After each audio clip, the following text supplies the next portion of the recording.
I'm tired, y'all. I'm tired, but I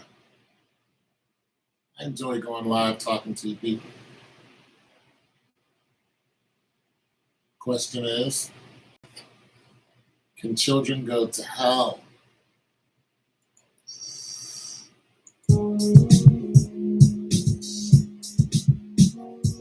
Can children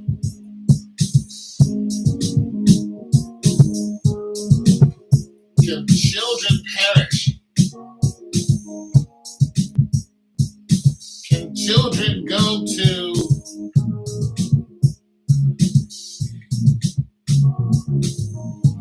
can they go into damnation?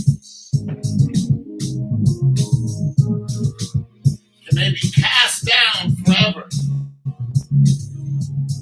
Separated from God? Can a child, would God do this to a child?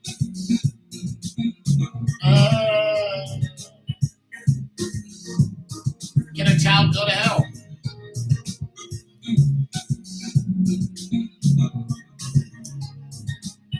Well,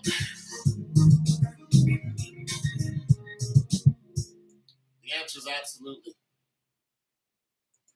There are children in hell.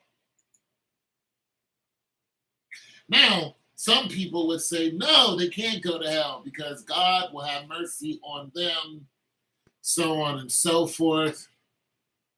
But I say, you who believe that, do not read the Bible.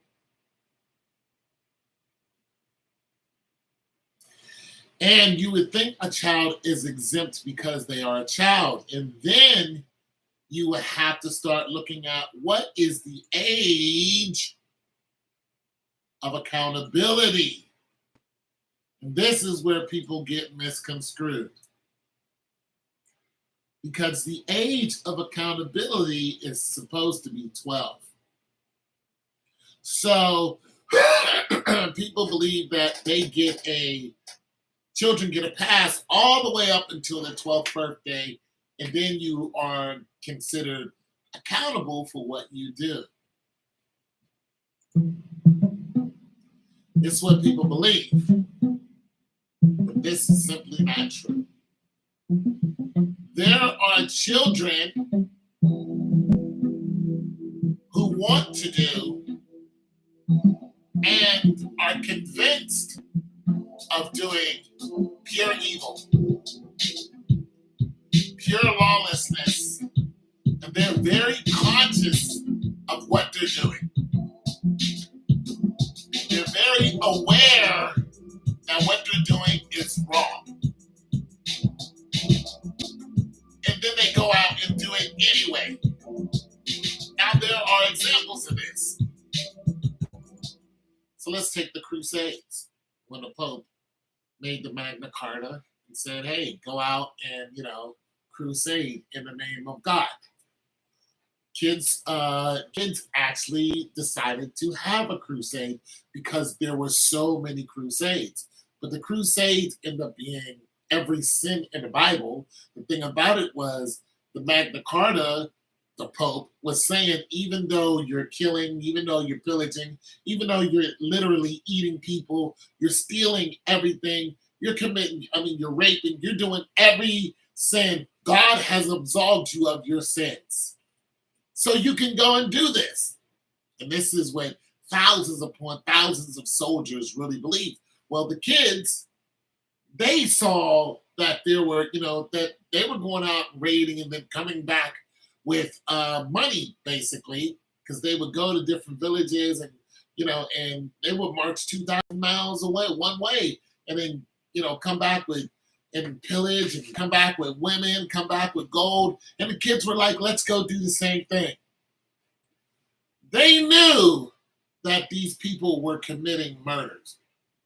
They knew that the so-called Christians, they were committing these heinous crimes. These kids were well aware, and they decided they wanted to do this too. But guess what happens to those kids? Those kids were captured and put into slavery. Now, there are examples that we have today. We have young kids committing all kind of, What up, to what up? What up, Kim folk? I'm gonna quit talking about working out, bro. You seem annoyed by the last time. No, I'm gonna tell you what's happening. It's called a train of thought. It's not an annoyance. Once I get into a train of thought, I have to finish what I'm saying, and if I break that train of thought while I'm trying to look 2,000 years in the past and history and trying to regurgitate it, it's harder for me to recover what I was going to say. So it's not an annoyance towards you.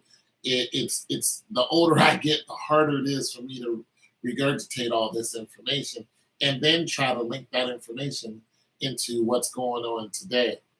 So no, I apologize if if I seemed a little tight with you.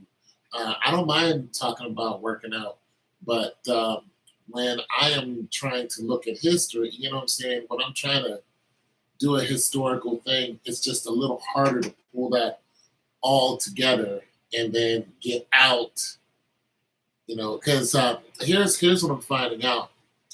Even though you come on here and there are a couple other people who come on and stay on with me for hours, there are people who pick up this live later on and then they'll leave comments. And they don't hang out with me for hours like you do. So you and I have a chance to talk about whatever you're going to talk about. But I need to get out the premise of the video first. And then I always come back to you and talk about whatever you want to talk about, because basically I got everything already out that I want to say. So then it's time to, talk to you about lifting weights. And I enjoy that. So, I'm sorry if if we got our wires crossed, I apologize. But that is what's going on. But in the beginning stages, I have to get the premise out because people and their attention spans is very short. So they want to hear about the topic at the beginning of the video. And then they're gone, and they leave me all kind of comments. So that's really what it is. Now, if you want to make a workout video, just talking about working out, I'll be, we can just do that. I'll, come on, tomorrow and boom, we'll just, chop it up and talk about nothing but working out. You know what I'm saying? And you can educate me on whatever's going on. So there that is. So what I was saying is there are children that are in hell. Now, people think that's a cruel thing. Well, going to hell, period, is very cruel. Going to hell is not, there's no party in hell. There's people who think there's going to be a party in hell. They are fooling themselves. There is nothing there that you want. But there are children that have gone there, and they're children from every era. Because let's face it, there are bad kids out there. And you don't want to say that they're bad kids, but the truth is there are. I mean, look at some of the kids today and the things that they're doing. These kids are not teachable. They're cursing out their teachers. They're doing everything under the sun. And it's like, oh, they're just a child. No, that's what they are. They're not, listen, when they get older, they become more and more, terrible. And they're not going to get older and then become this, they're going to get their act together. No, a lot of these kids, that's what they are. And they enjoy it because there are people who encourage being bad. How many times have you heard a mother say, oh, my son's so bad, and it's supposed to be a cute thing? I'm like, listen, this is not cute. Your son's going to end up in jail, and he's going to be there for 20 years, and he's going to be a indentured servant. Now, if you're proud of that, you're just a stupid mother. But, a lot of single mothers are like that. Oh, my son, he's so bad. My little girl, she's so bad. As if that's a badge of honor. It's not, because if your son dies while he's, committing, all these atrocities and cursing people out, shooting people. We do have, preteens who are killing people. This is a thing. They just arrested a 12-year-old, him and a 17-year-old who were involved with the killing. You know what I'm saying?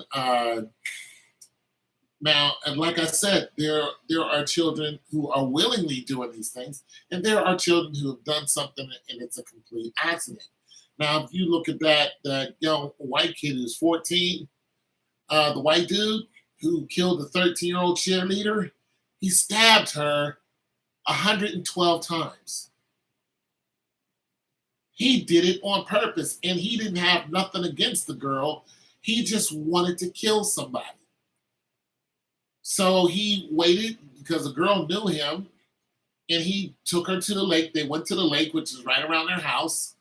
And, he just pulled out a knife and boom. And she was fighting back, of course, because she had defensive wounds. But, he was stabbing her all in her head and everything. And he just stabbed her up. So they put him in jail for life, and he can get parole. Yeah. That's pure evil. That kid, if that kid dies, it is lights out for that kid. And his parents couldn't believe it. They were like, why would you do this? Well, it turns out that, he was looking at, stuff that had to do with evil. And he was like, yeah, I want to do this. I think I want to do this. And I don't know what made him think that he was going to get away with it. And he wrote this apology letter to their family. It's just like, they were like, we don't want to hear this. You stabbed my little 13-year-old girl, my little innocent, 13-year-old. You stabbed her 112 times. 112 times? You were getting off on it. There's a place for you. Okay? And now that he just, went to jail, his kid's only 14 years old. He's already threatening to, do the same thing to the officers that are there. Yeah. That's overkill. That's what I'm saying. Now, let's take the case of a 12-year-old kid, black kid. Some years ago, this kid, big heavyset kid, he was playing with his cousin. And, he went over his cousin's house. His cousin was an 8-year-old girl. Well, the parents are upstairs talking. Him and the girl is downstairs. The little boy watches wrestling. So he starts playing with his 8-year-old cousin, playing wrestling. This kid is almost 200 pounds, and he's 12. He's a big kid. Well, he jumps on the little girl and crushes her and kills her. They put this kid in, adult prison as if he meant to do it, as if he knew he was going to kill this little. He had no idea he was going to kill this girl. He was watching wrestling, and he belly flopped the little girl, and it crushed her. You think this kid knew he was going to... No, he was watching wrestling. Now, of course, when he went to jail, they started beating up on him because they put him in an adult jail. They didn't put him in juvie. And when they saw him again, he had marks all over his face. Now if he gets out of jail, he's going to be a terror. He's going to be a terror out here because he's in there with the big boys, and they're not playing with nobody. They don't care if you're a child. And they should have never put that kid in there. That kid shouldn't be in jail. You know what I'm saying? So there are incidents like that. I wouldn't say this kid, if he dies, is going to go to hell for that, because I believe that was 100% an accident. Now, there are kids out there, there are child killers out there who are doing heinous things, and they're knowingly doing this. I don't look at this kid and have mercy because this kid did this, especially the guy who just stabbed that girl 112 times. I don't think this is your little angel. He lied to his parents straight to their face. Even the mother got arrested. They arrested the mother because she's trying to save her little boy. So she tried to hide evidence. But they were like, we know that you're trying to hide evidence. You're arrested too. And the father, of course, he doesn't live in a house anymore. He's divorced. But the father still was, keeping up with his children. I think he has got 4 or 5 children. So he's still in the boy's life, and he's trying to tell the boy, listen, like, what did you do? You need to tell me exactly what happened. And of course, the son did not want to divulge all of what happened because for some stupid reason, he thought he could get away with it. And of course, he didn't. Once they caught up to him, they pretty much said, listen, we got you. You know, we know you're going to tell us a lie, but we got the body for one. We got the body. For two, the knife, you took the knife and you broke it off in the girl's skull. You stabbed her so hard that the knife broke. Then you took the knife and tossed it into the water, as if we're not going to look in the water. For one, we have the body. That's for one.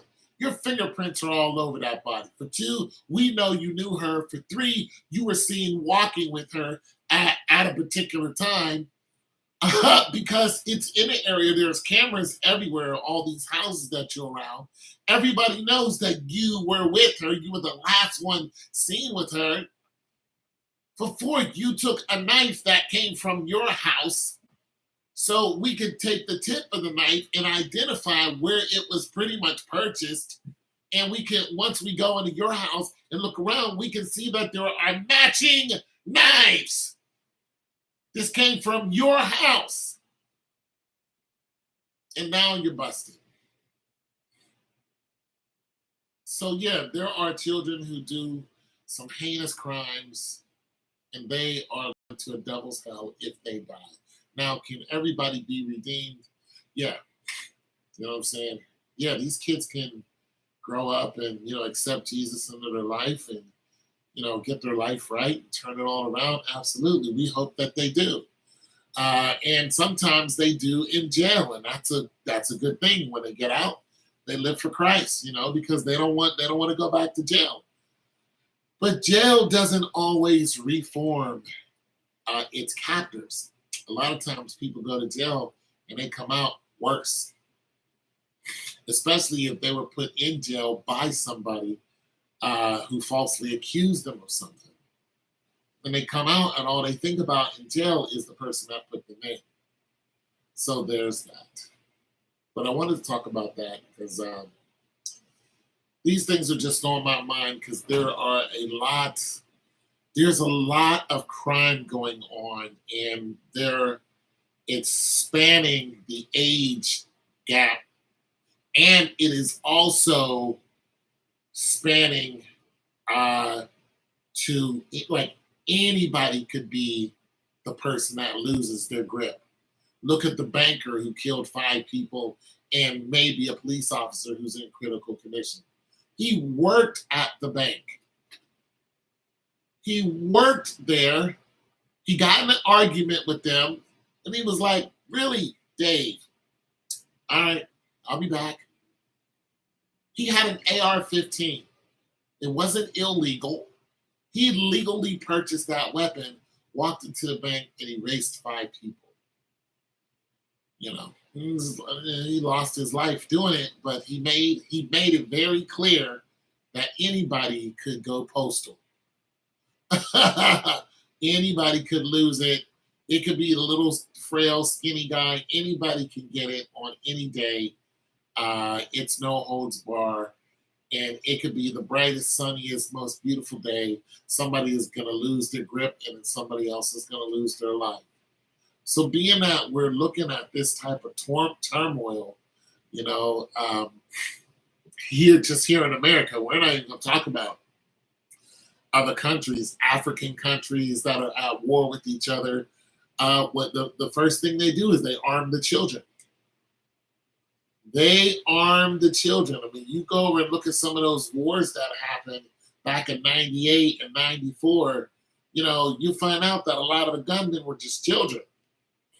You know what I'm saying? They were barely even able to hold the weapon, but they weaponized everybody, especially because there would be marauders that would come and raid villages.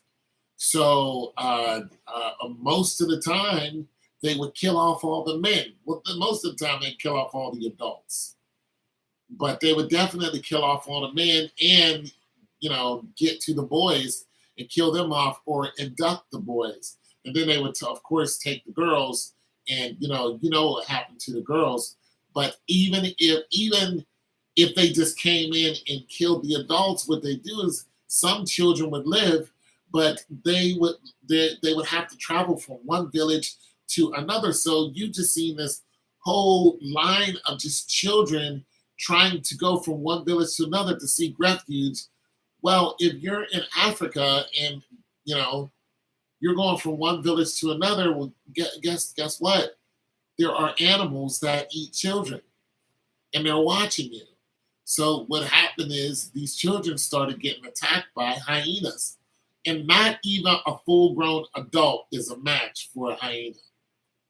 We're no match. It has a stronger bite force than any cat, and yeah, hyenas are not dogs; they're cats. And so it's lights out. So now these hyenas are eating the children who are trying to travel from one spot to another. A lot of them are traveling at night with low visibility, and the hyenas would just track them, take them, and eat them. So yeah, or the children in the Middle East, the soldiers that went over and fought against, in those wars would be afraid of the children because they would blow you up, or the children in the Vietnamese children, they would blow you up. Now, now here's the thing: are these children blowing you up out of malice, or are they protecting their village? Would God look at those kids and say, "You're going to go to hell because you blew up these American soldiers who came to your land and killed your people"? You think God would send those children to hell? I mean, it's a judgment call, or we're not the judge of somebody's life. But it's just a thought. You think those Middle Eastern children who were suicide bombers, you think those children would go to hell? You think God would say, "I'm going to send you straight to hell because you blew up, a whole cadre of, you blew up a Humvee and it had 5 soldiers in it. They're all dead. So you think God would send those people to hell?" Probably not. Because these soldiers came to your land and you protected your land. So I mean, it's just some things to think about. It's some deep thought because God, He's judge and we're not. And you gotta. I mean, we know when somebody's doing something on purpose and somebody's doing something out of necessity. If a family is being invaded, there's a home invasion happening, and mom and dad is down, and the 12-year-old boy comes out with the Springfield Mac 11 and lets loose on everybody in there that he don't recognize and knocks them all down. You think that kid's gonna go to hell? Absolutely not. His parents are both down, and he's the last one standing. So he grabbed the Mac 13 and he put it on, automatic, which is illegal, but nonetheless, he let it go, and everybody laid down. And he's sitting up there in court going, "Yeah, I just saw my mom and dad on the ground, and these guys, had weapons in their hands, so I laid them all out." You're going to hell? No, that kid's not that kid to get a medal from me. 100%. Now, when you got these idiot kids running outside with, these weapons and just shooting people just because it's fun, yeah, you're gonna find yourself, in a lake of fire if you die like that. Because what you're doing is wrong. What you're doing is going to cause death. And you're not in a self-defense position. You're not being accosted. You're going out and committing heinous crimes. And there's scripture against that. And you just decided you're just going to do it. So, I just wanted to bring up these topics because you guys, some of you guys are starting to listen to these videos, which you usually don't.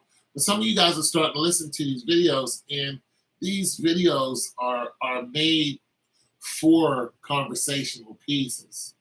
I reply to, your comments, But this is stuff that we got to look at every day. Let's face it, the world's getting more unpredictable. The world's getting more aggressive. Some of you have children. Your child is, going to have to mature a lot faster than you matured. You know, I mean, babies are coming out, with, able to lift their head up now. Pandemic babies are coming out almost, ready to talk.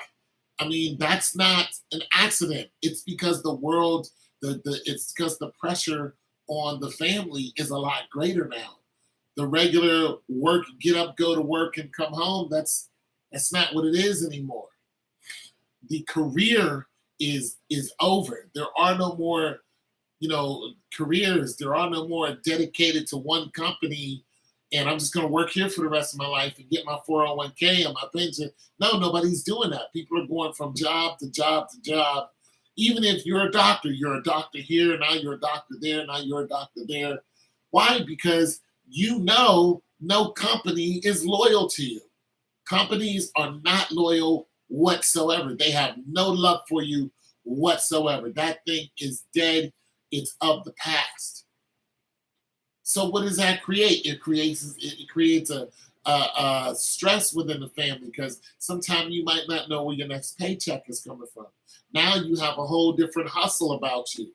And if you're doing that and the mother's pregnant, well, the baby is, feeling that same stress level. The baby, is going to have to get acclimated to the world a lot faster because nobody is in a comfortable position.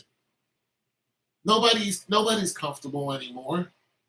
I mean, when you look how the rent skyrocketed.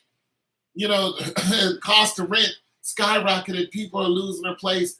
All over the place. Now the cost of rent is going to start diving. And it's crazy. I mean, so there's just a lot that's going on that's causing these children to come out and to be more mature very early. Now, if the mother, okay, so a mother made a TikTok where she went to the gym while she was pregnant. She didn't go and try to lift up the whole gym. She just worked out while she was pregnant. Her baby came out with muscles. It's the same concept. If you're living under a lot of stress, that's going to affect your child directly. And the world is a very stressful world, right? Especially here in America, just because of a whole litany of changes that are coming about. And I mean, the things are just different now. You take your child to daycare, drop them off. You thought everything was safe. Now daycares, it's crazy in the daycare. You take your grandmother to the old folks home, and you think your grandmother's okay, and no. The hospices are off the chain. They're doing the most insane things in there. My family have had experience with that, where I had a family member go into one of these situations, and they were dead in 2 weeks. Dead. I just saw them dead in 2 weeks. I was like, what killed them? Dead in 2 weeks. So nobody, there's just no love out here. Especially here in America, it's a pressure cooker. So you got to be. But as far as our children are concerned, our children are becoming more hyper aggressive in the worst way. Your little girl isn't sweet. 7-year-old, 8-year-old girl, she's a sweetheart. No, when you look on some of these little girls' faces, they look like they're ready to fight. Like, you're 7. Like, who are you? Like, what happened to you? Like, what? You're looking at these little girls and they have these expressions on their faces. Like, I don't get it. How are you the meanest thing on the block? Well, what's going on? And just mean. And it's like, oh my God, like these shit. Like when I was that age, yeah, I had my issues, but I was a happy kid. I was poor, I was hungry, but I loved to go out and play with my Tonka toys. That was just the best feeling in the world. My Tonka toys and my little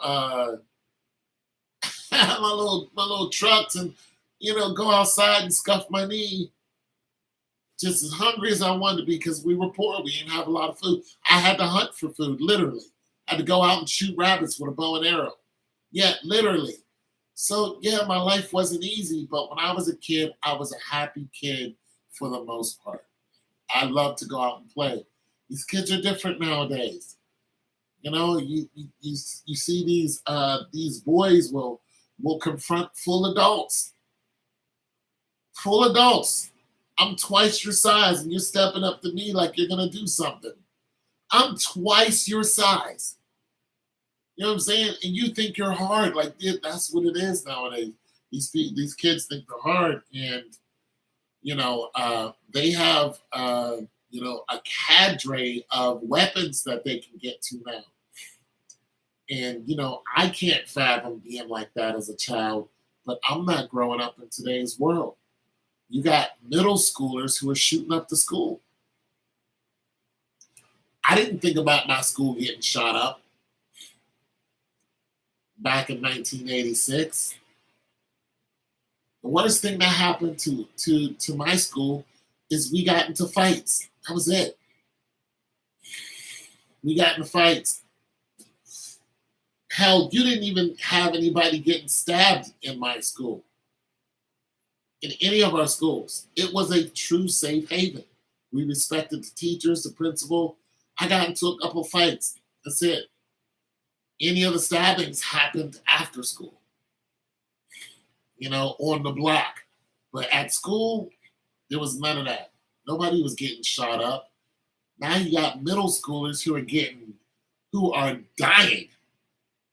I mean, can you imagine being a kid at the Uvalde school? How old were those kids? 11? 11 years old. 10, 9 years old. Getting shot with a rifle. And the police are standing right there. And you're on the phone. You're hiding under the desk. And you're on the phone saying, please help. And they're right there. Please come in and help. And the police wait 70 minutes to come in. They're just waiting. And you're talking as low as you can. And the one girl puts her hand over the other girl's mouth because the gunner is right there. She covers her mouth. You're 9 going through this. That is you, like that. Those kids will never be the same. And the reason why she covered her mouth is because he heard another child say something, and bang, he shot that child. So she was like, don't say anything. And they were hiding from old boy. Because if he heard you, he was going to kill you. I still think the government set that whole thing up because that kid was broke as anything. All of a sudden he had $10,000 worth of guns and equipment. And, and the police let him shoot the whole place up. So, yeah. And they harassed the mother who went in and got her kid. The police tried to stop the mother from going into the building, which I understand. But the mother's like, I have 2 sons in there. So she ran in and found her 2 sons and ran out. And the police, harassed her even days after it was over. They harassed this woman at her house. So those sons that, come out of it, they're never going to be the same. Now the principal and teachers carry weapons. And all the kids know that they have weapons. Didn't happen while I was in school. And just think about it. They're not carrying weapons because, they think an adult's going to come in here. They're carrying weapons because of one of the kids. So you're teaching these children, the birds, the bees, and science, math, and you're looking at every single one of these kids like, what if David just decides to lose his mind? Can I shoot David in the head? This is what you got to think. What if Marcy just decides to lose her grip and stand up and, she grab a Tech 9 and just start letting off? Can I shoot Marcy in the head? Little Marcy. Marcy's 13. She's just cute as she want to be. Ain't never bothered nobody. What if Marcy comes in here with an AR-15, fully loaded, 27 bullets, one in the chamber, and decides to let off? Can I blow Marcy's chest, a hole in Marcy's chest, so she won't shoot anybody? It's what you got to think. And the answer is absolutely. I'll shoot Marcy in the face. This is what your science teacher's thinking while he's teaching you about, different stuff in science. He's looking at you and he's going, I will dust you off if you come in here with a gun. I'll blow your damn head off. What kind of relationship was that? I loved my teachers. I had some really, really cool teachers, but it's different now. It's different. I'm just saying, can those kids go to hell? The answer is absolutely. They can, and they will. God will send them straight to the fiery gates, and that's not good, because God really has to look at you and go, you were just a loss from the start. You were never going to be right. And you reveled in your villainy. You got off on it. People ask, did David Koresh, did he go to hell? Did, the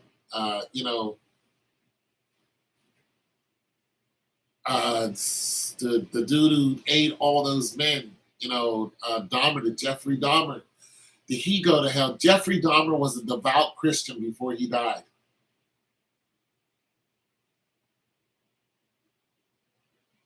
He turned his life over to the Lord. Did Jeffrey Dahmer go to hell? I don't know. He gave his life to Christ. Think about that. When he was in jail, he knew he wasn't getting out. When he was out of jail, he was a devil worshiper. When he got caught and he was surrounded by all those people who hated him, he was a devout Christian. He turned his life over to Christ. He played the game. Did he go to hell or did he go to heaven?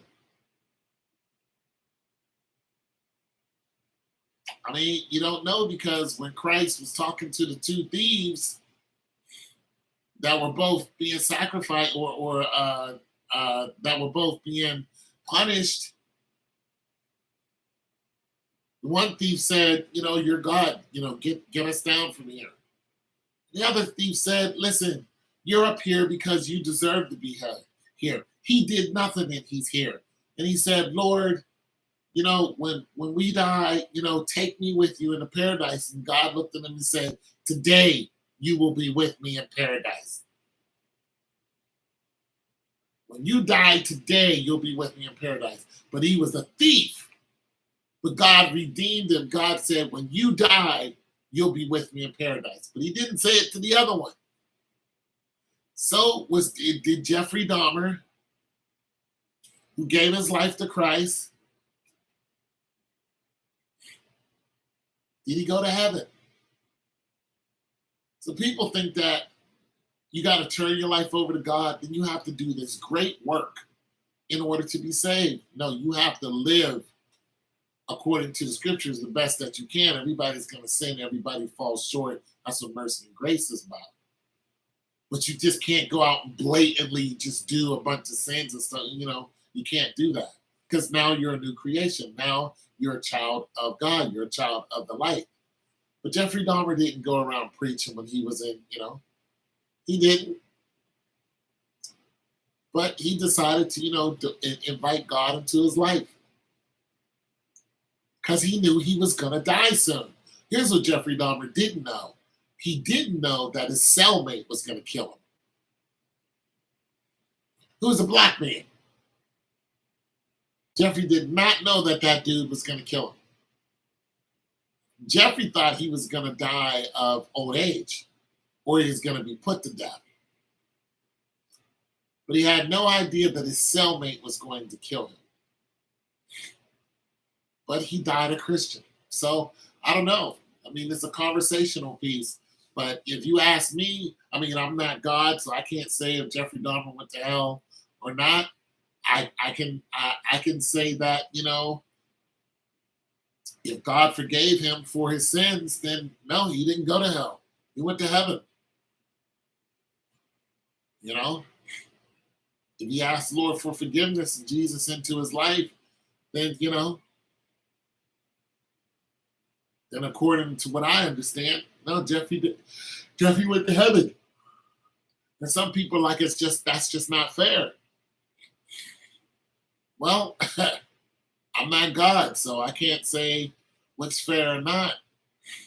What I do know is if you invite the Lord Jesus into your heart and you ask for forgiveness, then the Lord will save you. And if you continue to live like that to the end of your days, then absolutely the Lord will save you. But if you don't invite him into your heart, you know, then the Lord will not save you, you know. Or if you're claiming these other religions, even though some of these other religions are in direct contrast of Christianity. Well, not so much Christianity, just asking the Lord Jesus Christ into your life. Some of these other religions will go to great lengths just to not say Christ died for them. And Jesus is the way, the truth, and the light. And they will, exercise. They will try to exercise some type of academia and to try to nullify what actually happened, a few thousand years ago. And the thing about it is their efforts, public efforts, are, for one, it's nothing new. For two, when they do this, a lot of them know they're doing this just so you don't say Jesus Christ is real. Jesus Christ died on the cross and was raised again. And Jesus Christ is the only way to get into heaven. They're doing this to be in direct contrast to that. So they want you to believe that, for one, there's another God. For two, there's more than one way to get to that God. For three, that hell doesn't exist at all. So once you die, there's just no threat of going to, a lake of fire, whole cities that are on fire, bugs that are just colossal. You have no chance against anything down there. It's just the worst situation that you can ever think of. Creatures that are just colossal in size, doing anything that they want to you. You're being eaten, killed over and over and over, burned, stabbed, dragged, everything over and over. No, they don't want you to think that this place is real. So they come out with the most, cockamamie statements that can easily be disproven through just historical facts. And once they get hit with these historical facts, they still live in ignorance. That right there is is a special kind of stupid. And a lot of people won't let go of what they believe because it has traditional values. And tradition is a tradition is a killer of faith. Tying your shoe can be a religion. You know what I mean? People, when they go to, particular places to pray and all this other stuff, they have to walk around something 3 times. And, if you walk around 2 times, it's, not good enough. We have to walk around 3 times. There's nowhere in the scriptures,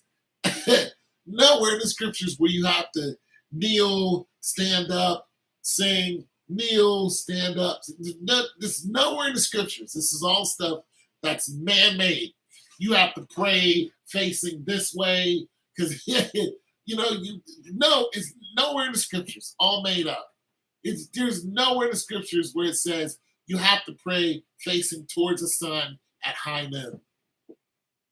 It's just all made up by someone years ago, passed down, and then people believe that this is the way, to get to God, but then turn around and commit the most heinous crimes. In the same day, after they get done praying, it's like, wait a minute, I don't understand what just happened. How are you making these claims and then going out and shooting random people in your holy attire? Just gunning down random people who had nothing to do with nothing. Taking your automatic assault rifle, or loading up your Heckler cock and just drive by and get out of here. You're not going to nobody's heaven. You're not going to have 13 virgins. That's not going to happen. I don't know who told you that there's going to be 13 virgins waiting for you. That's not what's going to be waiting for you. You're going to have 13 demons waiting for you. And they're going to rip your soul apart.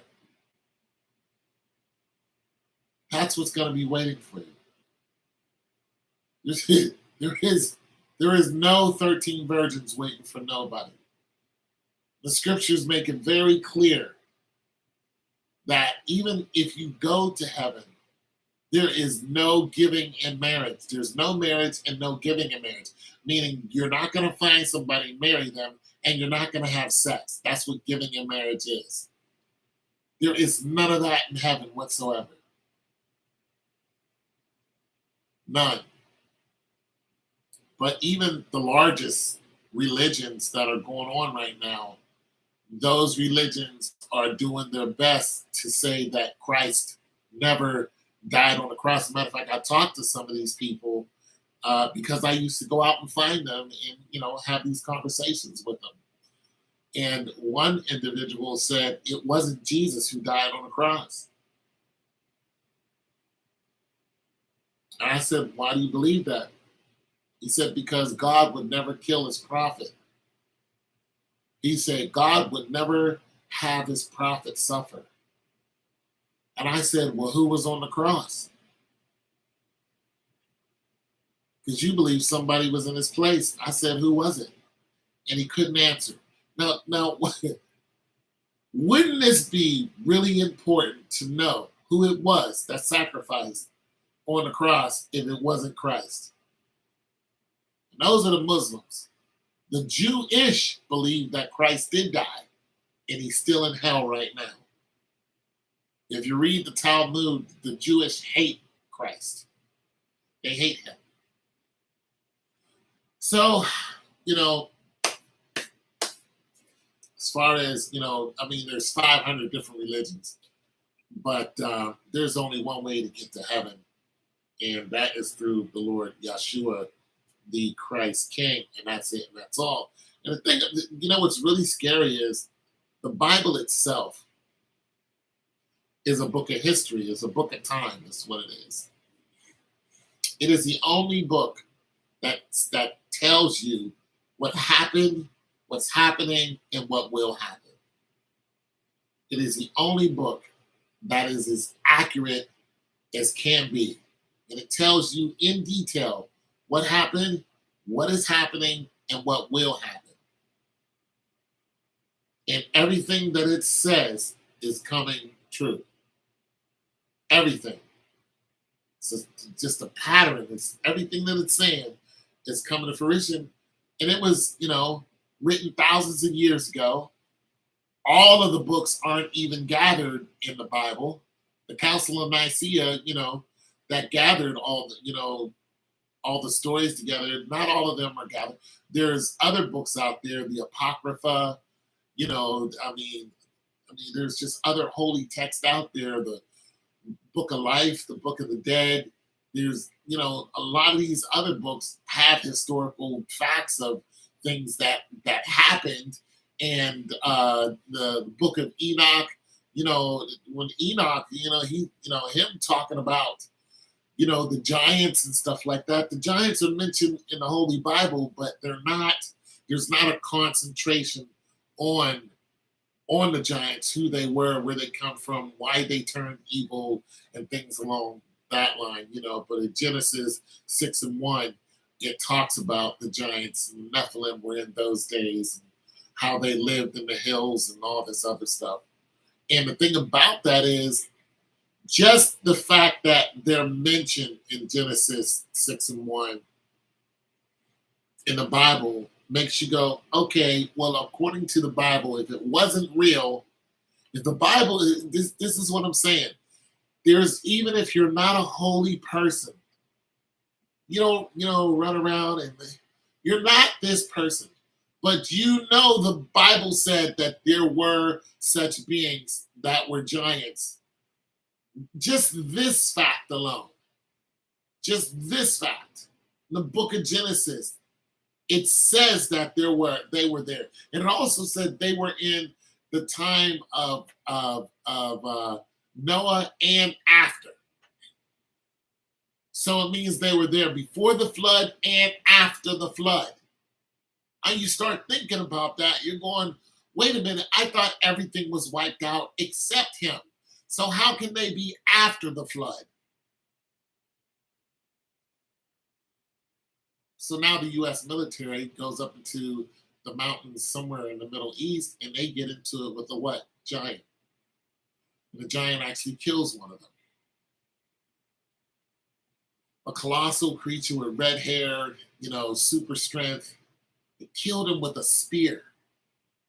And they're shooting this thing with, the AR-15s AR-15s, because they have all kind of military weapons now. And they're shooting them with this thing, and this thing is not dying. And it comes out, kills one of them, and they're shooting it again, and finally it died. Now people are going, I don't believe that story. I don't believe that just happened a couple of years ago. I don't believe that. You're going, okay, well, what about all the bones that are found of giants? What about all of these bones that were actually found? You don't believe that either? What about all the places that were built where, no one our size can do this? You don't believe giants did that? The fact is that what is written in the Bible is real. That's the whole point. You don't have to believe in giants, but they are there. They existed, and they still do exist. And this alone would make you go, you know what? Maybe Jesus Christ, or Jesus the Christ, or a Christ, was a real, and if he was a real person and he did die on a cross, and he did, come back in 3 days, and I need to get on board with that, because that means hell is real. The devil's real, angels are real, demons are real. The whole thing is real. It's not a joke. It wasn't just written by a bunch of crazy guys who were high on whatever.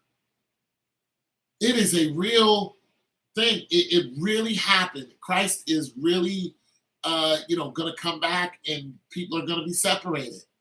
Christ said two people will be in a field, and one will disappear. You know what I'm saying? He was like, people are just going to disappear. They're going to be gone, and you'll never see them again. And the other people are going to be left here, and things are going to get real bad real quick. There's going to be one point where people will not be able to die, and they're going to beg for death. And these locusts are going to come out of nowhere and sting the hell out of people and just keep stinging you. And you're going to be like, I wish I was dead. There's going to be nowhere you can run All these bunkers and stuff people are building, they think that that's not going to help you. It is a real event that's really going to happen. Look at the Euphrates. I mean, just take a look at the Euphrates right now. Christ said the Euphrates is going to dry up. The whole Euphrates is drying up. One of the three major rivers drying up. Like, what's really going on? Now they're finding out there was a whole civilization where the Euphrates is. There are tunnels, there are buildings that were under the water all this time. We didn't know this. We didn't go look at the Euphrates and go, there are buildings under here. We just thought it was, a river that we got water from for 2,000 years. No, there's a whole civilization that built that. Euphrates Rivers wasn't always a river. At one point, it was dry land and people lived there and built stuff there. And then the river came and then people forgot that this civilization was there. Well, if you look at it now, you can see that there are buildings that are there. Now, why is the Euphrates River important? Because it's supposed to dry up so the beings, so-called angels that are so-called chained up under the Euphrates River will come out and reap destruction. Now the river is dried up. Now you can see that there are actually buildings there. This is in the scriptures. You can look these scriptures up. Once again, the Bible is the only book that tells you what happened, what's happening, and what will happen. And it is spot on. There's not one thing that you can contest and say that didn't happen or that's not going to happen, because it's all playing out right in front of you. Everything, every movement that we make, all of these states and all of these countries and the movement that what they're doing, all playing out in front of you, all written in the text, everything, and everything can be tracked. It's telling you these things are going to happen after this happened, and you can see it playing right out in front of you. These mythical creatures that are in the Bible, you think that these creatures aren't real. The Leviathan, the Leviathan's not real. It is real. We just never seen it. It is a real creature. It really lives in the ocean. It is real. You know what I'm saying? All of these events that people are going, it's not real. The angels are not real. The angels didn't come down and stir the pool of Bethesda. The angels did this. The angels did everything that the Bible said they did. The stone was rolled away. The stone wasn't rolled away. You go to where Jesus' tomb is, you will see that there was a stone that was rolled away. You can't prove that Jesus, died and came back. He was seen by 500 people. 500 people saw Jesus after he was resurrected. 500 people. And his disciples saw him float away. They didn't see an airplane come and pick him up, a helicopter come and pick him up. They saw his body levitate and it went into the clouds. And he had company. There was somebody with him. And the angels were also around him. They spoke to the disciples and said, why you keep looking up at the clouds saying Jesus is going to come back? These are angels talking to you. This is a creature that doesn't die, comes from heaven, and it's talking to you. It's talking to you directly. You're looking at the angel and having a conversation. This is a creature of great power, immense power.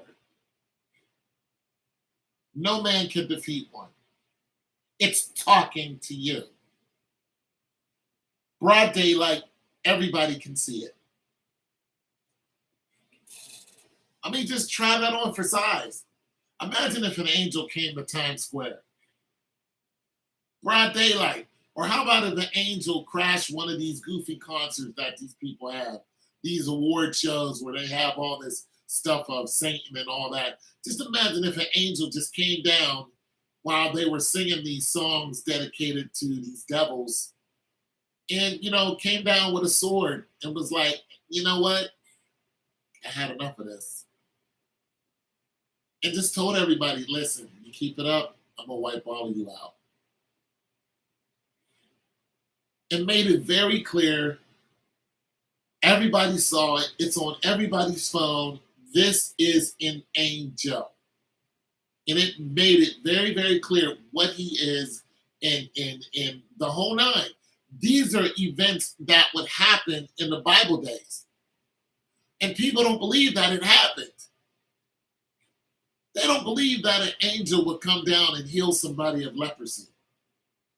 They just think it's all folklore. No, people who had leprosy would wait around the pool of Bethesda. And an angel would come down on, I don't know what kind of time clock it was on, but it always did it. And they knew it was going to do it. And the first one to jump into the pool was healed. Imagine that happening today. And it was a normal thing. All of your bombs, all of your guns means nothing to them. It was a normal thing for an angel to come and talk to you. Like, yo, what's up? What's up? About to stir this water up. All right, shoot, I'm jumping in. Imagine seeing that. They can prove that these events happened. They know where they happened. You can still look up the pool of, no, matter of fact, let me do this right now. So I'm saying, why play with this? I act like Christ is not real. I don't get this. The pool of Bethesda, the Church of the Living God. No, I want to see the actual pool of Bethesda location. As I'm saying, why even play these games? You know Christ is real. He is real. Oh, come on. They have it as a name of the church. The pool of Bethesda site. Okay, let me see. The pool of Bethesda with a Bethesda pool site of one of Jesus' miracles. Among the famous Jesus miracles, if we count Gospel of John, where he heals somebody with paralysis. So I wanted to see if they showed the site. Okay, so there it is. Like, you can look up where this happened. It's still there. Why play those games? Why play these Bethlehem, the star, and all that? I don't get it. Listen, you're safer knowing Jesus than not knowing him. You may not like what he wants you to do and how he wants you to live. But I'll tell you what, when you die, you'll be happy you did what he said. I mean, you may have to cut out a lot of things. You may have to cut out relationships. You may have to let family go. But when you die, you'll be glad you did. You're going to have to let go of partying. You're going to have to let go of drinking, smoking, illicit sex, all the crazy company you kept. You have to let them go and be separate. Be by yourself for a minute. And then you find your people who you're supposed to be with and fellowship with them. You're going to spend nights alone. You're going to spend, the four walls are going to close in. This is going to happen. You're going to have people who hate you because you want to be a person of faith. You might get something thrown at you. You might get hit with something. You might get imprisoned. You might get your ass kicked. You might get your ass kicked. God said, expect these things. He said, expect it. Listen, not one disciple died of old age. They were all brutally murdered. Peter was hung upside down. Stephen was stoned. Paul got his head cut off because he was a Benjamite. Well, because he was a Roman. He committed treason, so they cut his head off. Some of them were tarred and feathered, burned alive. There's not one disciple that died of old age. Doesn't happen. They were imprisoned, shackled. Whipped. A lot of bad things happened to them. They were mocked, spit on, whatever. And the way they died, these people reveled in their deaths. They loved it. They loved it. John the Baptist got his head cut off.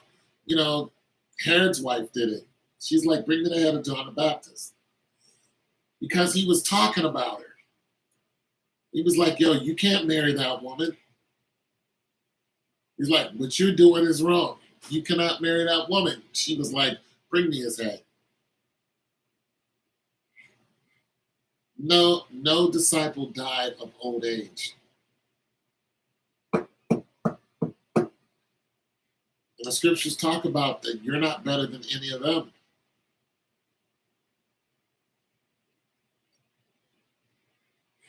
This is the life that's before you. What are you going to do with it? What are you going to do with your life? We all got careers that we want to look forward to. Nobody looks forward to being imprisoned and living the rest of their life in a prison, being beaten, starving, all for the name of someone you never met. But you want to know Christ or you don't want to know Christ. You want to be holy or you don't want to be holy. You can't even be halfway holy. You're either holy or you're not.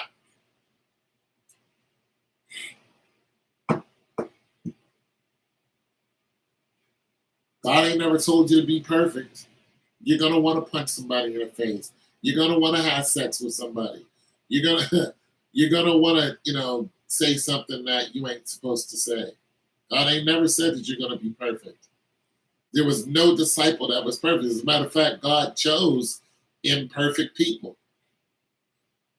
All of the disciples, something was going on with them that made everybody question them. Peter was a straight up gangster. Straight up. And he denied Christ 3 times.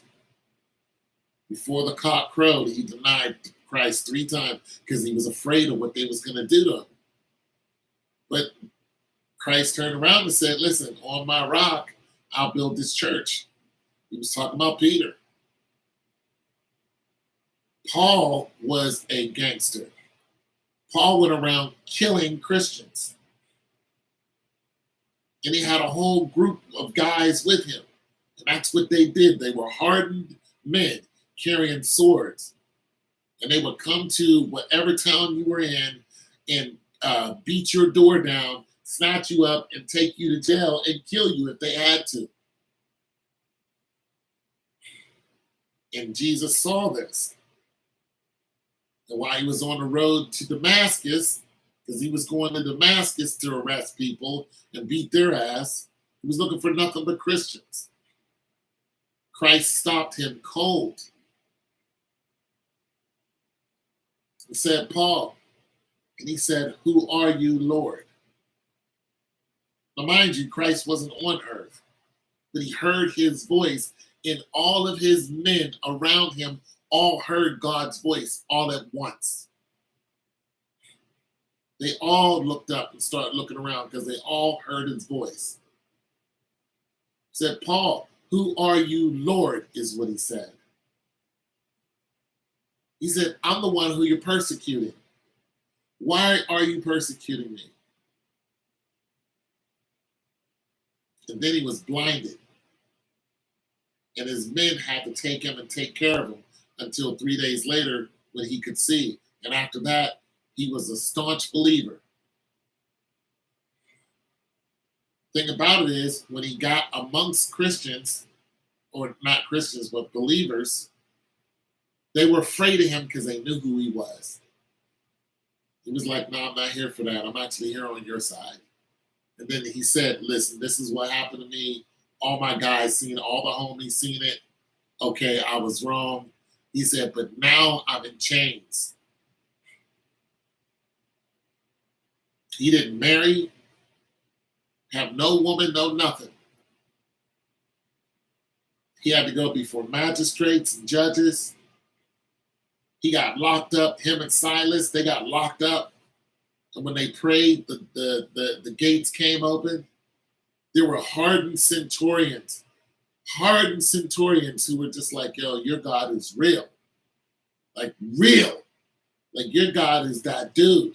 Mind you, this is the time that the Romans were taking Christians and they would light them on fire and put pitch on them, and they would use them as lamps. You'd walk down the street, there would be somebody burning to light your way to wherever you were going. Yeah, they would also take them and put them on catapults and shoot them in the air, and human bodies. Christians or people who wanted to be Christ-like. You're no better than they are. Not one of us is better than them. Your life is no more important than theirs was. And that's the hard truth. I don't care what you do. I don't care how educated you are. I don't care what you look like. I don't care who your family is. I don't care how much money that you have. You are no more important than the people who were burning to light the way to get to the grocery store.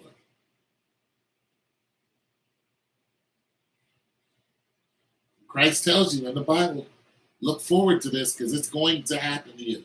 For my name, he says, whoever loses their life shall save it. Whoever saves their life shall lose it. Losing your life meaning giving your life to Christ. Saving your life meaning not giving your life to Christ. You want to do whatever you want to do.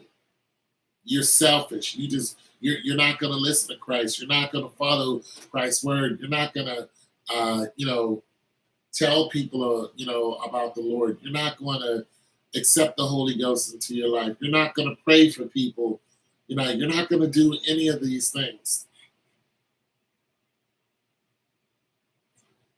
You're just not going to do it. You're just going to live your life. You're going to watch the basketball game.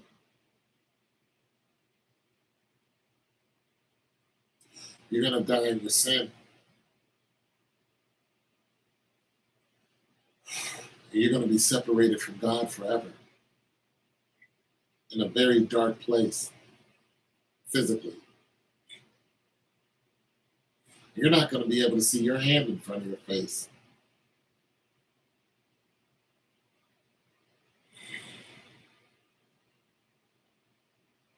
You're going to be attacked on every end. Every end.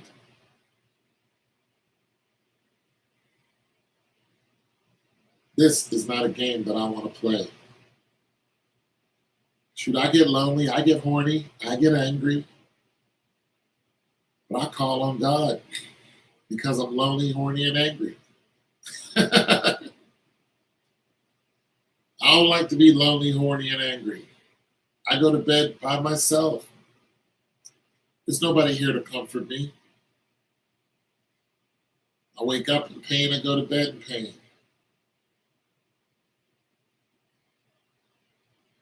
But it is what it is. You know what I'm saying? I used to surround myself with people who didn't love me. And I knew they didn't love me. They only loved what I could do for them for the moment. Once they used me up, they were gone. Some of you are alone, and it's not a bad thing. And you think you're alone because God is punishing you. That is nowhere near the truth. You're alone because God is separating you. He's saving you from the impending doom that is you. You are your worst enemy because you're hard headed. Some of us know better, but we rather do wrong. We know we ain't supposed to be looking at certain things. I know I'm guilty of that. Every day I want to look at some titties. I love titties. Ain't no titties here. But I tell the Lord, listen, I love the anatomy of a female. Like, I love that. Like, it's like, come on now. I'm supposed to love that. You got to help me out. Because you created me to love that. You told me to multiply and be fruitful. Does it look like I'm multiplying? I'd like to do some of that multiplying. Yes, I would. That's what I'm here for. But you're telling me, no, you got to. No, I want to multiply. I'd have a house full of children if I could afford them. But Paul, he didn't have a wife. Paul said, I wish you were all like me. Meaning he wasn't interested in a woman. But if you must, it's better to marry than to burn. Like, if you can't help, watching something and, trying to get off to it, you need a wife or you need a husband. Because you can't keep doing that, making it in. There's a spirit connected to it. And it's not of God. It's like, man, help me out. It's like, I'm going to help you out. You call on the name of Christ. That's what it's all about. You ignore Christ, you're going to fall in the sin. You call on Christ, he's going to help you out because the scripture says, God wished that no man perish. So you're like, Lord, shorty next door. Woo! You're like, I know. I did a good, I mean, made that, you know what I'm saying? Did a good job making that one, didn't I? Absolutely, but, he's like, nope, don't do it. You'll have to leave that alone. All right, so you're going to have to help me out because I'm built for this. I'm like, all right, I see you. This is something that concerns you. So either I take away your drive for this and replace it with something, and or I give you what you're asking for. Now, see, it also, there's a negative to that too, because if you're somebody who keeps running in the sin, you keep running to the neighborhood drug dealer, or you keep running into, in the people who just want to do bad by you, or you keep running into somebody's bed. Sooner or later, God will give up on you. Now, scripture says, I will no wise cast you out. I will never leave you or forsake you. But we're not talking about him leaving you. We're talking about you leaving him. So you can go and jump into somebody's bed and God will warn you not to do it. Well, if you keep doing it, he's not going to keep warning you. You will reach the end of your tether and he'll be like, okay, this is what you want to do. It's called free will. And some people play the game, well, I'll repent later. Might not be a later for you. You might be coming home from, somebody's house. You might not make it. There are young people disappearing all the time. One of my neighbors, his kid, I was helping him move, and he had a big old life-size cutout of this girl. And I looked at her and I said, "Who's this?" He was like, "My daughter." I was like, "What?" I said, "That's pretty cool." He's like, "Yeah, she just died." I was like, "How?" He said, "Car accident. Took her right out. Took her right out. I don't even think she was 20. Gone, just like that. Erased. Took her right out of here. No kids, no husband. Didn't get to live her full life. Over. Didn't go to college. Didn't have a career. Her life is over. That's why people play that game, when the Lord started talking to me, telling me that I need to stop what I'm doing. I stopped. I didn't want to because I liked what I was doing. But I stopped. I didn't want to stop. I was like, come on now. Because I knew I was about to face a very lonely time. Nobody wants to be alone. Being alone is hard. Nobody, you don't think nobody loves you? There are a lot of people who are by themselves and they're convinced nobody loves them because nobody is around that loves them. They're not around people who love them. They're around people who want to use them for something. I don't care who you are, you're valuable to somebody in some way, positive or negative. If you're 90 years old, guess what? Somebody's looking at you. They want something from you.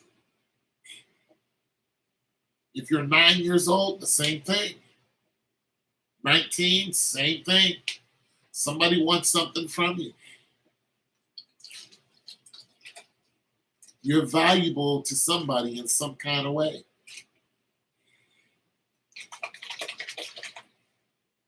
So I just wanted to, say that.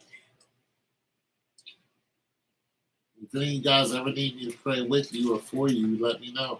I will do that.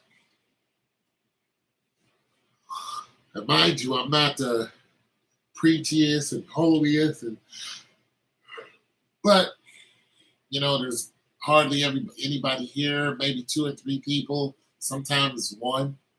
But if I can get to one person, let them know, listen, man, the Lord loves you.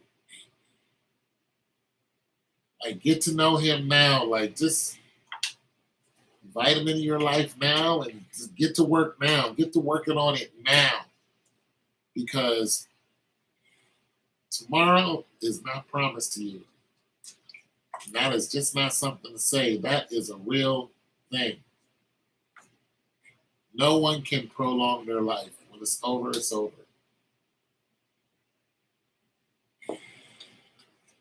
And,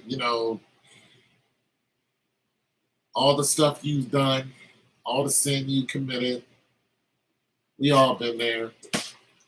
We gonna sin again. But this time we know, like, oh, I shouldn't be doing this. And the more you get that into your head, like, oh, I shouldn't. All right, I gotta go the other way with this. I can't hang around these folks. I can't say that. It changes you. It starts separating you. The word of God is sharper than any two-edged sword. It's separating you from what you used to do.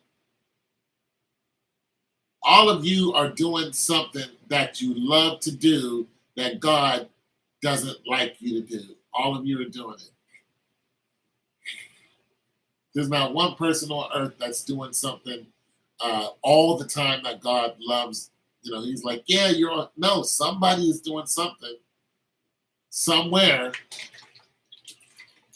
God might not want you to do it. But here's the thing. You might not know you're doing it. God doesn't judge you for what you don't know. He judges you for what you know. Some of you don't know. Some of you don't know that tattoos are bad for you. You got a big ass tattoo on you, and you think, you're like, man, this is the scriptures. This is Philippians 3 and some of you don't know that you should not have a Christmas tree in your house. But you're like, this is celebrating, me and my kids and the wife. And it says right in the Bible, do not put a tree in your house and adorn it with ornaments. He was talking about Christmas. Right in the Bible, don't do it. Some of you women don't know that you shouldn't have on makeup. It says right in the Bible, don't do it. All the makeup and earrings and stuff you got on, don't do it. A lot of you women like to run around bikini thongs on and stuff like that. Go out to the pool so every guy can lust in you. The scripture says don't do it. A woman should dress modestly. You men who are looking at your girlfriend's daughter, scripture says don't do it. I don't care if she's of age. The scripture says don't do it. I don't care if she wants to do it. The scripture says don't do it. You guys who are out there getting drunk, the scripture says don't do it.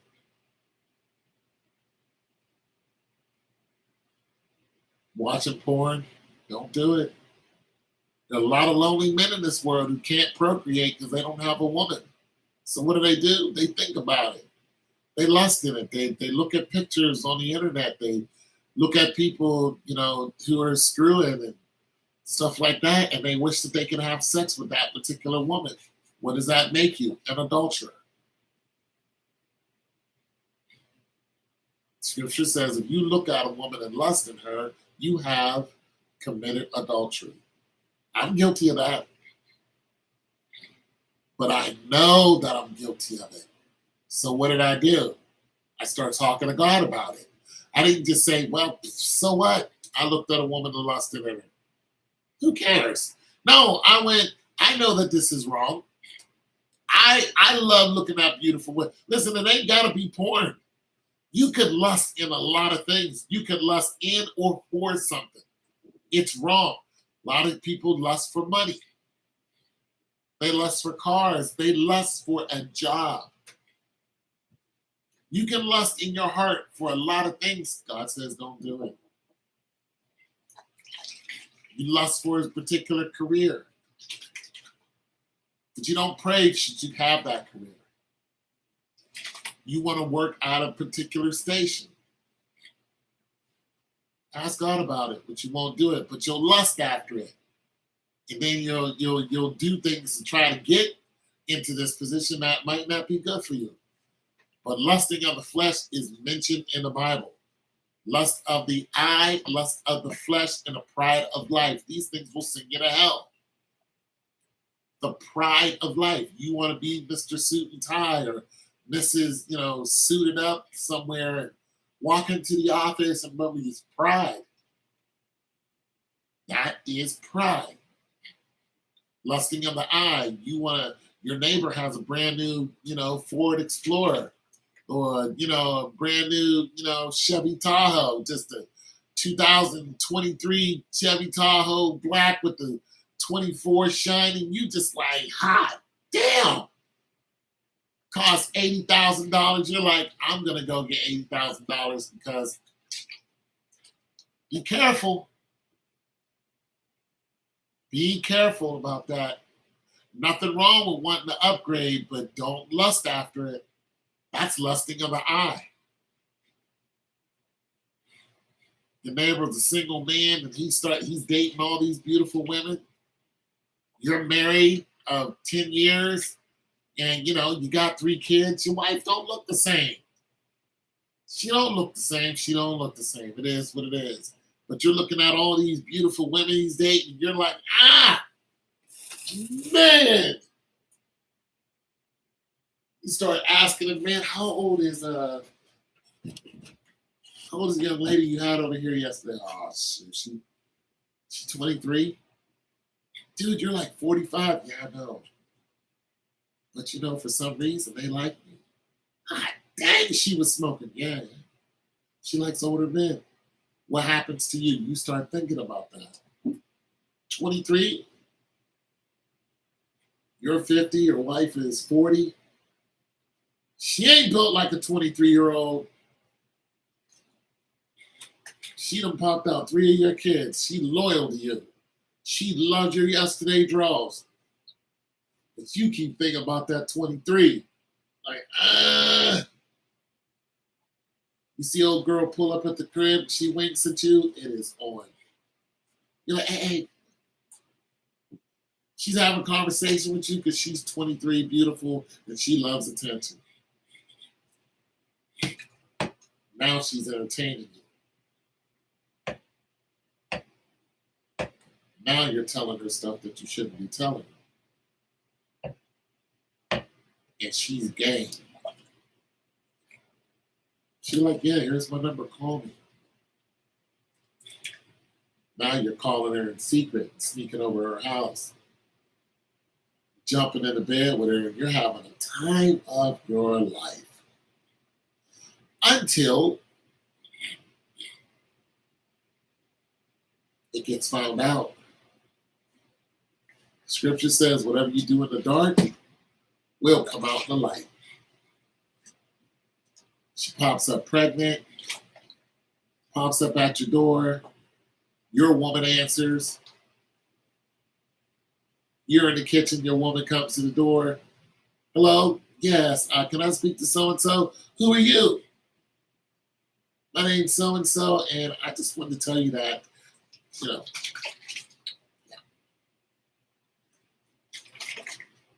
I'm pregnant with your husband's child, so there's that. You lose your wife, you lose your children, you lose your house, you're sleeping in your van on the side of the road somewhere, you lose your job because your boss ain't having that either. You go to church, you lose your respect at the church, they don't want to hear it. You lose some of your family members who really looked up to you because they thought you were the bee's knees. And all this lost because you wanted to knock off this 23-year-old. And now you got a kid that you can barely afford. You lose your pension. You lose in court. You lose. Lust of the eye, lust of the flesh. Lust can get you in a lot of different ways. I've been caught up in the lust before. I know I got lust in my heart, but I pray about it. I don't ignore it. I do not ignore it. I also don't go around where I know I'm going to have a problem. Like, I know where to go right now, today, to find women that I will definitely be like, I'm trying. Yeah, that's me all day. I know where these women are. And they ain't shy. Eventually, somebody's going to be like, yeah, I'm game. Let's go. Let's do it. Let's get down. Scripture says, flee from fornication. It says to flee from it, run from it. It's not easy when you're by yourself and you're like, okay, I've been by myself for years. I'm trying to, I ain't felt no, I ain't felt a hug, a kid, no, I need something. What am I, in jail? No, you're separate. You gotta help me out. Like, come on, Lord. Come on. And he's like, all right, I'm gonna help you out. Because he's like, I don't want you to go out there and do something on your own. You're gonna get involved with somebody, it's just not gonna be any good for you. So you're like, listen, I'm not like Paul. But you told me it's better to marry than to burn. You're going to give me a wife so I can mate, have kids, whatever, because I'm looking at this life that I used to live, and I had plenty of women. They were coming around me all the time. I was able to get my thing off. Like, I'm still a whole dude out here. Come on now, you can't just put me on the shelf and expect me not to, my mind to go in that direction. That's not how this works. He's like, you're right.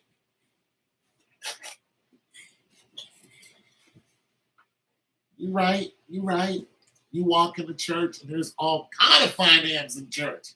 By themselves. They're lonely. They're just like you. So eventually he's like, you two, get together. Do it the right way.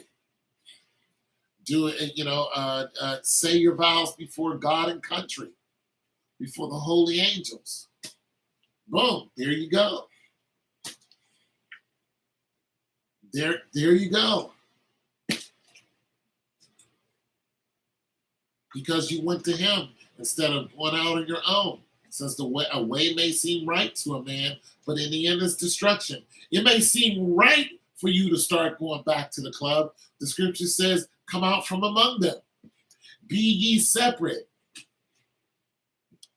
Scripture says, what does the light have to do with the dark? These people are of the dark. These people are of the night. You are of the day. You have nothing to do with these people. You are a child of the light. That's what the scriptures read. The scriptures read, all good things come down from the Father of lights. You are a child of the light. You're not the same as them anymore. So you can't go back to people who live, the nightlife. Everything is party to them. Everything is tonight. They're always singing about tonight. Everything is tonight. This big thing is gonna happen tonight. Tonight, no, the same thing happens every night. But they're always singing about tonight. Ooh, tonight. No, nothing's happening. It's the same BS. The same thing. You are a child of the light. What does the light have to do with the dark? Be ye separate. Come out from among them. And don't go back in there. Don't go back out to the clubs. Don't do it. Because you're going to get somebody of the night. She's going to drag you right down with her. Or he's going to drag, if you're a female, he's going to drag you right down with her. They're gonna put their beliefs in your head. You're not gonna want to pray as much. You're not gonna want to be around your fellow, people who are like-minded, because now your mind's twisted. This is what happened to some people who are in the scriptures, who are in the Bible, like King David. King David was warned not to marry a certain group of women because they did not worship God. He's like, don't go and marry those women. He's like, they're beautiful though. And I'm the king to do what I want. All right, go ahead. When you marry her, she's going to bring her traditions into your house.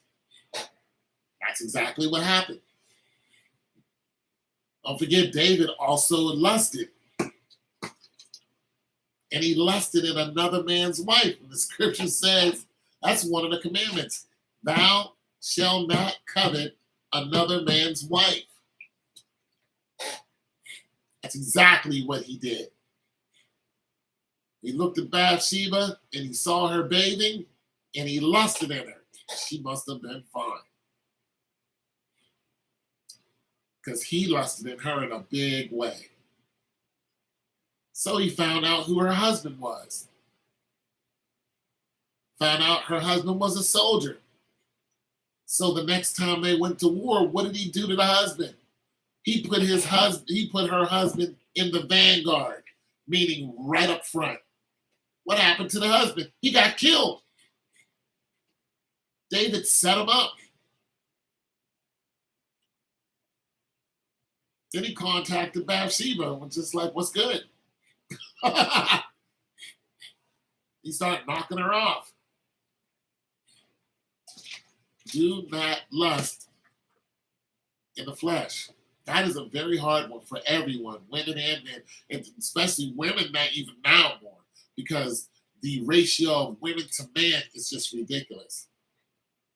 There are millions upon millions upon millions of single women, young single women, who will not find a husband. It's not even possible. They're young, of age, of voting age, smart, beautiful, gorgeous, cannot find a man. Gorgeous women can't understand why they're not married. Can't understand why they're getting ghosted. Making TikTok videos about how they're getting ghosted and all this other stuff. Why? Because there's not as many of us as available to you that you thought would be. When you were in high school, you were the bee's knees. When you got in college, it started to hit you. Like, wait a minute, we're all looking for the same. We're all looking at the same dude. Yeah. You're all looking at the same dude and probably all not the same guy out. When you get out of college, it's even worse. You get into the workforce, you're just like, damn, I don't stand a chance out here. I do not stand a ghost of a chance. Not on Bumble, not on Facebook dating, Coffee Meets Bagel. I don't stand a chance. I'm not going to be married. And some women are going, have come to the realization that I'll be alone for the rest of my life. And I'm 25. And you are absolutely right. You will be alone for the rest of your life. 25-year-old, smart, beautiful, goes to the gym, doing everything right, smell good, look good, in shape, can't get her eggs cracked. Has to go online and look for sperm just to have a child. Good luck with that, too. Good luck. She gets a passport. She starts flying around looking for a man. It's the same thing in every country. Once they hit 30, mid-30s, you know what they do? They adopt. Just trying to tell you. So lust is taking women by storm. A lot of women are buying that rose, whatever rose thing, and they're calling that their. Some single mothers who have sons don't want to let their sons leave, holding on to their sons. I don't want you to go. Why? Because there's no man around. So they want the son, and they give the son, grows up and finds a girlfriend. They give the girlfriend a hard time. They give the girlfriend a hard time because why? Because what the scripture says. He's going to grow up and he's going to cleave to his wife. So now all the help you had around the house, that's gone. Your son's 21 now. He's got himself a boo. It's lights out. He's not going to come around every day to see what you're. Nope. And it gets older, and it gets worse the older you get. And it hits you. You're the one who has to mow the lawn. Yeah, you got to mow the lawn unless you pay for a service. So there's another dynamic. Can you afford to pay for a lawn service? Because a lot of women don't want to mow the lawn. You got TikTok videos of women who have to fix their cars because they can't afford to go get it fixed. They can't afford to. There's no man around to help them. Listen, once you hit a certain age, the men are not as attracted to you anymore. Your value, your SMV, your sexual market value has dropped dramatically. So we're not coming around. We're not answering your phone. We're not answering your call. We don't care. We're busy. We got other things to do. Now you're 40. It's lights out. What do? You go out with your girlfriends. You all sit around talk about the same thing. Because you're all a bunch of spinsters now. You probably all had a chance at a decent man, but you blew it because you thought you'd be young forever. One woman said, I did have a head full of hair. I did have that body once. She's like, now I do not have a head full of hair. Now I do not have the body I used to have. Very few women actually do. You know how the grandmother ain't looking at like the grandmother anymore? The grandmother is the sexy grandma now. You had grandma in the gym at 65, banging, clanging weights in there at 5 in the morning. Just trying to tell you, ladies. If you got a daughter, tell your daughter now. Your daughter's what? She's 10? Your daughter should be, listen, if your daughter's 10 years old, your daughter should be learning how to be a wife.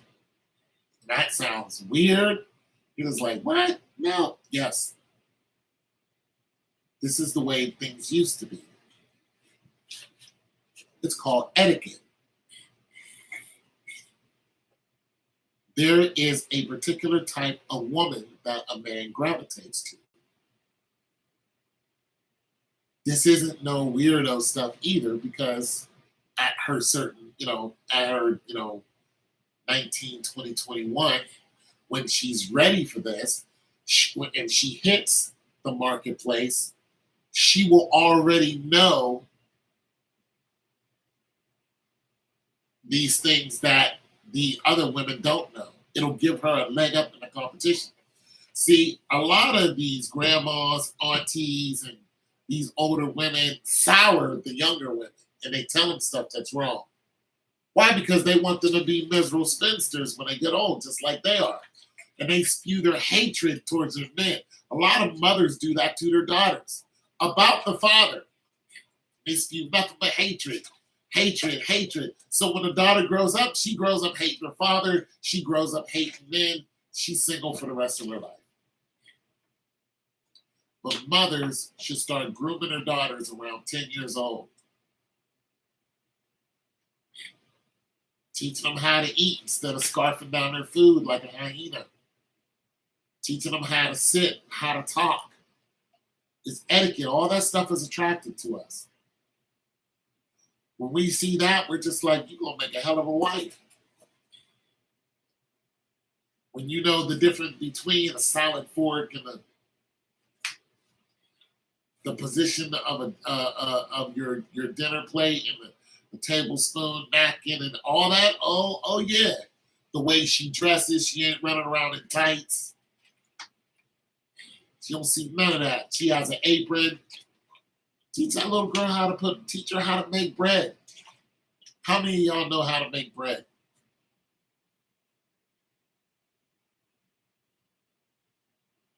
Teach her how to make bread. It's not that hard, but there's time that goes into it. There's a love that goes into it that once a man sees that, he's like, I will always come and eat at your house. Shoot, let's just go ahead and tie the knot.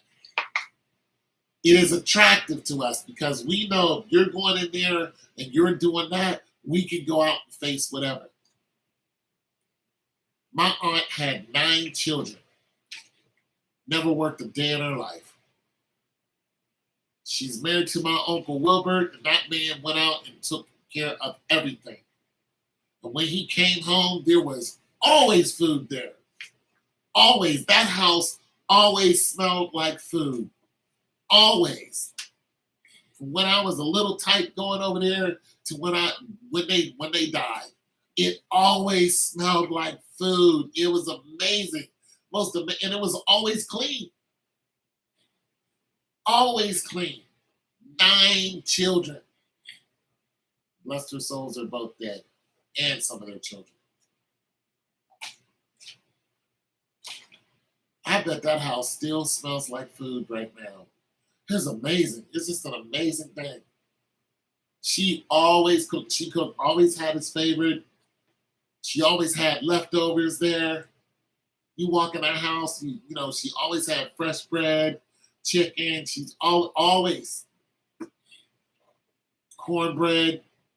She stayed in that kitchen and she kept him going until he died. He died first and then she died. And her kids came over and took care of her, and her grandkids came over and took care of her until she passed away. And that's the way it's supposed to be. It was just him and her.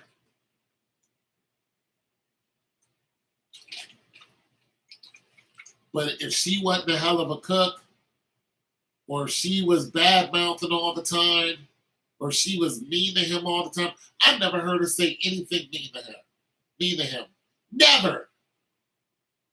As a matter of fact, now that I'm thinking about it,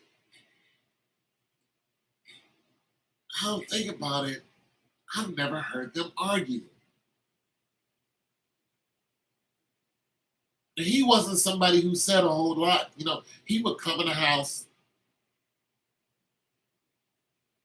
and she would take care of him. And when he would talk to me, especially when I got older, yeah, what's up, Tony? He'd sit at the edge of his bed and talk to me. And she'd just be sitting there looking at me and listening to us talk.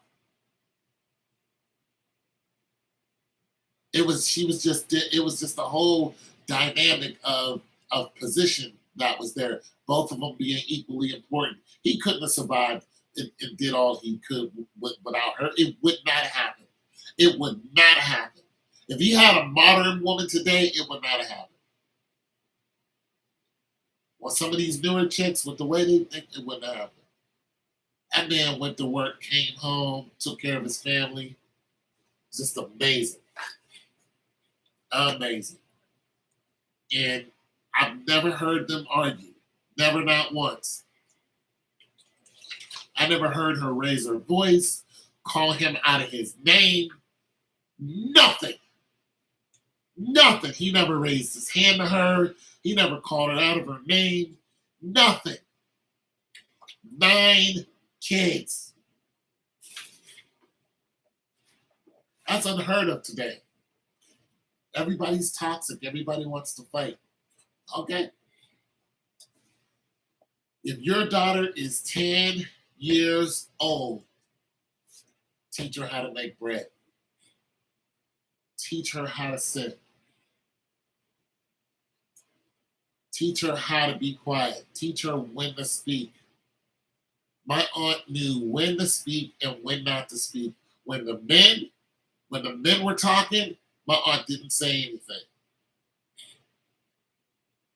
She didn't say anything. She knew exactly when to come into the conversation. But when we were conversing, just me and him, she's sitting right there. She didn't say anything. She had laughed because a lot of it was funny. But she didn't say anything. And when he'd invite her into the conversation, then she would speak to me. She wouldn't speak over him. She wouldn't tell him to shut up.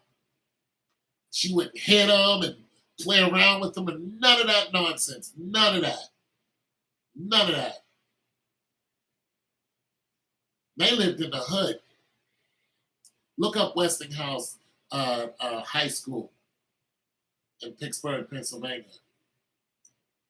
Right on that block is where they lived. That's in the hood. It's called Homewood. They live right on that block. I can walk right out their door and look right at Westinghouse. Great school for football. It's in the hood. It's in the bricks. They were great people. Their relationship it wasn't perfect, but it was none of that BS you see today. I never heard them argue. Never heard her badmouth him. You know what? I've never heard her kids bad mouth him either.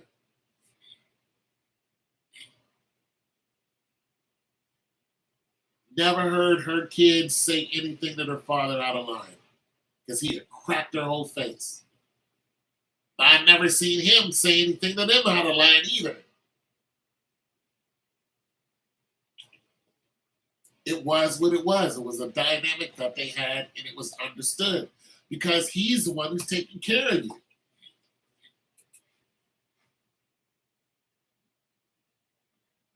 Teach your daughter how to make bread. Teach your daughter how to pull beans, how to separate beans, how to separate greens, how to clean greens, how to clean a fish. Teach her how to scale a fish, how to cut one up, how to cut up a chicken with a boning knife. She's 10 years old. She got the strength to do it.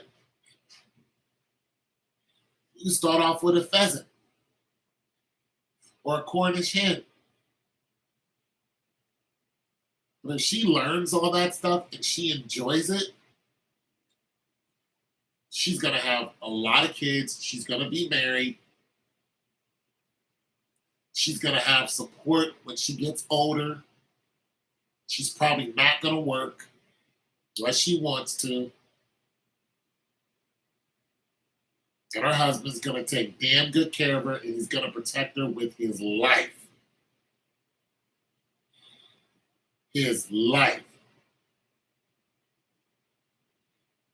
And she's going to have grandkids, and those grandkids are going to make sure she's straight after the husband's gone. When he's died off and she's living off his pension, those grandkids are going to come up in our house and they're going to make sure that grandma's good. And your she's going to be safe. She's not going to get put in a nursing home. They're not going to shoo her off so somebody can kill her. It's not what's going to happen. She's going to have her house where she raised them. It's going to be paid off.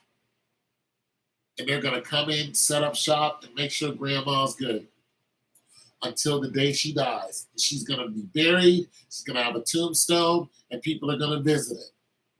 They're going to put flowers on it, and they're going to show her love and respect because that's the way she was raised. She was a respectful child. She had a position, and she mastered that position. And her husband loved her for who she was and respected her for who she was. And that's the way it's going to go. But if you don't do that and your kid is just a little rebellious ass kid, they're going to grow up rebellious. They're going to grow up twerking. They're going to grow up bad mouthing everybody. And when they get older, they're going to run into the dudes who don't care. He's going to drop a seed in her. She's going to have children who are looking for their father. They're not going to know who their father is, or they're going to know who the father is, and the father is not going to care. She's never going to be married. She's going to have to work. She's going to be a single mother out here working. And she's going to get tired eventually. Pissed off. A lot. She's going to be grouchy and angry because she has to face the world. She should have never had to face the world. Somebody else should have faced the world. But you didn't teach her that. You didn't teach her etiquette because of some BS that people are saying, oh, it's wrong. You're training her to be subservient. No, she's a female. You're training her to love a husband because you know what husbands want. When she gets of age, she's going to seek out a man. This happens. This is going to happen. Why are we acting like little girls are gonna stay little girls? This little, and nobody should touch, like, you people are stupid. You're just making your kids suffer. No, she's gonna grow up, she's gonna seek somebody in her age group, and she's gonna want to do the horizontal bop and have kids. Why not give her the best chance to be married to a good guy? No, that's not what you people want. No, we're gonna covet her. We're gonna keep her safe. No, what you're gonna do is you're gonna give her all kind of complexes. And when she gets older, men start talking to her. They're not gonna want her because she's gonna have too much mental baggage. She isn't gonna know the first thing about loving a man. Not one. And eventually, she's gonna get angry and not care. She's gonna be a Catwoman. No, give her a fighting chance. Women outnumber men 14-1 in every major city. Teach her the importance of wearing, a dress. Teach her the importance of the clothing that she has on. Teach her the importance of her physical position, how she stands, what she looks at, her hair. Teach her the importance of her hair. The Bible talks about a woman's hair. It says a woman's hair is her glory, and a woman is a man's glory. Your hair is important. All these goofy people cutting off their hair because Rihanna did it. Her hair is half of its cut. No, she's Rihanna. You're not. What is that on your head? Your lace front? Nobody else but us. Nobody else but us. A lace front? Nobody but us. Nobody. You have horse's hair on your head? Nobody but us. Nobody but us. Nobody but us goes out, gets a horse, and puts it on their head.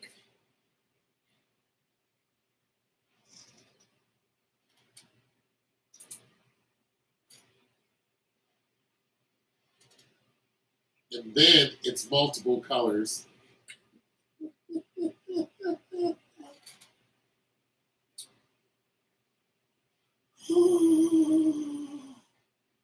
And then we hate our natural hair. But here's the thing, when a white woman starts wearing locks, everybody goes off. But we put on a wig that is just as straight as a white woman's hair, but you're just fine with that. But I don't know, why do we hate nappy hair? Why? What's wrong with this? What's wrong with this? How many women have looked at me and went, ooh, ugh. Look at the way you look. And I'm like, how do I look?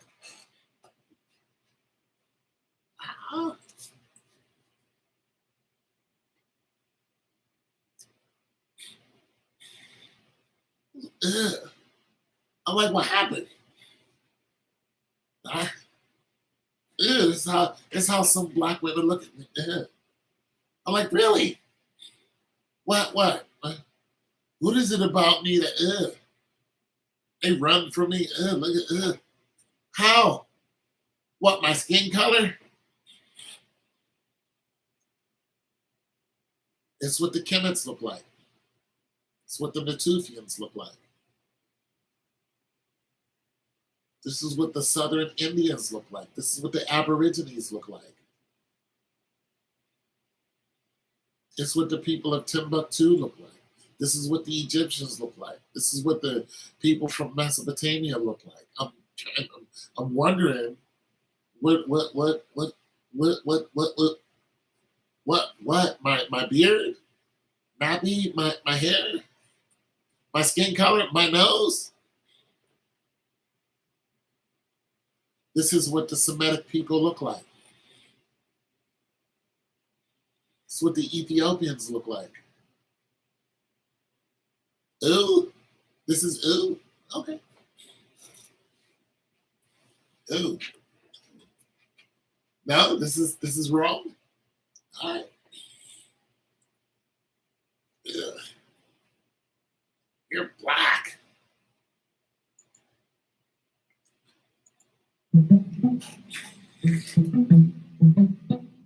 Ew. Look at your face.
Ooh, you're black. Ooh, your skin. Ooh, you're ugly. Ooh, look at this ugly guy. How women run from me, run in the house,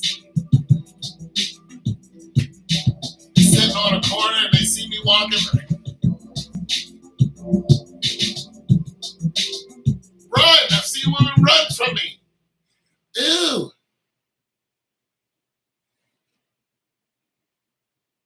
Oh yeah.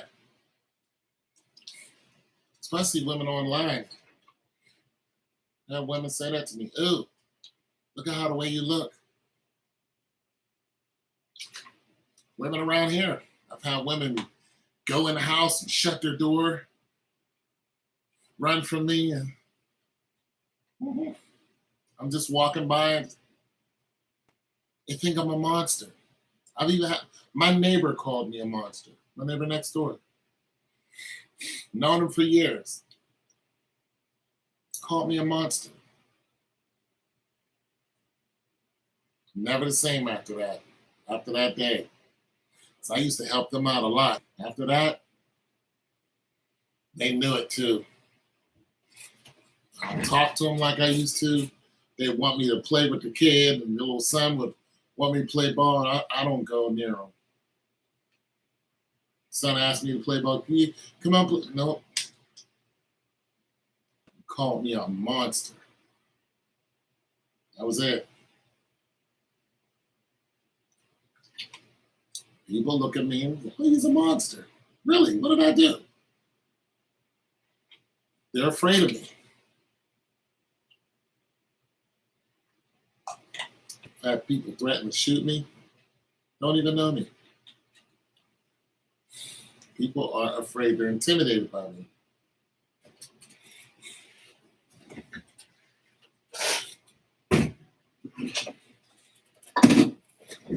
Yeah, I had women say that. Ew.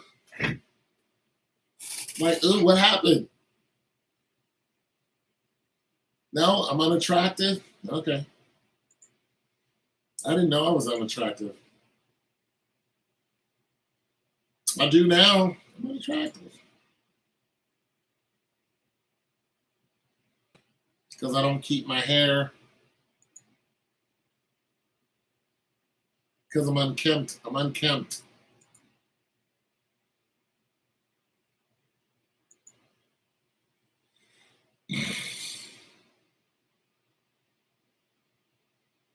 Teach your daughter how to cook. Get your daughter a cookbook. Get your 10-year-old daughter a cookbook. That's the move right there. It's the cookbook.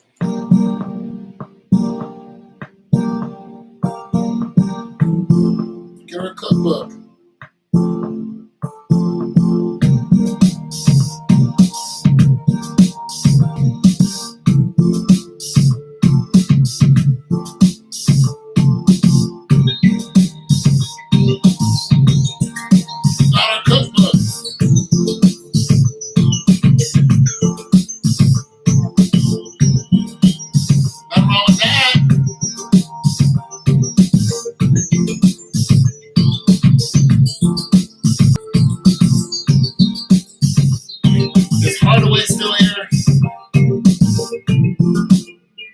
he wanted to talk about some athletics. So if you're here, brother, I'll talk about athletics with you.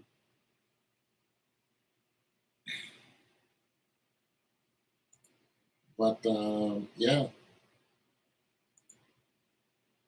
your daughter cookbook, or you can afford it. If you can afford it, take it boarding school.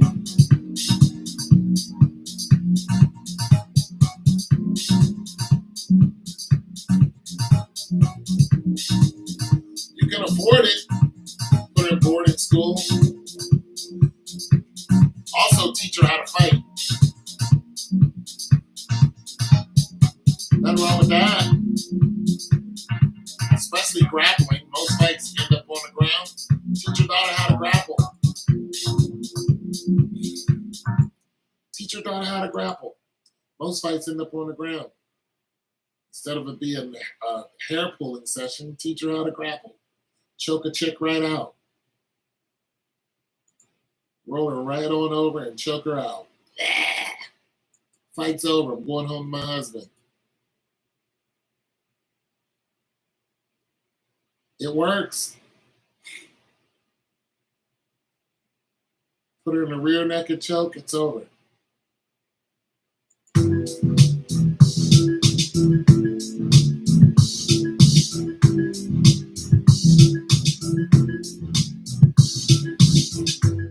Most people don't know how to fight.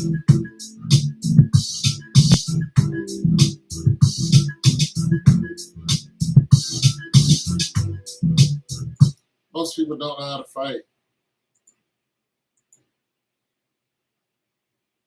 They have a very archaic way of defending themselves.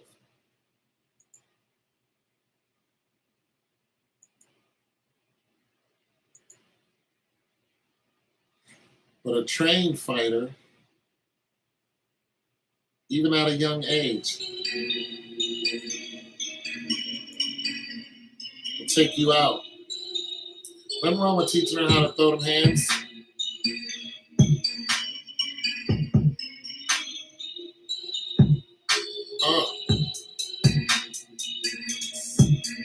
Ain't nothing wrong with teaching her how to throw hands.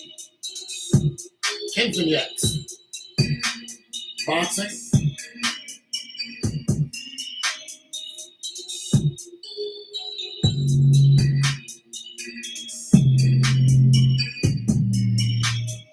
Teach her how to protect them ribs. Protect your face. Throw them elbows.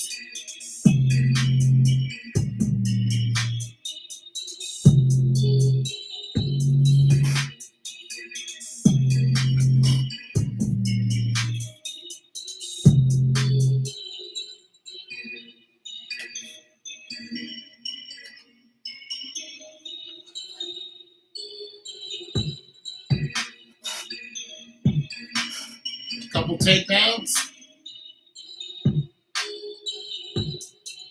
Yeah, a couple takedowns.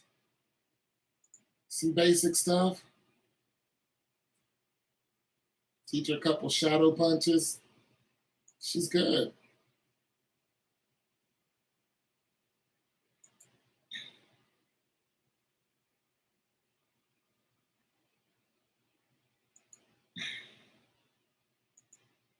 Yeah, teach her shadow punch.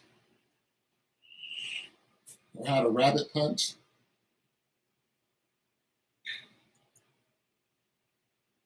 A rabbit punch ain't no joke.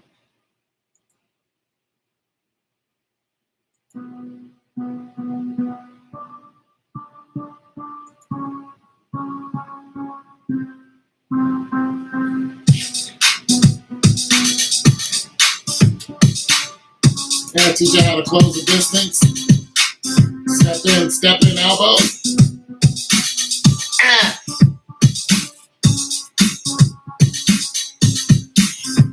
Ah. That's a step in elbow. Ah. Ah.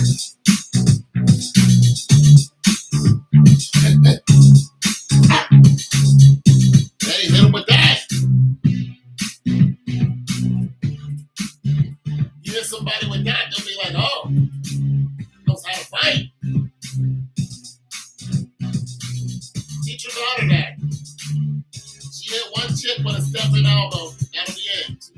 Oh, you want to fight? Okay, you know, girls they come in all wild. She just slip up in her hair. Crack me. Little girl, leave her alone.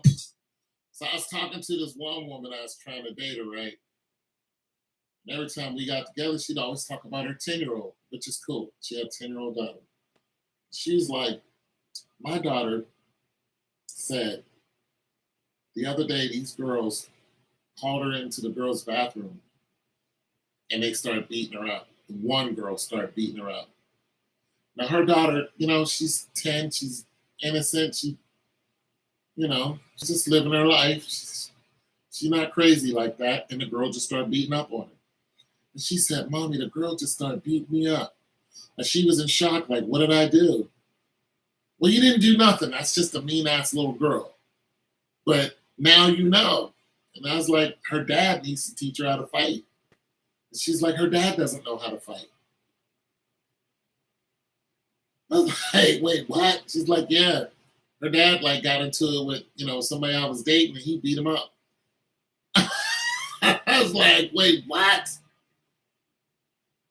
Like, come on now. He don't know how to at all. Like, she's like, no, he don't know how to fight.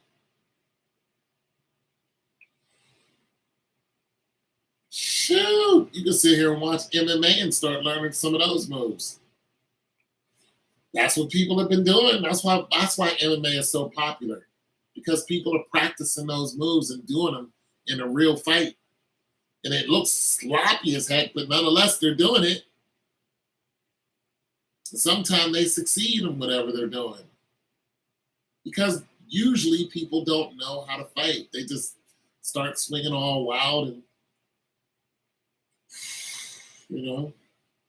people swing wild. You can just step back and then bang, hit them with a rabbit punch and then they'll stop all that swinging wild. People come at you, you just step back and just hit them straight. Hit them with a Michael Jai White, bang, right in the nose.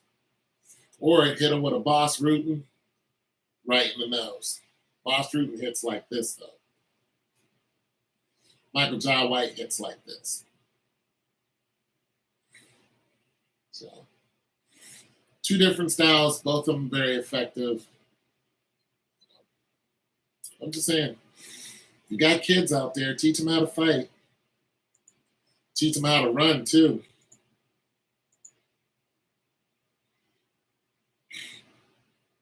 I was watching this video where this white chick in high school, probably, 15 years old, got into it with this black girl. Same age, same school. And it was a meet me outside type thing. But a little redhead white girl had, I don't know if it was her brother or whoever, but whoever dude was, had taught her how to grapple. Little black girl, her mother showed up. And her mother showed up, but her mother didn't know how to fight. So dude is standing there coaching the little white girl. He was like, yeah, okay, now turn her over. All right, now pull her down. All right, now get her in the rear neck and choke the girl out. And then let the girl go. He's like, she's finished. Get up. So the girl gets up. Then the mother shows up, and the mother's like, beat her ass. But the mother doesn't know that her daughter had already lost. Like, the whole thing's on video. Your daughter can't fight. So the daughter rushes back in there, and the white girl's like, no, like, I don't want to, like, I already beat her. As soon as the girl rushed back in there, the white girl grabbed her by her arm, grabbed her by her head, took her momentum with her, landed on her, got the grappling with her, same thing, rear naked choke. Fight's over. Now, if her mother either knew how to fight or there was a dude, there on the little black girl side, it would have been a whole different fight. It would have been different. Now I was watching these two high schoolers. Black kid was fighting against an Asian kid, boys. And the black kid did not know how to fight MMA style. The Asian kid, okay, so the black kid came and he was a bigger kid too. Little Asian, skinny Asian dude, he just standing there looking at him. So they got to doing this. Asian kid waited till he came in, got old boy, grabbed him, took him to the ground, put him in some figure four or something, and was using his elbow and was elbowing his kid in his skull. Damn, damn, damn. I was like, I mean, he just knew how to fight. I mean, this kid outweighed him in everything, but the Asian kid just knew what he was doing. And I was like, okay, okay, let me see what's going to happen. They broke it up. They got back up. Black kid was like, all right. And he learned real quick. The Asian kid does not know how to box. So when they went at it again, Asian kid came in, tried to grab him, bam, punched him right in his nose. Like, let's go. You can grapple, but you can't box. And he was bigger than him, and he was faster than him. So there's a good chance now that he figured out what your kryptonite is, he's gonna knock you out. Fight was over after that. All over.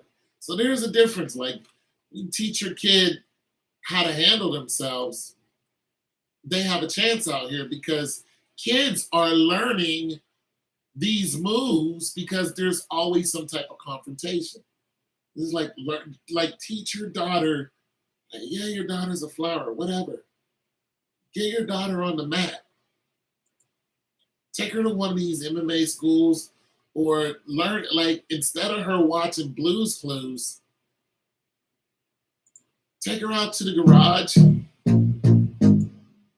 Take your kid out to the garage, put a mat down, and be like, all right, this is what it is.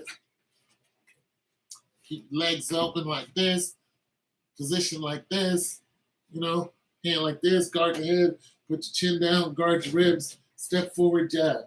Step forward, jab. Now move head back and forth, take your head off center, and then jab. Now jab. Switch legs.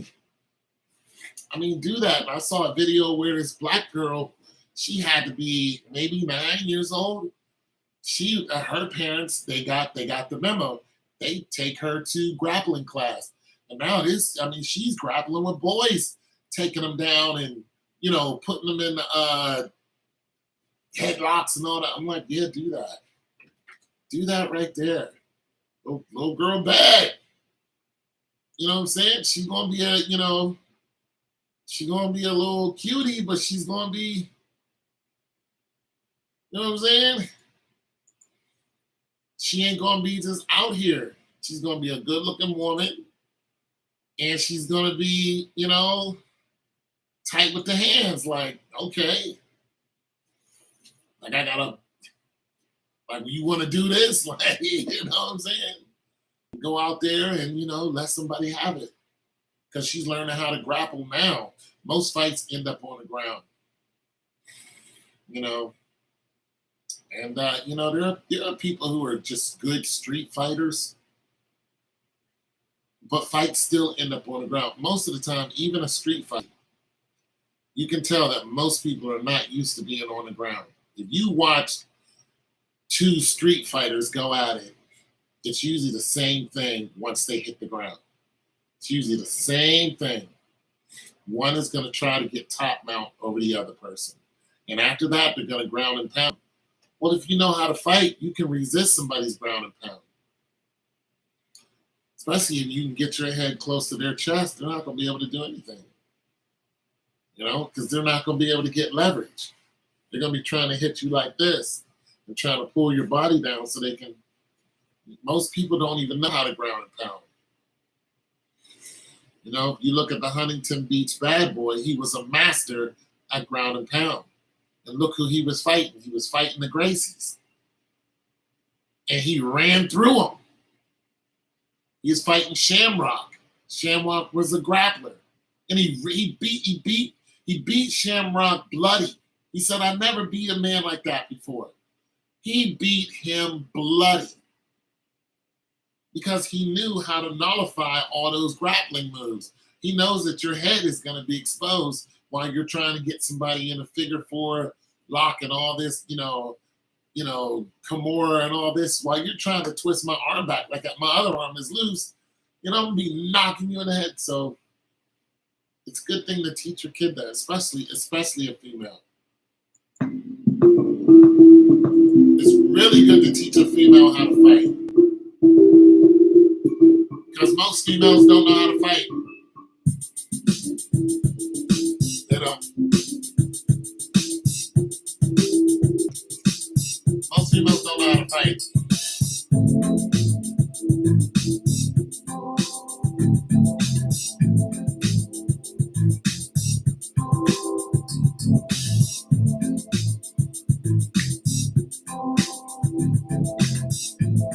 Most females don't know how to fight.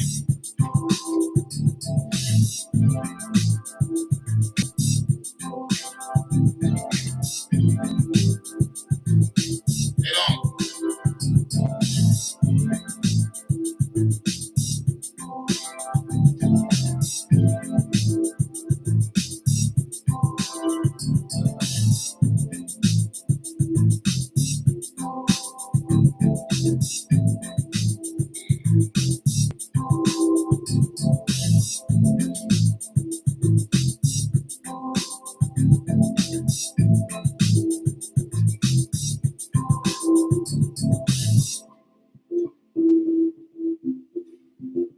Fight. Every now and then you'll see a video of somebody who really knows how to bang. A female who really knows how to bang. Like, let's bang. Like, okay, yeah, she knew what she was doing. But most of the time, females don't know what they're doing. And it's just a mess.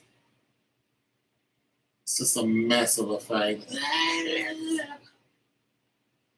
Get up, you stupids. Y'all look stupid. They don't know how to knock her ass out. That's what you be hoping, like, are you two just gonna pull each other's clothes off? Not that I mind. I mean, if that's what you're gonna do. But, you're watching two people in confrontation. You hope somebody knows what you're doing. Other than that, it's just a hair pulling mess. It's like, no, like, level this chick. Like, my mom knew how to fight. My mom tried to run this chick's head through a tree. She wouldn't leave my mother alone. My mother was like, all right, come on, let's go. This chick came out of all, got her in the headlock and headed right for the tree. Like, bang, and started uppercut her. I was like, yeah. I was like 10. She beat that woman's behind. I cut it out. My sister knows how to fight. My older sister.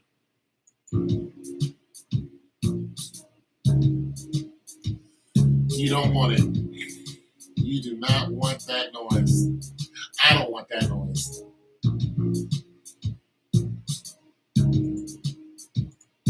My older sisters know how to fight.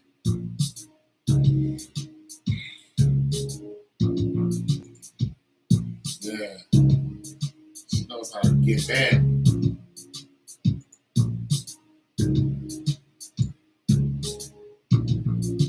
Let's chill.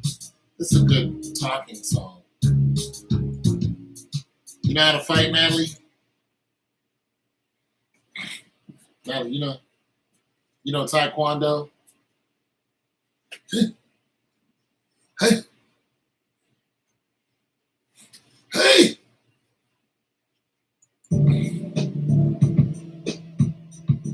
Natalie, you know how to fight? I know you do.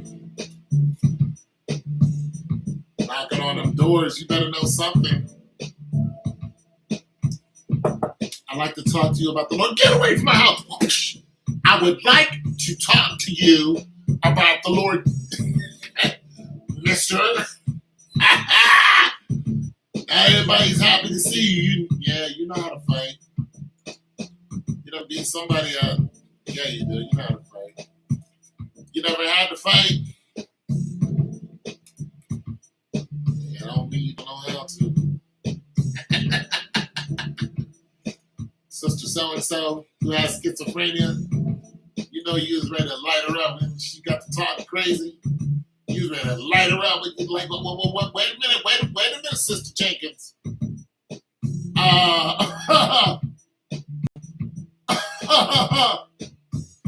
I know you ain't talking about somebody's apple pie. Wait a minute, Sister Jenkins. Like your blueberry pie ain't none to write home about. You're a dangerous person.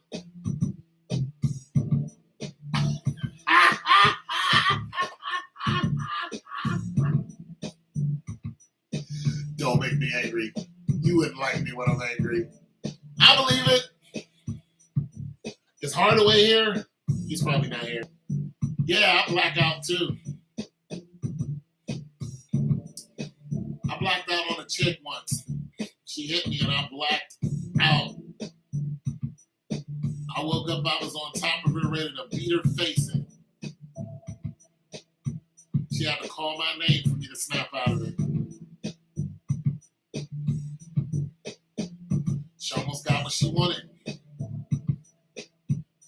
She called my bluff. That was that. She was the person I was dating. But she thought I was a punk because I was sweet to her. She tried me. I lost it.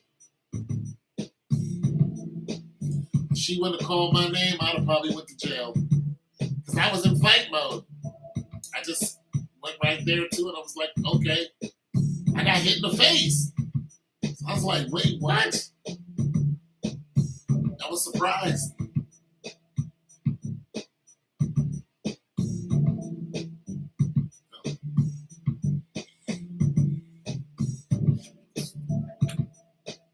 I don't like it. I don't like fighting. It's a very scary thing to me. Because I know that,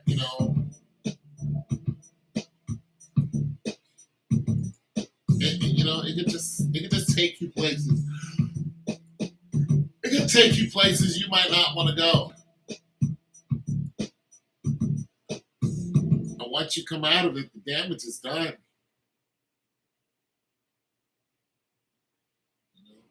I had a white dude call me a nigger in a gas station.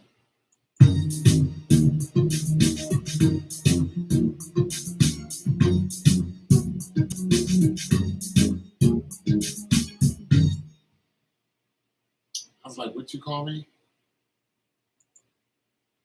He started to walk away because he knew he was in trouble. And this woman was there too.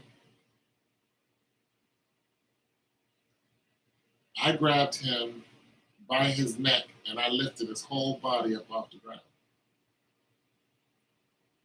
And his girl, a manager we worked with, a clerk from behind the desk, and somebody else was trying to hold my arms down. And I lifted his whole body up off the ground. And I was talking to him. What you call me? What you call me? Made me mad.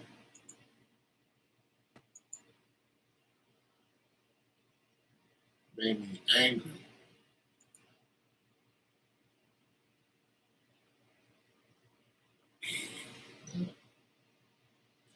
After that, when I go into work, they talk to me very nicely. Because there was another dude in there, he was talking to me kind of crazy sometimes. I just look at him like, okay. But after that day,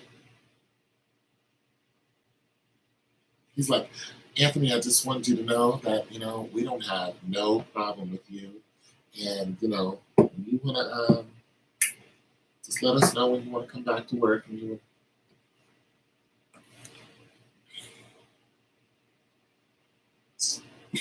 he was talking to me real nice. Because he raised up on me a couple times, and it's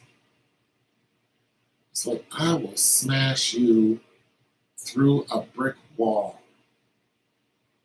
But you can't go into work, you can't act like that. But that's what I be thinking when people talk to me crazy. The thing about anger, though, once you get angry, that spirit enters in you. Now you're always angry. And somebody out there is better than you. Somebody out there will call your bluff. Now you're in it. Now you're in the thick of it. Now you're in it with somebody who's angry as you are. And that's when you turn into something else. That's what I really don't want, because if I get into it with somebody who's like me,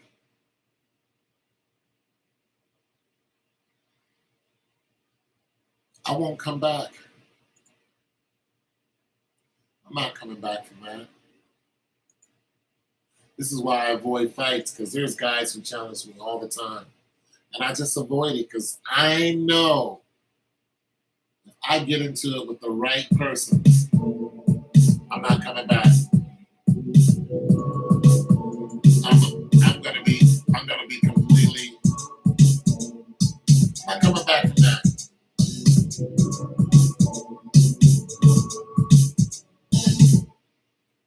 I will not return from that. I'm gonna be in it.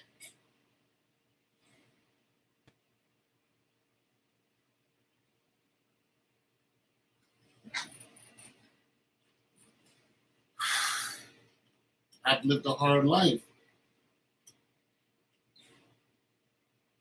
I get challenged all the time. All the time.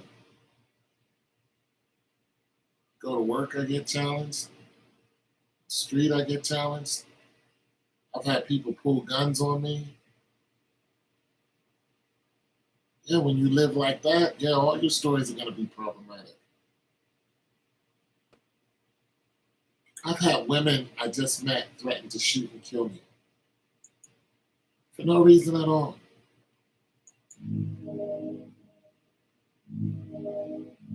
Yeah. I don't know what to tell you. Nothing sweet over here. People have been wanting to kill me since I was.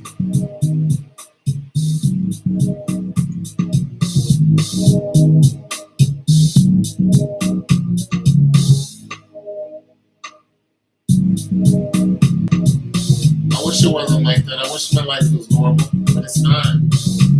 I'm not a normal dude. I'm not normal.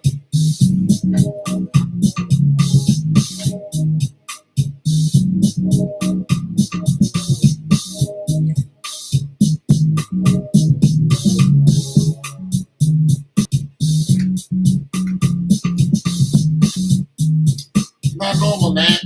Are you normal? You have a normal life? Your life's not normal, is it? Is it? Is your life normal, Nat? Come on, tell us about your normal life. Tell us what normal is. Because I'm not normal. It's not normal over here. I wish it was. I wish I had some normalcy in my life. I wish people didn't look at me and want to pull a gun on me and shoot me. I wish that happened. I wish the police didn't look at me as a threat every time they see me. I wish I didn't walk into the bank and people think, I'm going to rob them, because that actually happened. And the teller was like, we're not used to seeing people like you in here. People like who? They really thought I was about to rob them.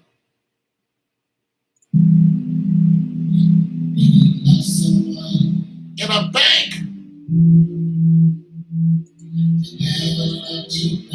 I don't know what to tell you. That's my life. It's my life. This is the way people treat me.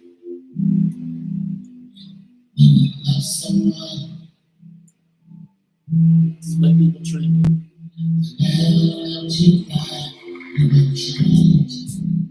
One day I'd love to give them what they want. But I know it's just going to end up with me on the short end of the stick.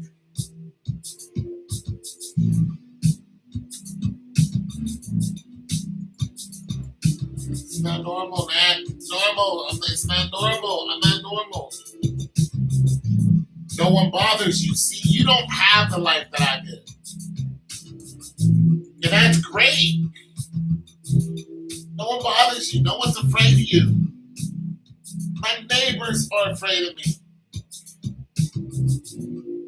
My neighbor had a little girl, and every time I walk outside, she'd grab a little girl and run inside. Brand new baby. What did she think I was going to do to the baby? What kind of idiocy is that?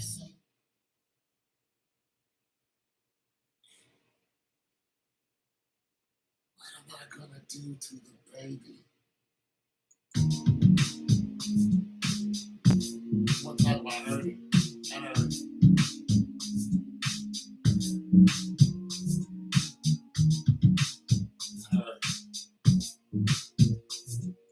I said, okay, let's see what it is.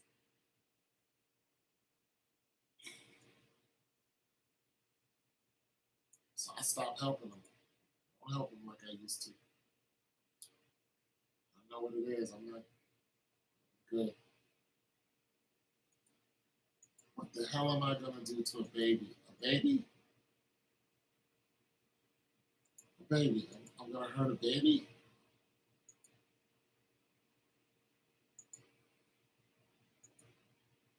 This is what I go through all the time. People think I'm going to do something. You think I'm a monster.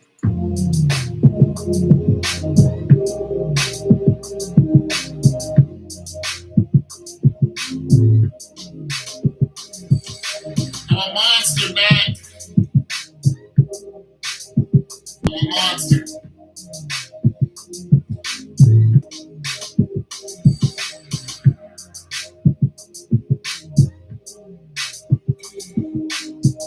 They better be glad I'm not a monster.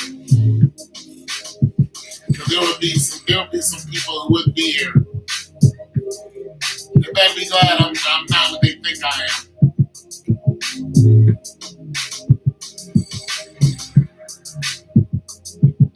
Because there would be some gone folk. I'm not a monster. A regular dude. Regular dude. I'm no damn monster. What people think I am.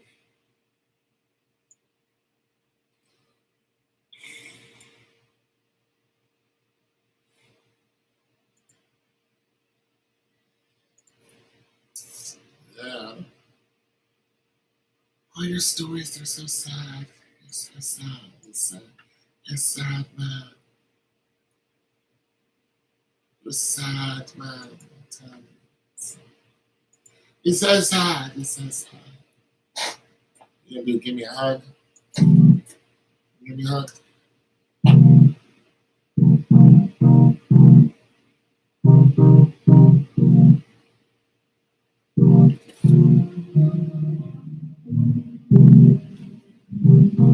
That's what it is. It's so sad. These stories are just sad, my God. Oh my God,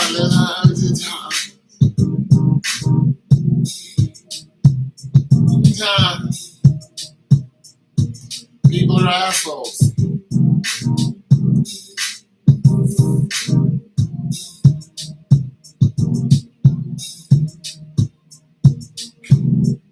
They're assholes, man.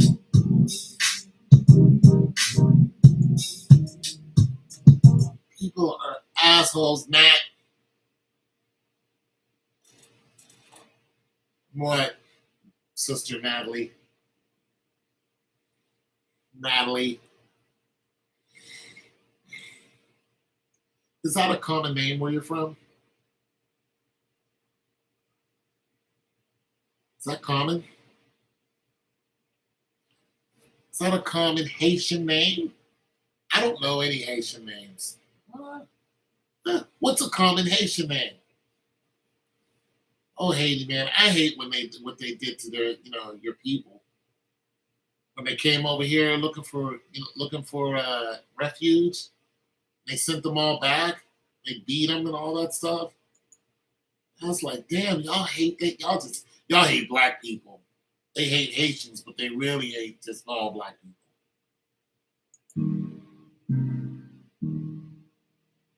I was saddened about that. They're gonna get theirs. They're gonna get theirs. Judith? Judith is a normal name? Stop! That's a colonizer name. That's not a. No, what's a normal name? That's a colonizer name. What's a normal name for you? For your people? For a female or a male? Like Judith? Judy? Judith? Get out of here. That's a colonizer name. That's really? That's because of the French that invaded you guys. Nah, that's definitely a colonizer name. Ça passe, ma boule. They Haitians.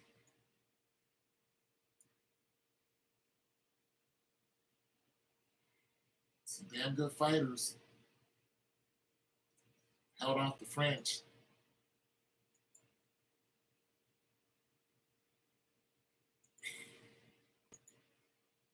Held off the French and then paid for it. Fought over here for one of our civil wars, I believe. Matter of fact, our country would be divided if it wasn't for the Haitians and their fighting prowess. But the French, I pissed them off because you guys had a slave revolt in Haiti. Cost the French a lot of money, so what they did is they came back with all their ships and say, hey, you cost us all this money, so we own your land until you pay it back. This was 200 years ago.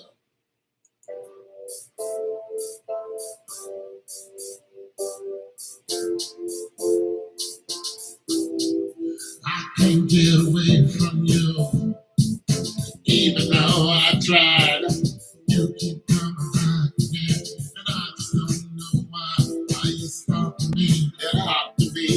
What did I do to deserve you? I made this as a joke. I just don't know why you keep talking to me and talk to me. You can't let it go. Because I told you no. Just because I told you no. Because we don't see eye to eye. Girl, you go ahead and do your thing. And I'll go ahead and do mine. It's just for the hits. I made this because some chick wouldn't leave me alone. You went to Louisiana and learned some history about it. Yeah. Oh, you love history. It's probably why you listen to me so much. Because I talk about history a lot.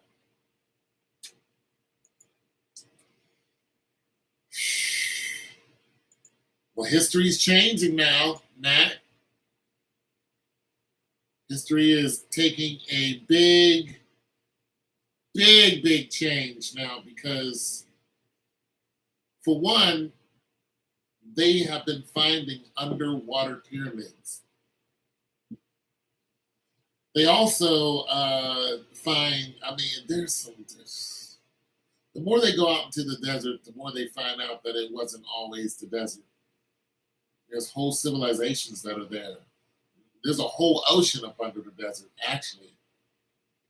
So now the desert has come alive and there's a whole spring of water that's come up.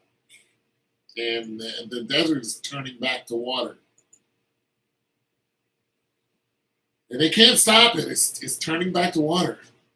And places that were, had water are turning dry. So it's getting interesting. But history's changed because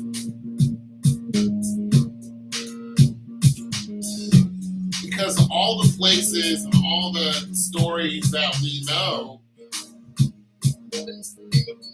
Like, yes, those things happen somewhat, maybe. No, I'm not so sure. But the whole beginning of man did not start with Adam and Eve.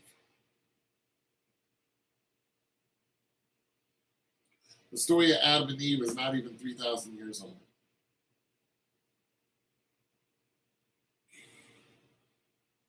We know that their civilization's been here for millions of years. Millions.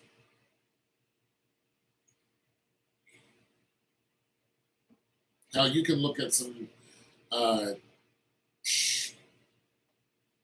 They thought the ancient Sumerian, some of those Sumerian relics and remembrances and buildings and stuff like that, civilization. They thought those were the first. It was the first of our generation. Found out there were people here long before that. Some of the stuff they found out in ancient China, civilization here 12,000 years ago. They can go back further than that. They're finding out Obekli Tepe and all that.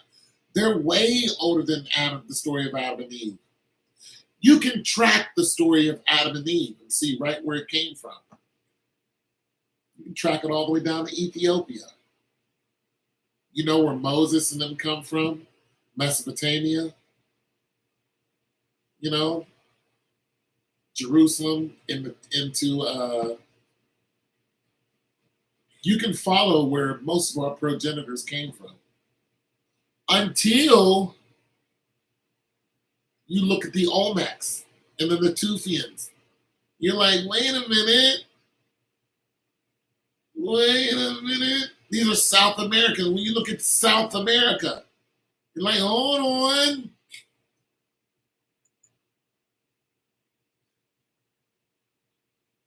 Yeah, you're like, wait a minute. You're looking at South America, and you're like, hold on, something ain't right. The Olmecs, when you start looking at the Indians of South America, the Olmecs were here first. Well, they're here before the before Pachacuti and Quetzalcoatl, and before the Spanish came here, killed off a bunch of Indians.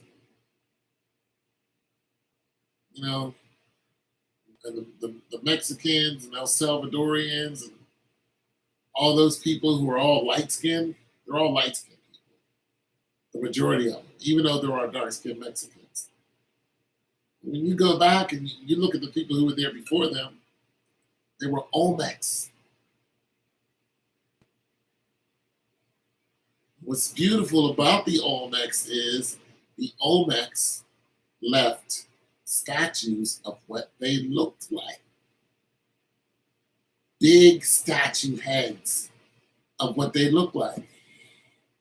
Wide noses like this, wide lips,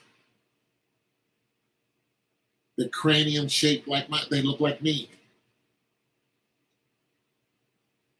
So the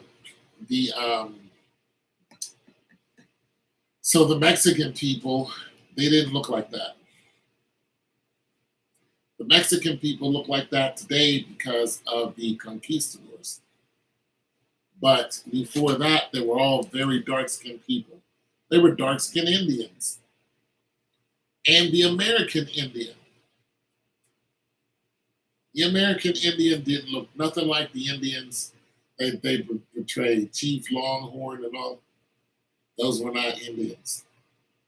Those are Eskimos. Yeah, those people are not Indians. Chief Running Bull and all that. You guys aren't Indians.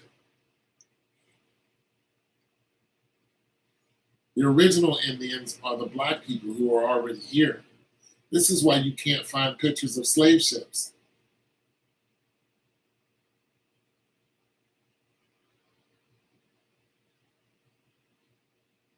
As I'm saying, history is being all twisted around because you can find plenty of pictures of white people coming over here on ships, but you can't find plenty of pictures of slave ships.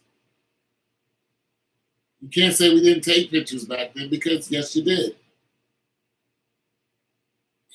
Slavery is not even 100 years old. They're still slaves. Hell, there's still slaves today in America.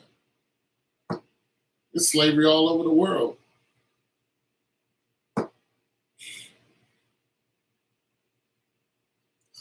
You've been having dreams again, Natalie?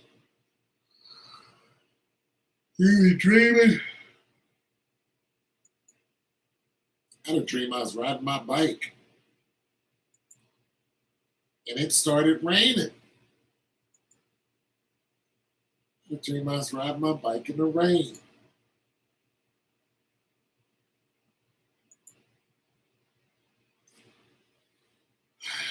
Tell me about your dreams, Nat.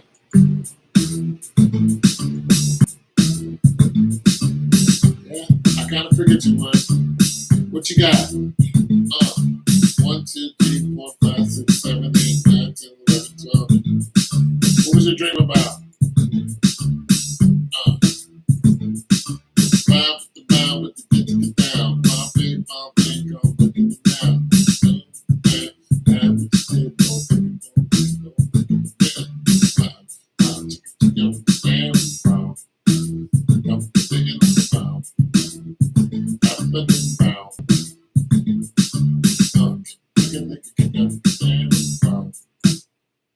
I like that. What'd you dream about, Nat? What happened?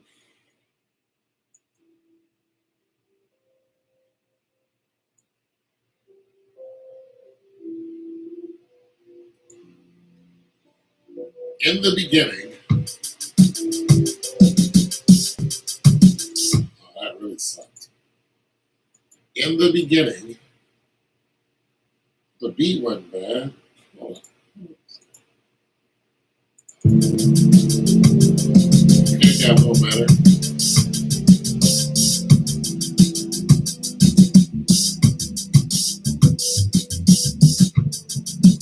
Yeah, it got better. In the beginning, there was Natalie. You and I went hiking in a large group of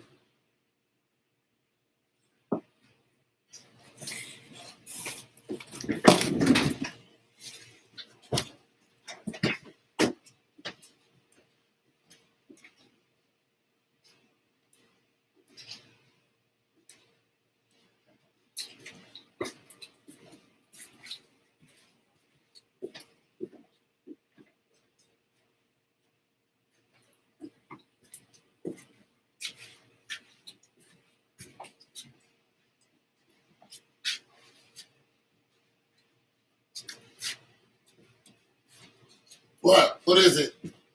What is it with the women? There's no woman here. What's going on with the women?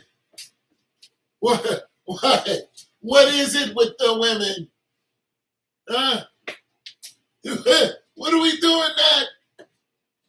What are we doing with the women, Nat? Huh? What are we doing, Nat? There's no woman here. All right? What are we doing? Talk to me, Nat. There's none. What? Come on, Nat. There's not women hiding in the closet. Jeez is with the women already?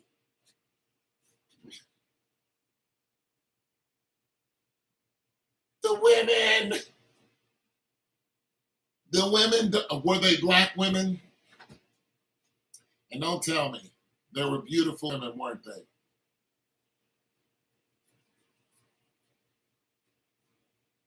They were black women. What are we doing with the women that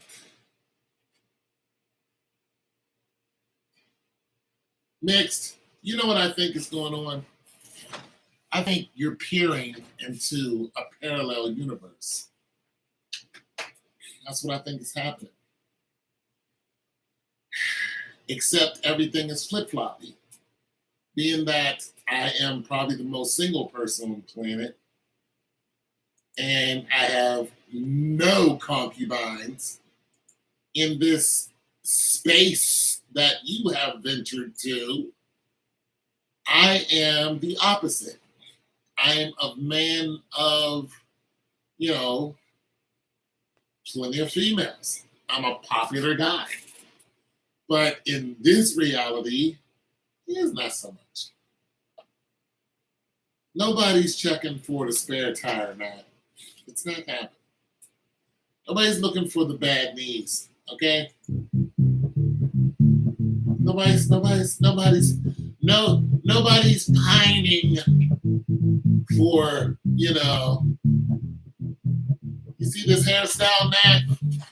This isn't popular with the ladies. Look at this. Look at this, Matt. Look it from the back. You see that? You see the reckless abandonment that is my hair? This does not go over well with the ladies. No, look at it. Put some light on it. You see that? Women are not digging this. This is what they do when they say, "Oh my God, look, I look like a black Christopher Lloyd." Ooh.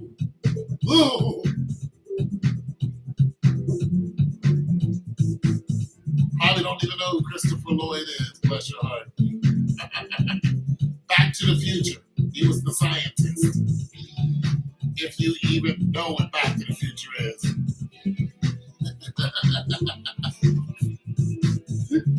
Christopher Lloyd was the one who created time travel.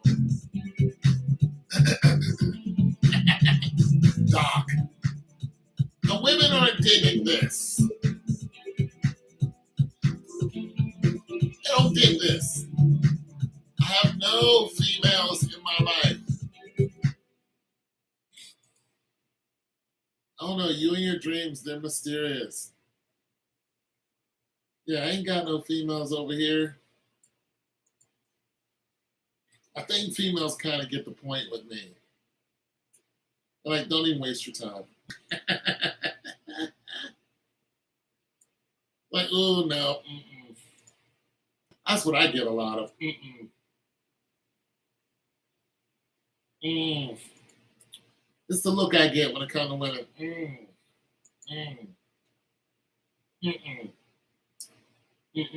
That's what I get.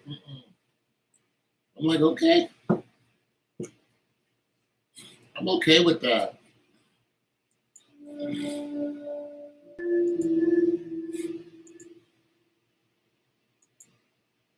I'm strange. Women don't like strange. They want me to be a thug. I'm a thug. I am not a thug.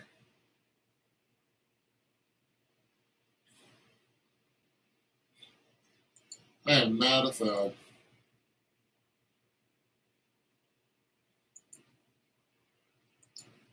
I'm not. I don't want to be a thug. I'm not interested in being a thug. I am not a thug. They want me to be a thug so bad. You don't understand what? You think it means I should get it in?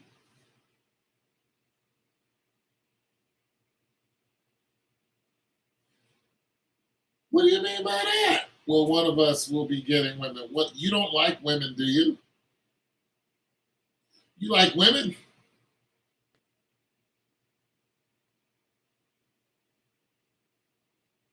That's interesting. That took a twist. Maybe all of those women you're having in your dream, they're not there for me. They're there for you.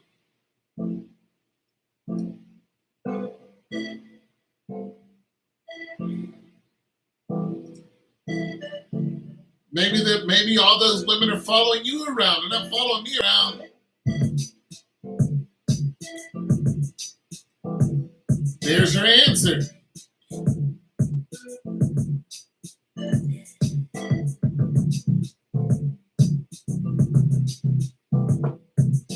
Maybe the women like you. They don't like me. Women don't like me over here.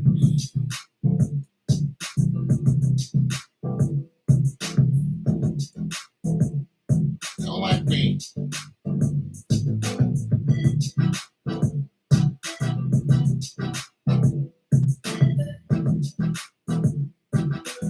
Women think I'm strange. Like, you're strange. So, those women are all there for you, they're not there for me. Yeah, women think I'm strange. You're strange. How so? I don't know. I can't put my finger on it. But I don't. No. You give me the ick. Women and their ick. It gives me ick. As if anybody cares. It gives me the ick.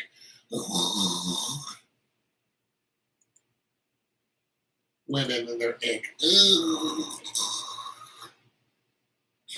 Gonna be single for the rest of their life.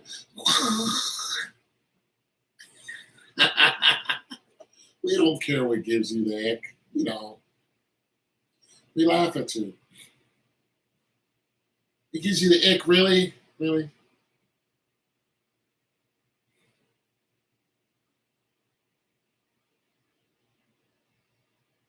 No, those women are there. Don't be sorry.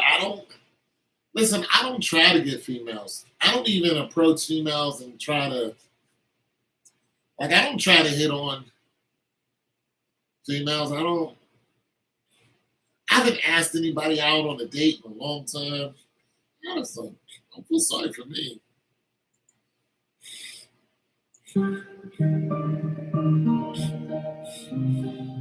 Not really I'm not really prime, I don't know, my mind is not really in a position for all that.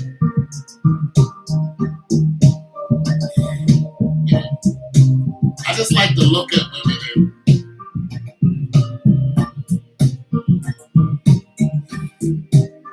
it's like I see you. I'm kind of like 50 Cent on this, because 50 said, I really like to look at beautiful women. He said, just don't come over here. I'm like that. You know what I mean? That's kind of the way I am. Like, I like to look at you, but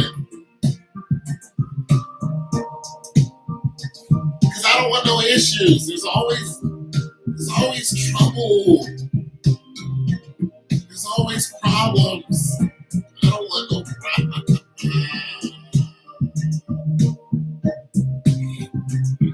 I don't want no problems. Now, if I ain't had no problems, it'd be different.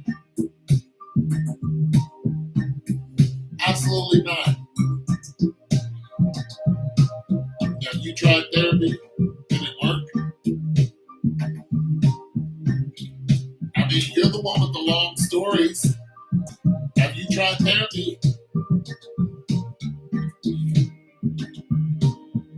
What'd they say? Did you get diagnosed?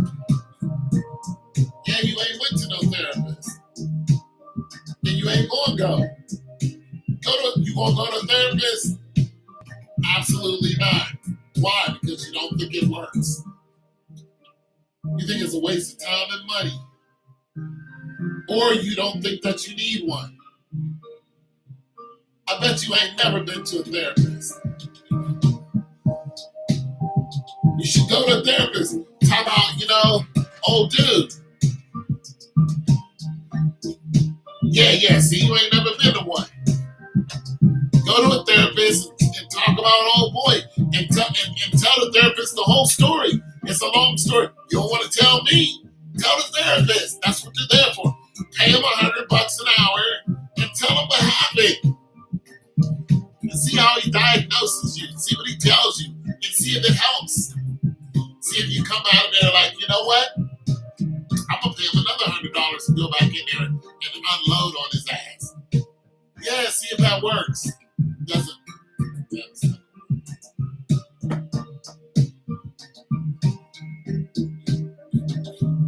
You're healed? No, you're not. You are. You are mountains away from healed. You're not even close to being healed. I'm not a therapist, and I know that. You're not healed. You mad as hell. You mad as fire. You're not healed.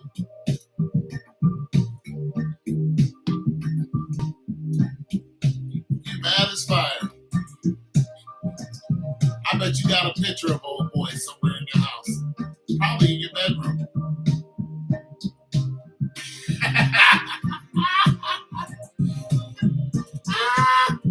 I bet you look at that picture every now and then like, it's in your phone. But you grab your phone, just open it up.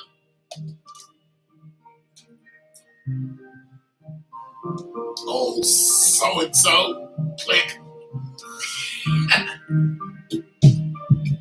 You ain't no good.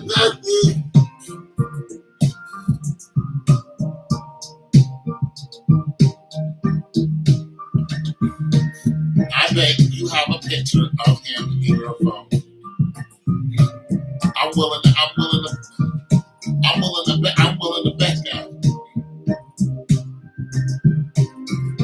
Nah, you got one. You got one somewhere. There's a picture of him somewhere. Cause you mad at him. Listen, you're mad at him, and you like being mad at him. You enjoy it. You enjoy it. Yeah, you do. You like being mad at him. And you're holding on to it. You're not going to let it go because it gives you some type of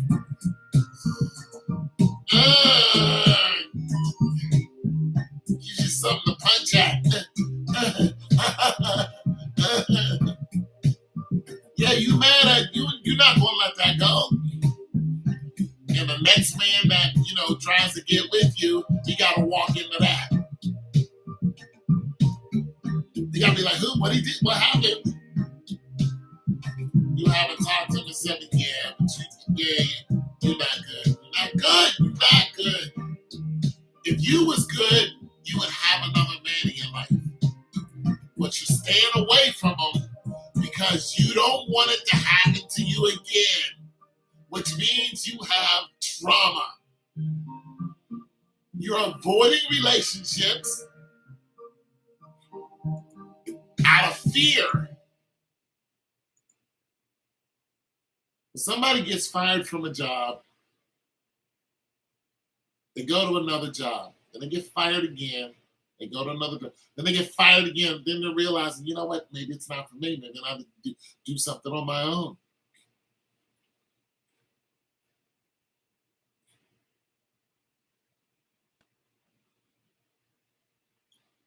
See what happened to you traumatized you.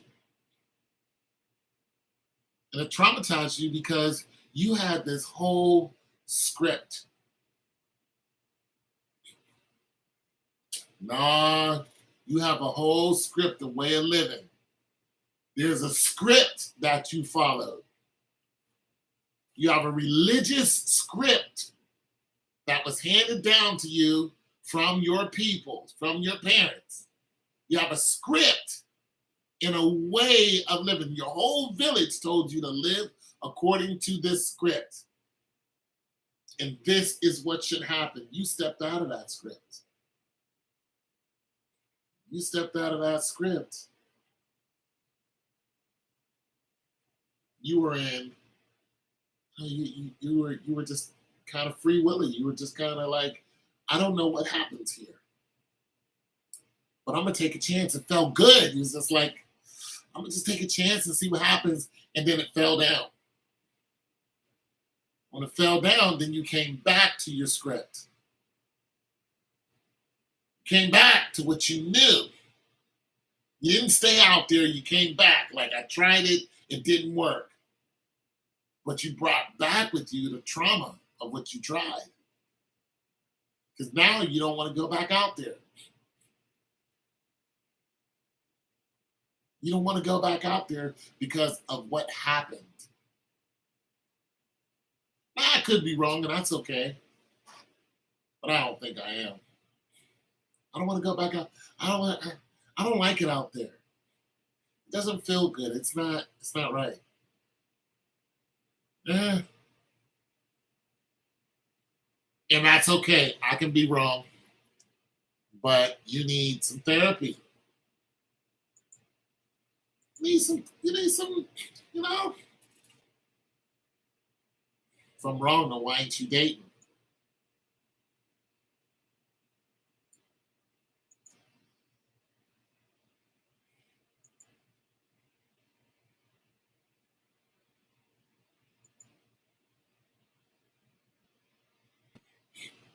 Yeah, them women you in your dream, them women ain't for me. Them women are for you. They're following you around. They ain't following my black ass around. They following you around.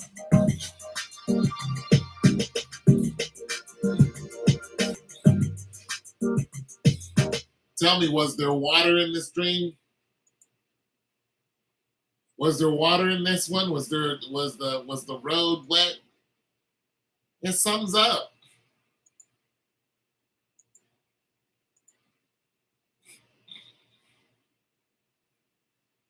Something's up with you.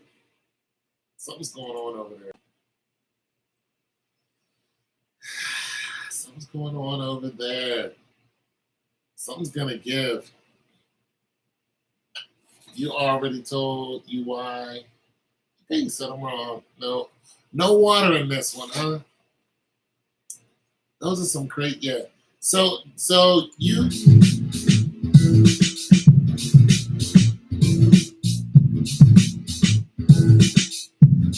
you like females? Have you ever dated a female?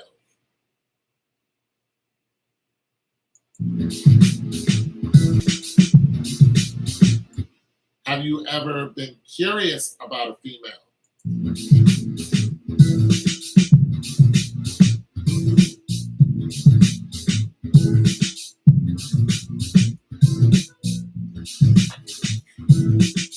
Huh?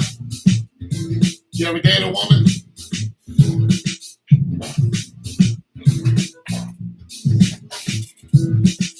I mean, if you're dreaming about women, maybe. Oh, you never been curious? Okay, well, there goes that.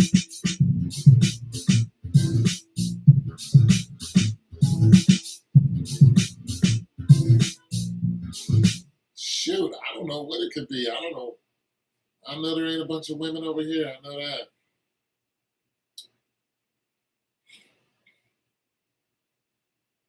Not unless I'm about to have a harem.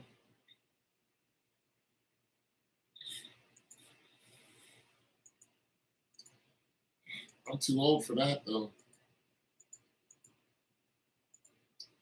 I'm too old for a harem.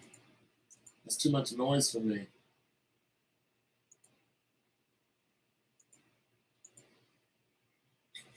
About 10 years ago, I could have. 10 years ago, I might have been able to stand one, but now, too much noise. I'll be always looking for quiet.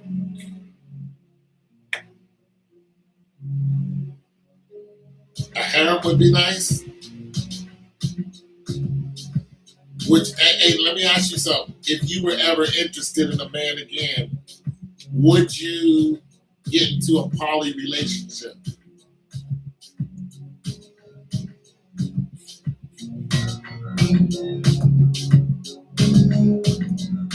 Would you ever be part of a harem?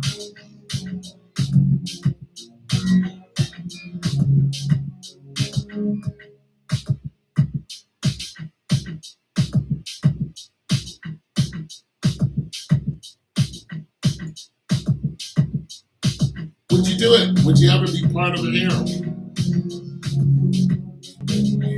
What if the man was already married and he wanted you to be his third wife? Would you do it? That's like a thing now because women realize that, listen, it's easier to raise a child when you have sister wives. I mean, it really is. It's just easier to raise a child when there's, other people helping you out. Monogamy is the way I look at monogamy is it doesn't benefit everyone. It doesn't benefit everyone. It really doesn't. And there's no way that all these women who are sitting up at church listening to a preacher saying, you're going to get your Boaz. It's like, it's not like, not individually you aren't. Like, one of you might get a husband, but you're not going to get your Boaz. You're not. 5 of you are going to be married to one man. And you better shut up and be happy.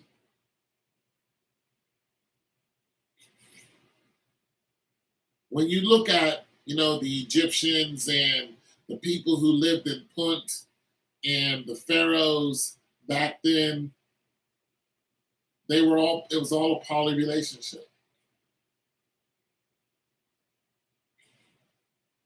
He had several wives. King David had several wives and a bunch of concubines. King David did a lot of screwing. A lot of screwing. Like, dang, David. See, you probably would. Yeah, see? I mean, it just makes sense now. All these baby mothers. Imagine if all these baby mothers were all married.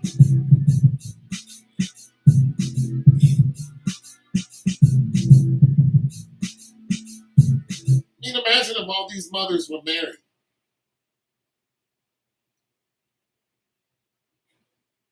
If all these women had a husband and they were in some type of poly, you would not, all this fighting, all of this competition with each other. I mean, you're jealous creatures, but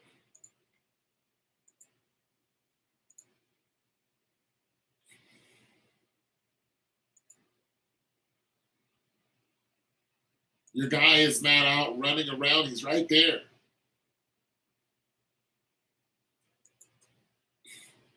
Are you cheating? No, there's 5 of you. Oh, how do I have the energy to do that? There's 5 of you.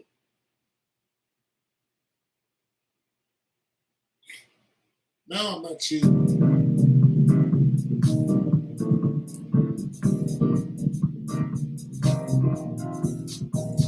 There's 5 of you. How am I cheating? Well, I got time for all that. Especially once you start, squeezing out some of them puppies. Jeez. He really ain't got time for that. Who got time for that?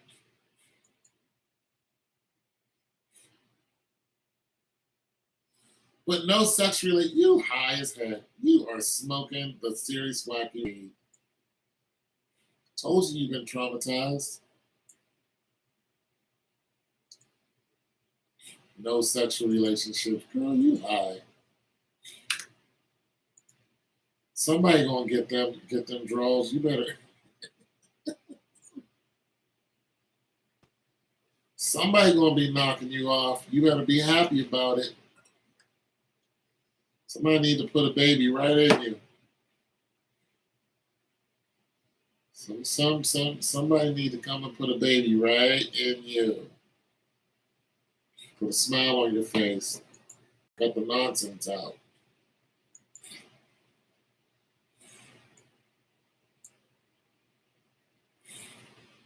No sexual. You high. Yeah, you'd be smiling a lot more if you had a husband and a baby.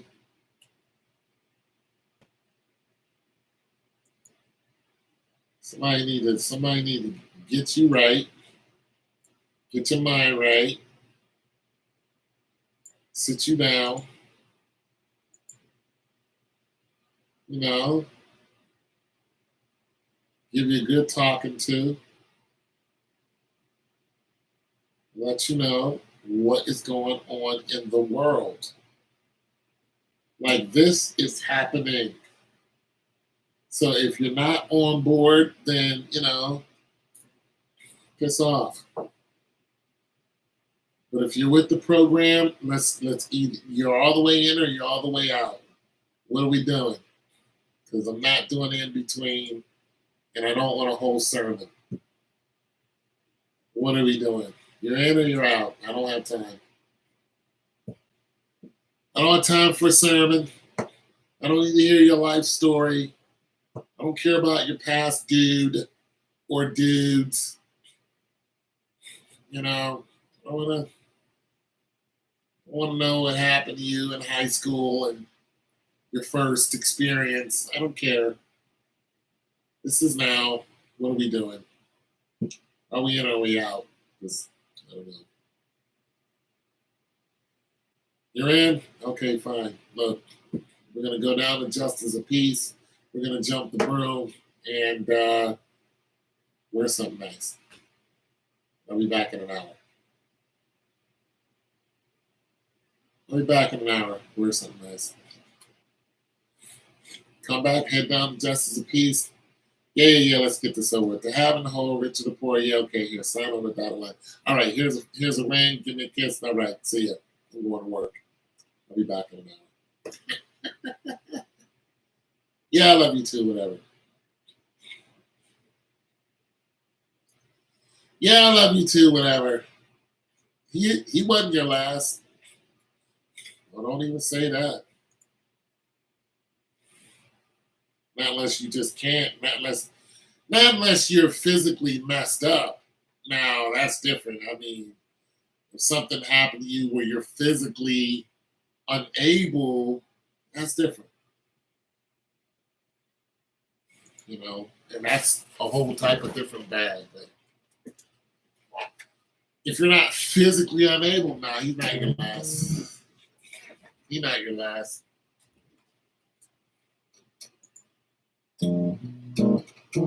Love will keep us together.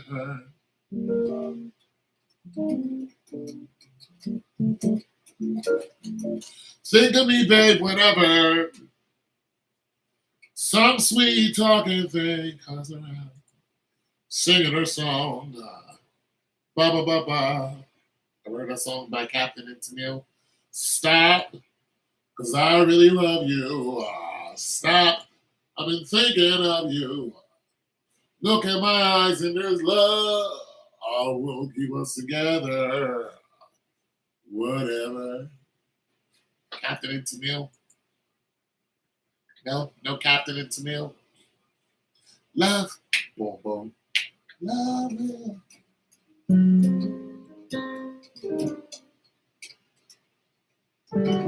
I'm not going to sleep.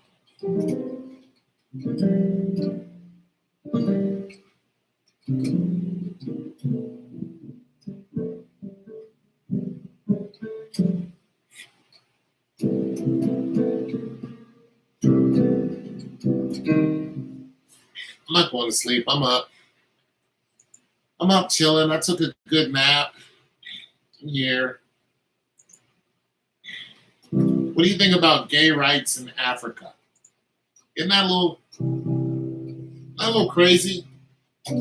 America threatened Africa and said, hey, if you don't have gay rights over there, you don't start accepting homosexuals, we're going to sanction you. That's what America's been doing. Homosexuals, because they made a law over there in one of those countries that says, hey, you guys come over here with the gay, you're going to jail. They just signed a bill that says if you're gay and you come over here with it, you're going to jail.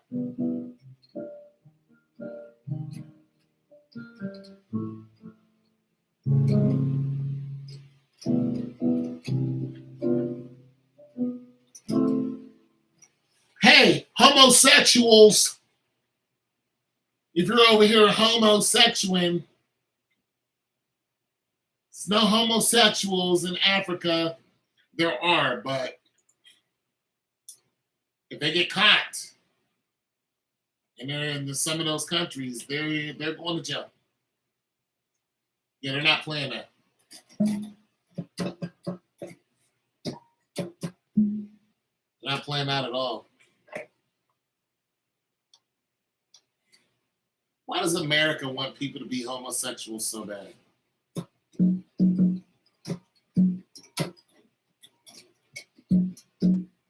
Why?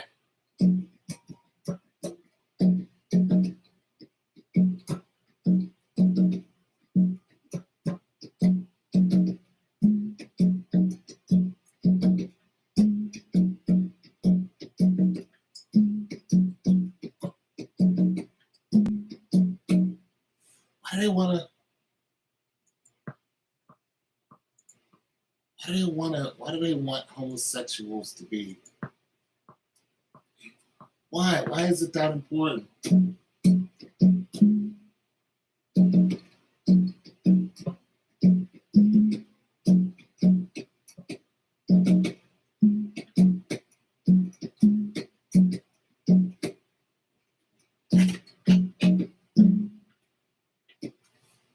Why isn't it so?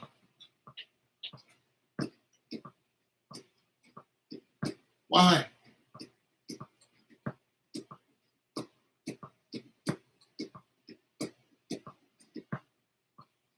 Why is it so important for homosexuals to homosexual everywhere? Why? I don't get it.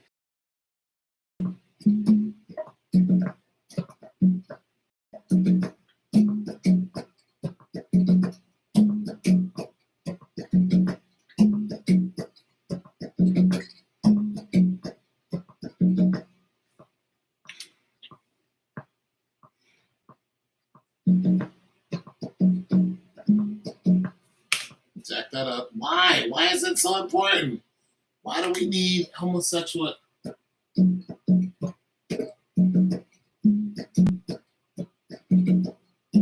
I tell you why. Because the population of white people is going down. Even Ben Franklin talked about the population of white people, how they're surrounded by black people.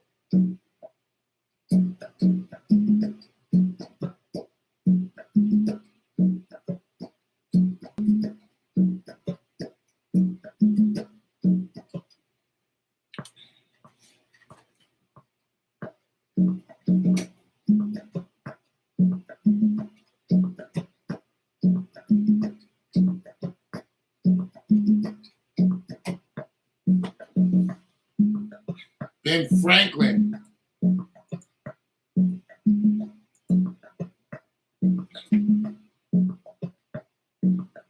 You know,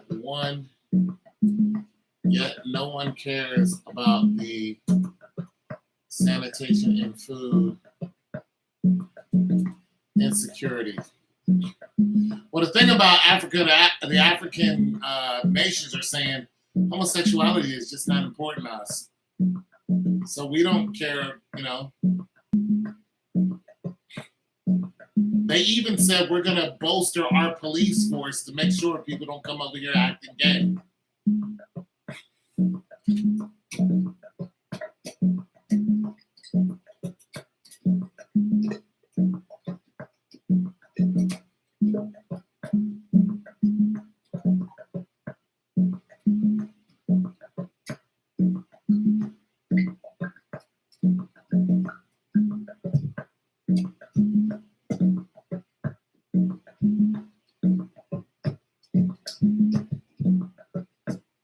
I don't know what I'm doing with this. I'm just trying to do stuff. Just trying to find a little.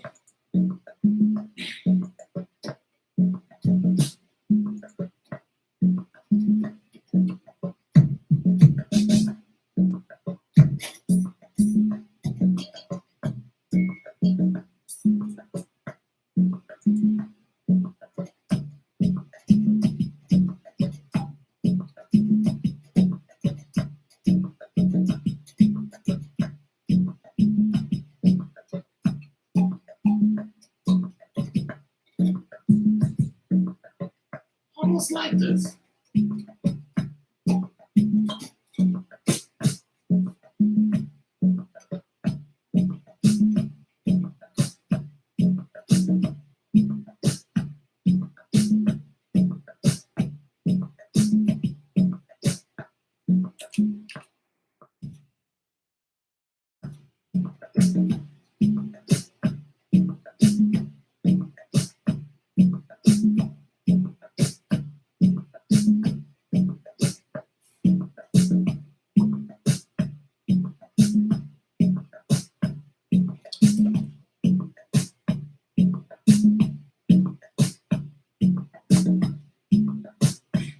I don't know what I'm doing. I'm just doing. I don't know what I'm doing. I'm just doing.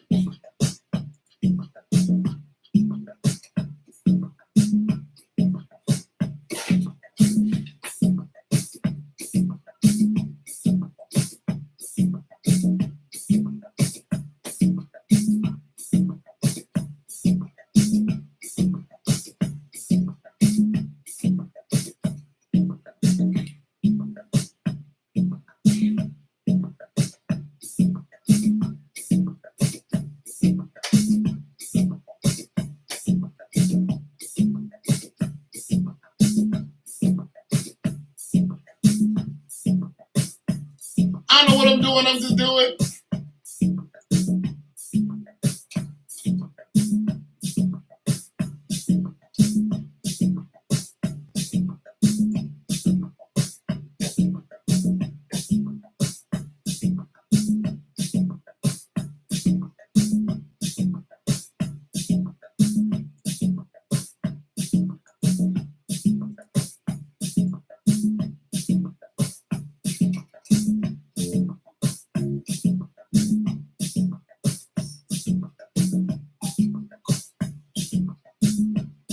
I don't know what I'm doing.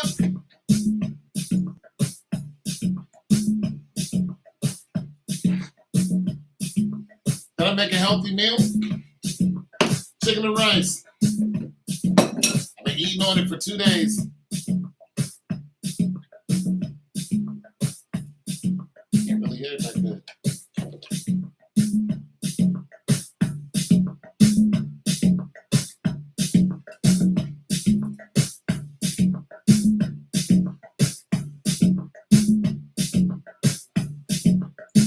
Just make a little jam.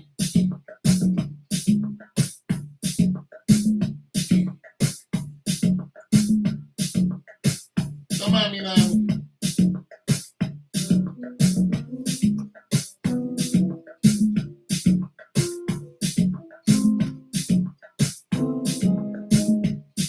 That's where it gets ugly.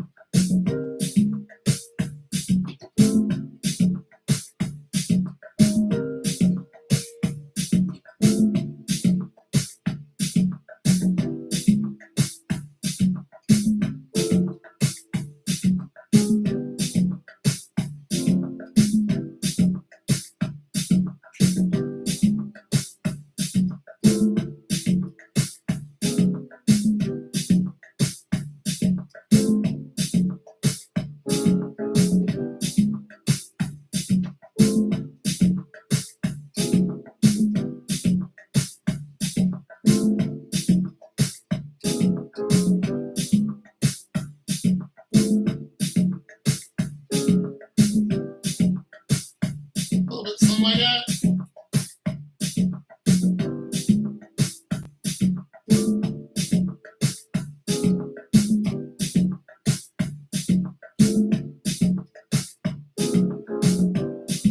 Maybe maybe a little bit of that.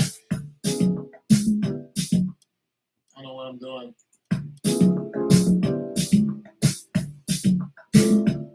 Maybe a little bit of, I don't know.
Oh, that's not on the one.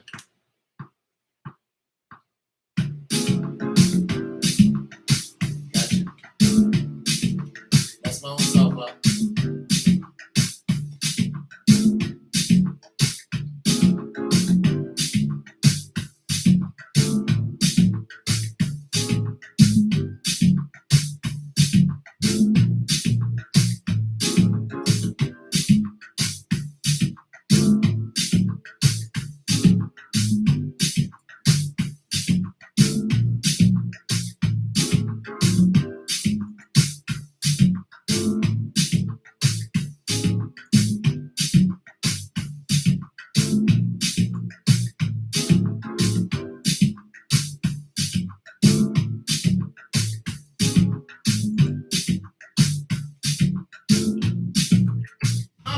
I'm just doing something.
in love with it.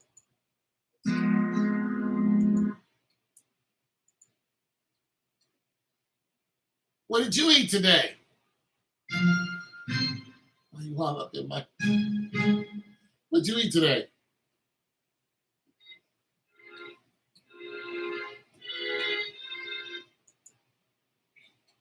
You got some cornbread and beans. Ooh.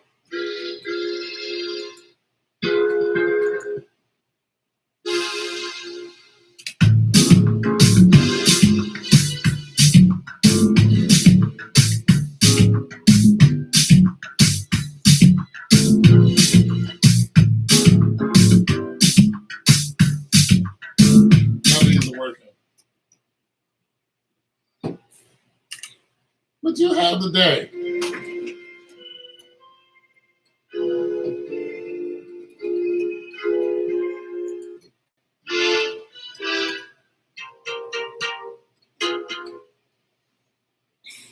That was fun though. What'd you eat? You had some chitlins,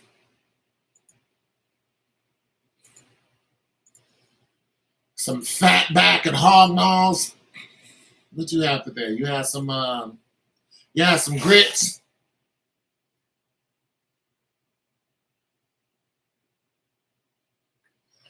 It's called a refrigerator.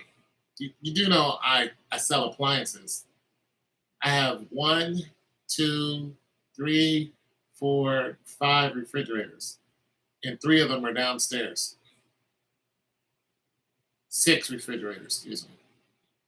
No, you put it in a refrigerator.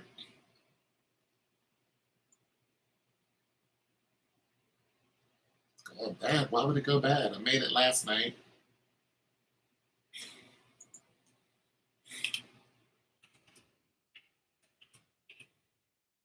No, absolutely not.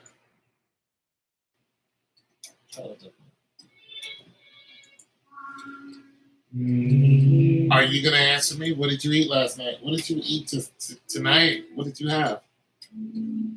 Or is this one-sided conversation? We're not talking about you and your eating habits. We're not discussing what you shove down your throat, what you chew on. Huh? What struggle is your digestive system gonna have? I like these little sounds like this. I like this pluck right here. It almost sounds country, but yeah, let's this thing.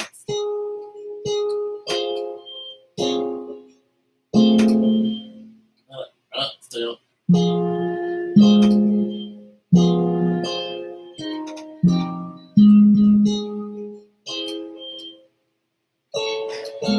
Almost sounds sad.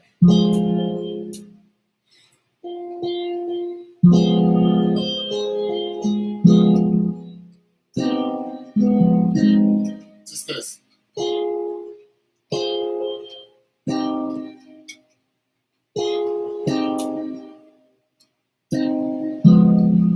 No.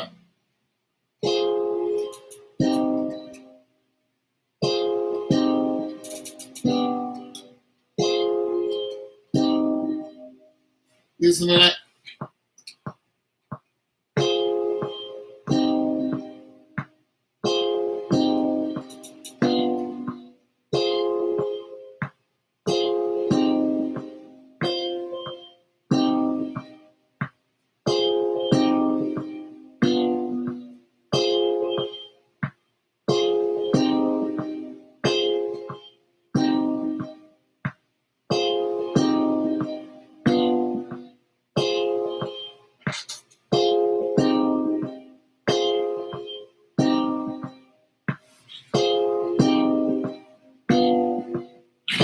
Sounds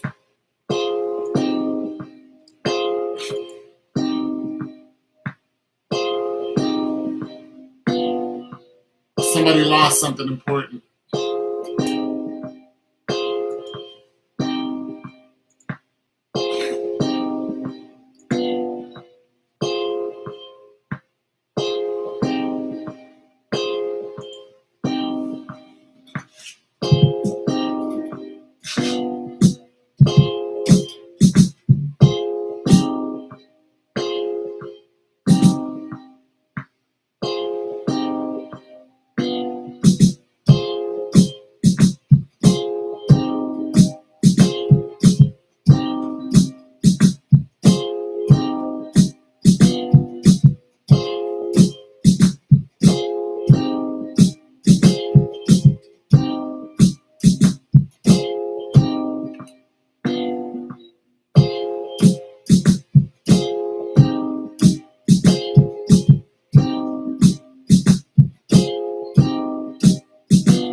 maybe that, maybe that, maybe that. Ugh.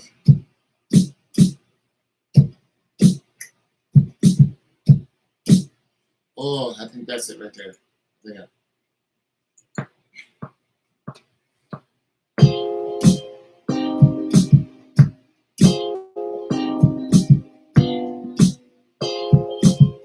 Oh, you know what? You know what? You know what? I need to listen to this before I do it.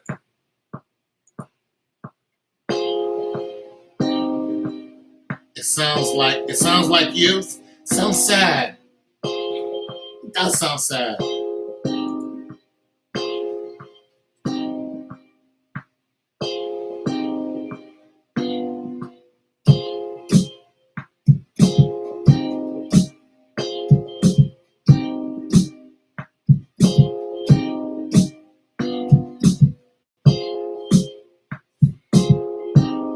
Maybe you're a hip hop song.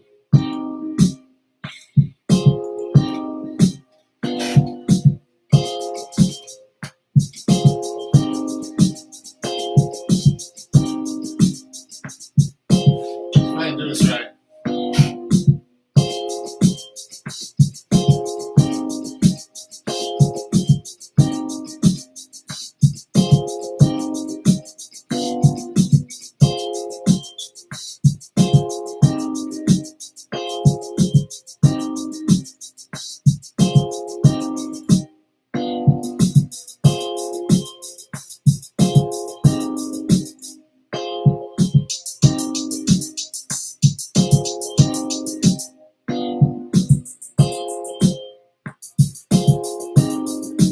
Ah,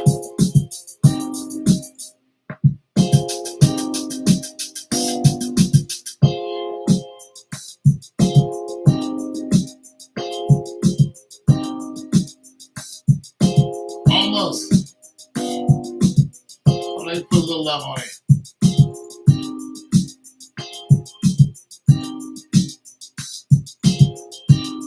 Put a little love on it.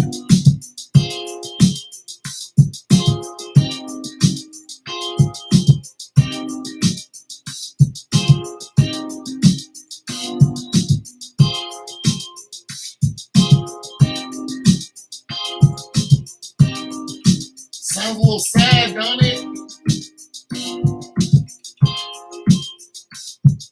Sounds a little emotional.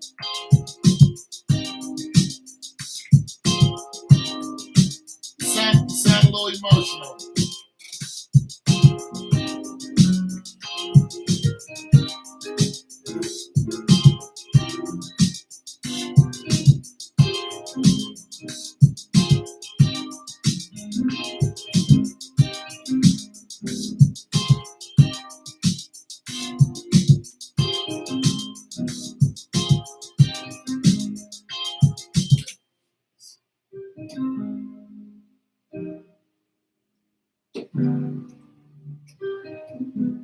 Oh.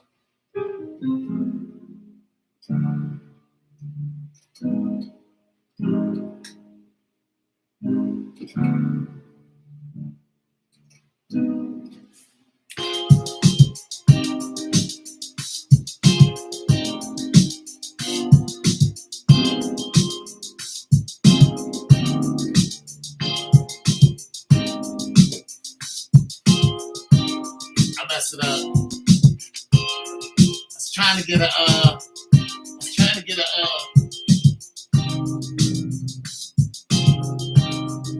okay, I'll just do it this.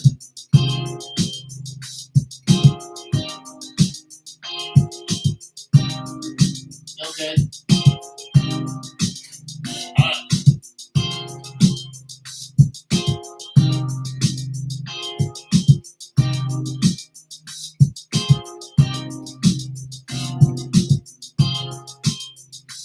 You hear it?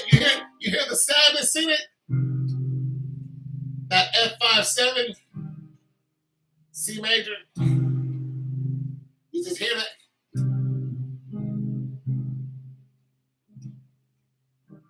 A flat. Listen to it again. Hold on a second. has such a strong drug.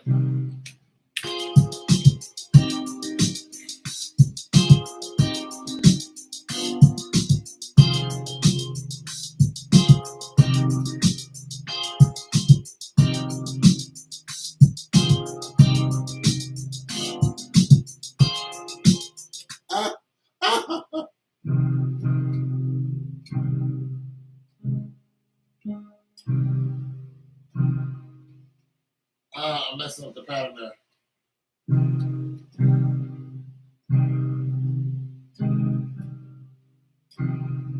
I don't know if I can get this right, but there's something there. I don't know anything about music. You don't have to.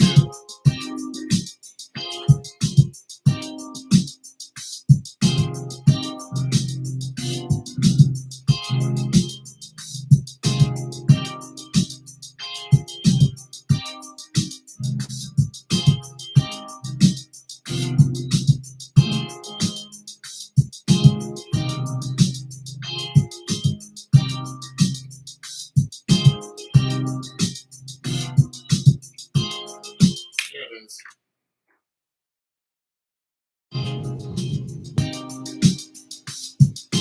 Okay.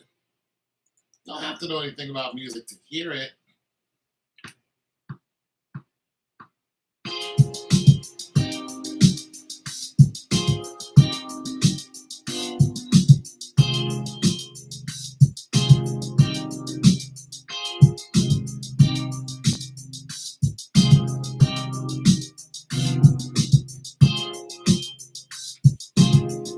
You just feel it. He said it sound like you, as you identified. You're just identifying to the vibration of the music. It's a little history of music. When people like Beethoven and Bach used to go and play in concert halls, they would hit a note like this. Now, when you hit a note like hit a minor note, the people, it would upset the people a little bit because they thought the devil was in the music. They thought a minor note was evil. So this is a happy sound. When you listen to music in movies, when something is coming and it's bad, it sounds like this. It's a minor note. When somebody's emotional or she just got her feelings hurt because, he left her.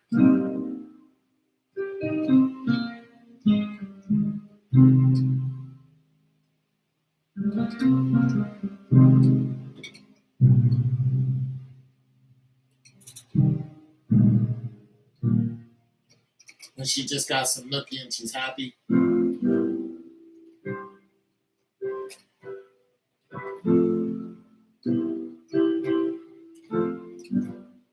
She's happy now. She got her man back, She's happy. So there are major notes and or major chords. There's minor chords. Hear the difference?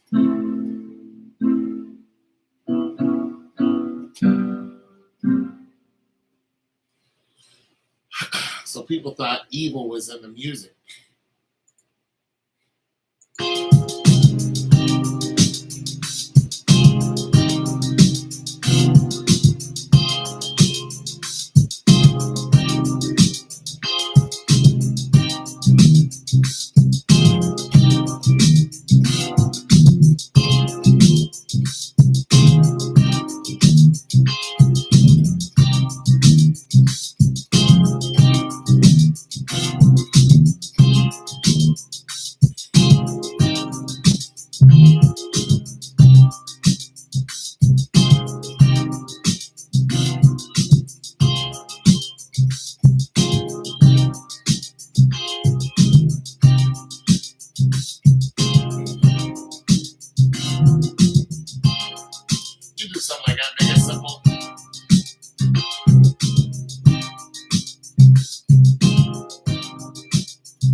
simple.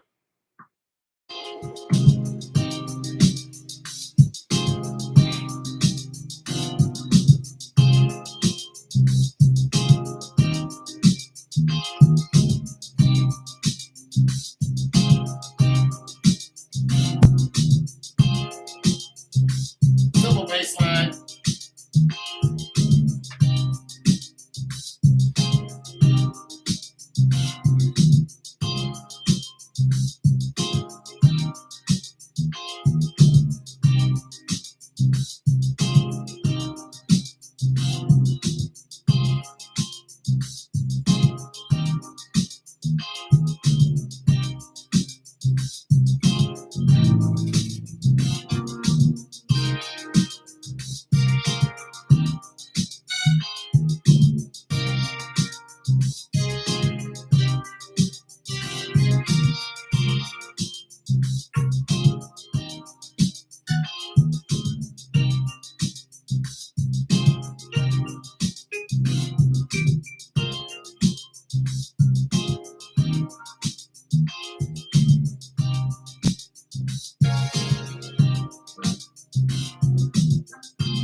Almost.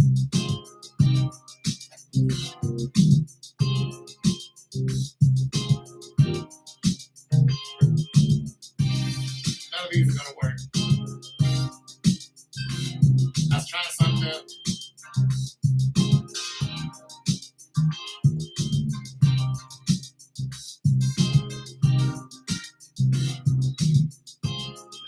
None of these are gonna work.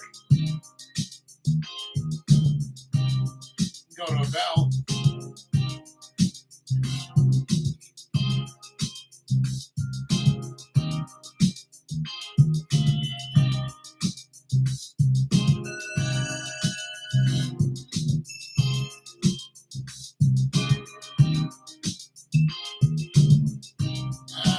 This is sucking.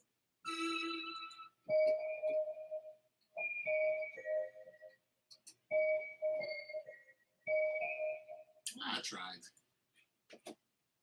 Gotta try sometime, just different stuff. Put some strings on it and sound kind of basic.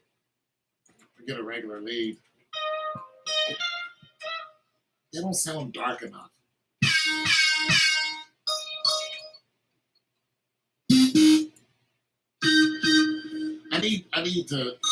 I need more different sounds. More different. I just need different sounds.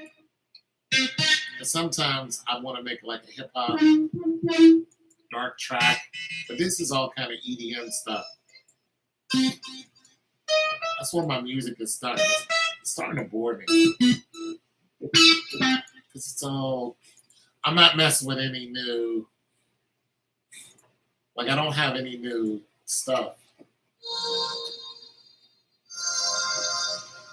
It's a box.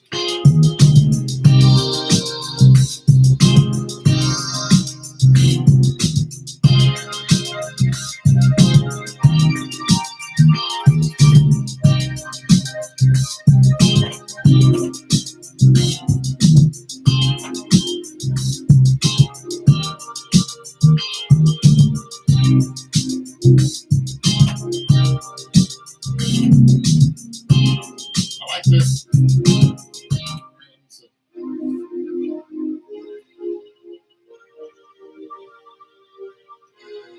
Changes the dynamic though. It makes it sound a little happier.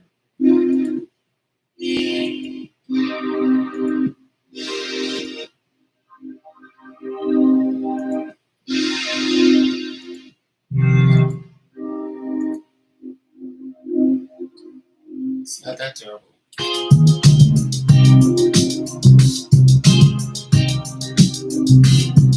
Oh. See, I need new music. I need new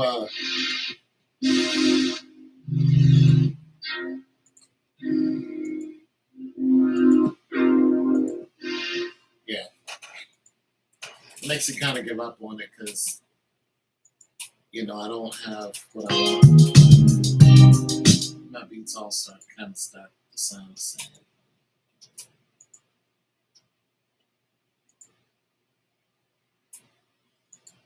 I'm reaching for something. I'm walking in the middle of the. Natalie says, I'm not giving up no more sex. You're going to end up having 4 kids. I'm having sex with nobody else because my heart was broken. And, oh, how many times my heart has been busted up? Busted up. Tossed. My heart tossed to the wind. Laughed at, made a mockery of, spat on. I could.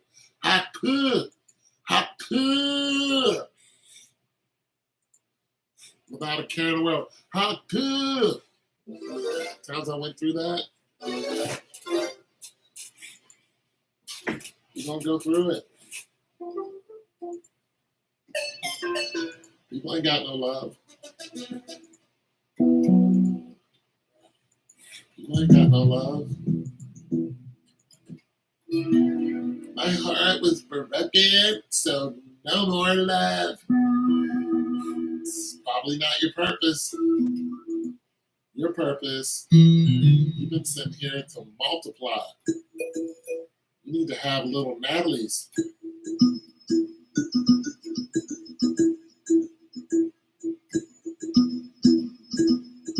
You need to have little Natalies. Yeah. Miami needs me.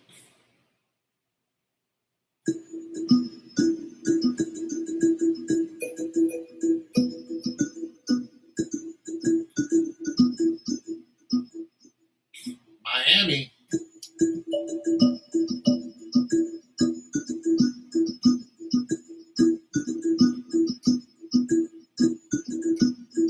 Y'all crazy in Florida.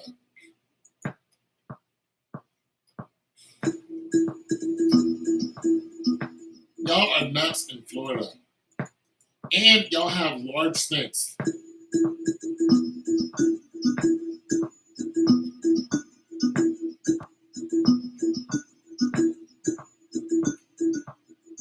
Y'all have rather large snakes.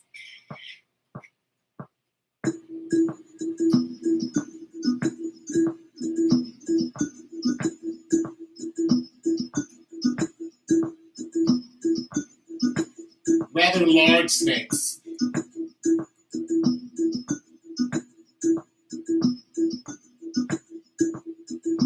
And gators.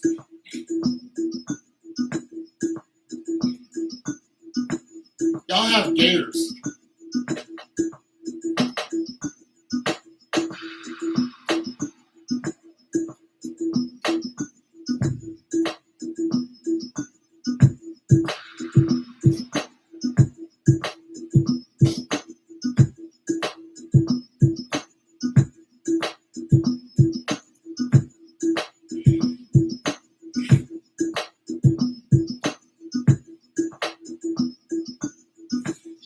For a second there.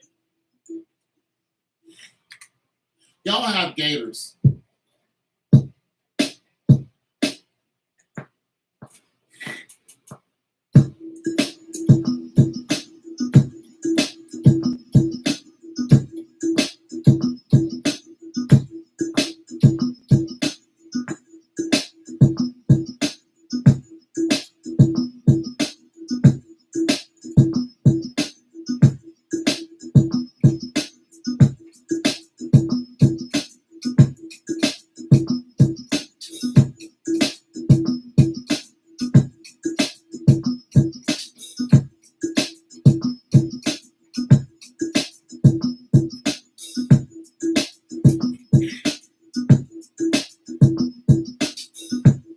Y'all have gators.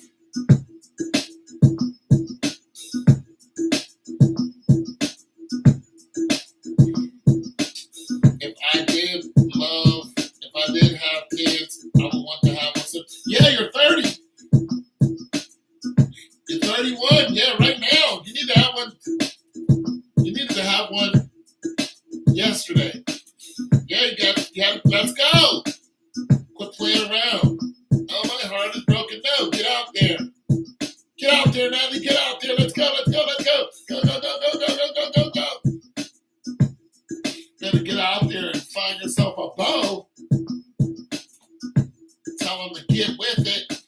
Let's go, buddy. I need that seed. Let's have it. Let's go. Let's go. Let's go. Hey. Seed here. Here. Seed. Seed right here. You. Seed here. You, buddy. You right there. Blue shorts. Over here. Come here. Come here. Come here. You. Blue, yeah, you. Right there. Come here. Come here. Seed. I need seed. Let's go. Boom. Let's go. Boom, bam. Pop the big pop, pop, pop, pop. You. Right here. You. Blue shorts. Hey. Pop, pop, pop, pop, pop, pop. Might get what you want. Yeah, let's go. Yeah, yeah. Quit smiling. Let's go. Get to work. Let's go. Boopity boppity boopity. Boopity boppity boppity boppity boopity.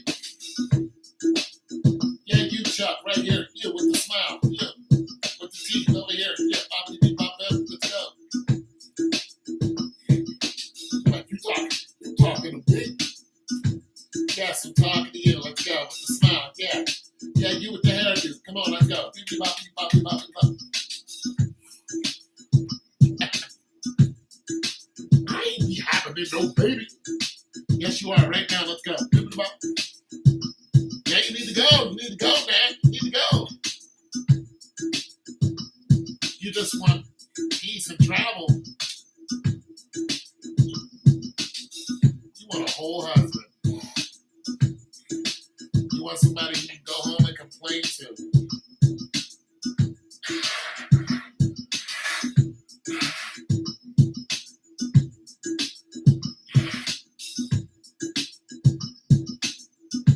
That's what you want. Somebody who can listen to you.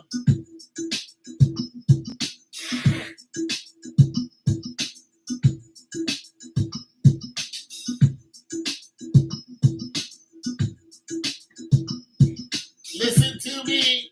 Listen to me. Ooh. Today, I ate a bagel, and it was pumpernickel with raisins and sesame seeds. It was so nouveau. You guys would be like, I don't give a damn.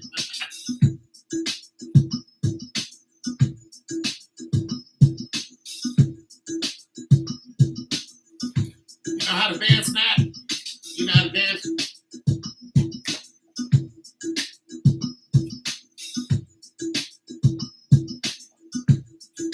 How'd old boy get you? What'd he do? He got you with the dance moves, didn't he? Yeah.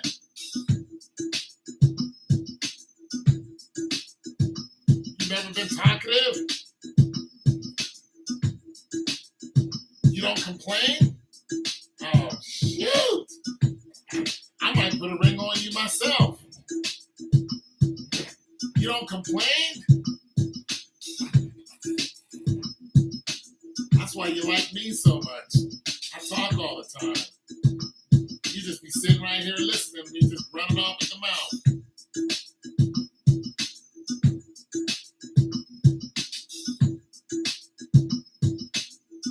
Probably what you're doing right now.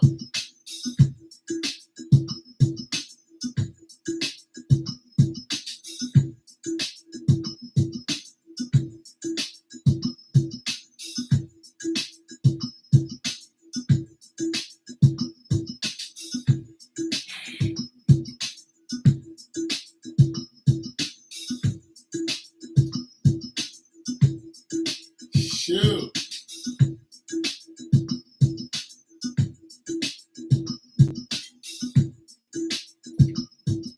You got some dance moves now?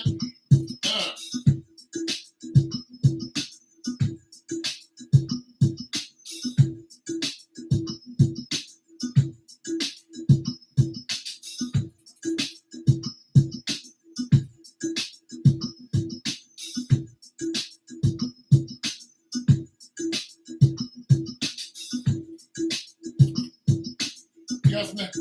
You can't dance either. Oh, girl, you better, yeah, you better not go out there. Somebody gonna get a hold of you. Next thing you know, you gonna be in the club freaking. You. That's probably what happened to you. Old boy got a hold of you, put a mini skirt on you. He put that black mini skirt on you, had you in the club, didn't he? You was out there like,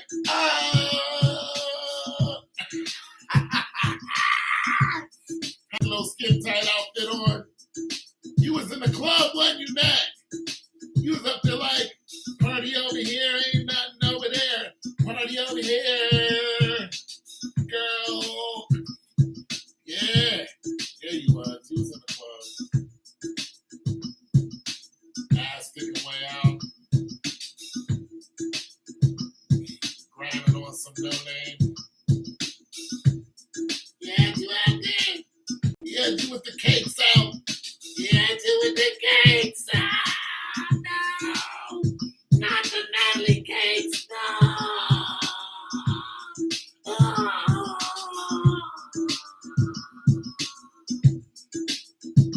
The cakes, not the Natalie cakes. Yeah, the cakes out.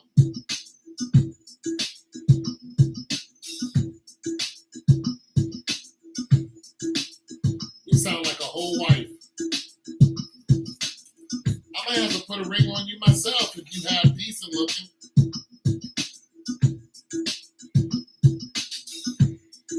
I mean, if you're 5'8", 300 pounds, I can't do it. I'm not doing it. I'm not doing that. You fat? You fat? You a fat girl? You got fat? You got a gut bigger than mine? You fat girl? You not fat? Oh, is that no, sorry, you won't marry? Oh, that's no, sorry, I won't marry you? No, I'm not marrying. Hell, I'm not marrying. No. Ooh, did you just give me the ooh? No, I'm used to it. You just gave that's the ooh, ain't it? Come on, man. Come on, let's hook up. Natalie, you a fat girl? You got a big old belly? Yeah, you a fat girl. You're a fat girl, Natalie. It's okay.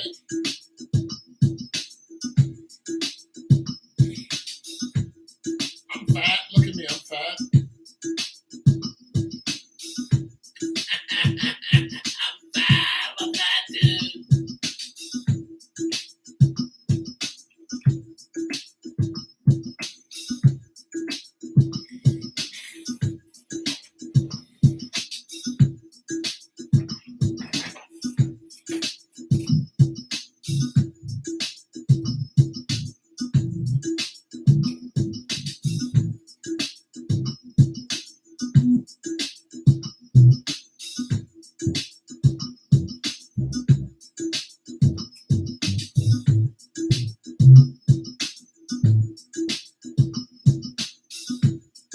That'd be hard.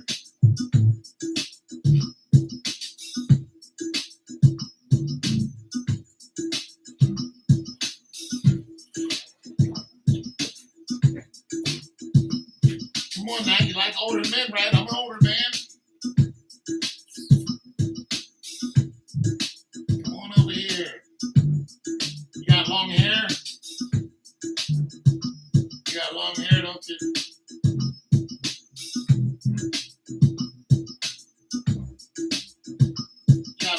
You got nappy hair? You got long nappy hair? You got locks? You got an afro? You got afro?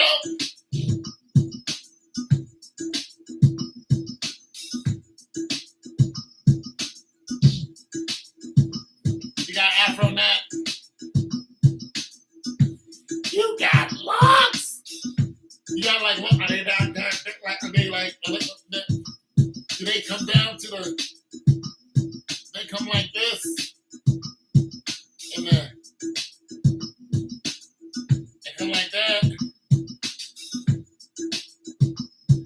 down like this to the neck.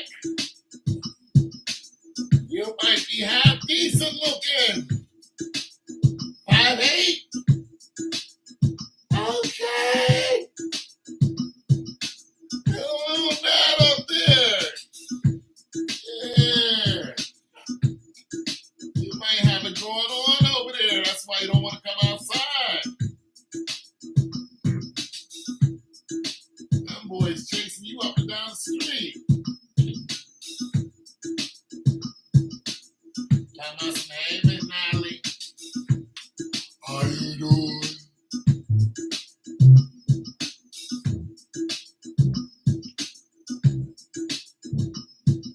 How you doing, Miss Natalie? You going outside, Jake? Oh, Miss Natalie. Yeah, shoot, I'm an older man. Let's go. What's up? What's up with it? I'm not your speed. Not your speed.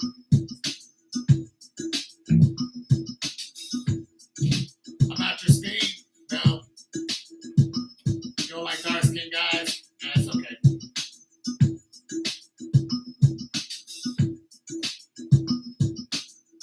Not your type. Not your type. No.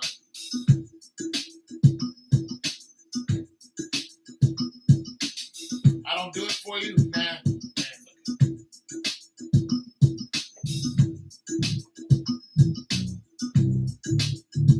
It's the hair, isn't it?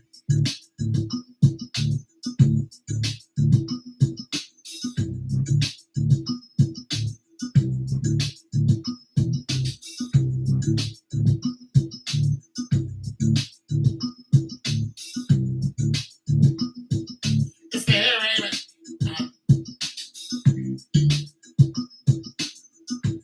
I can't get no love, man.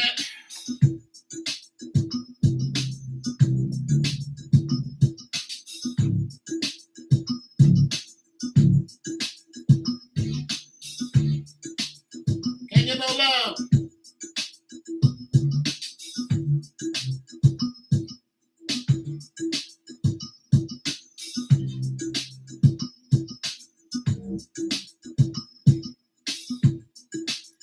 I can't get no love, man. It's the hair.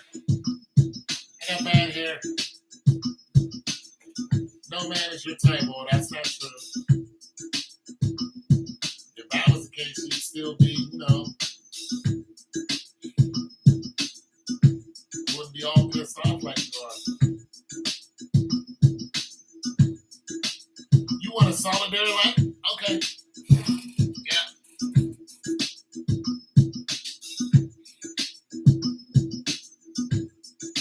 Sure. No one under his belly? I understand that. Solitary life. Solitary life is good.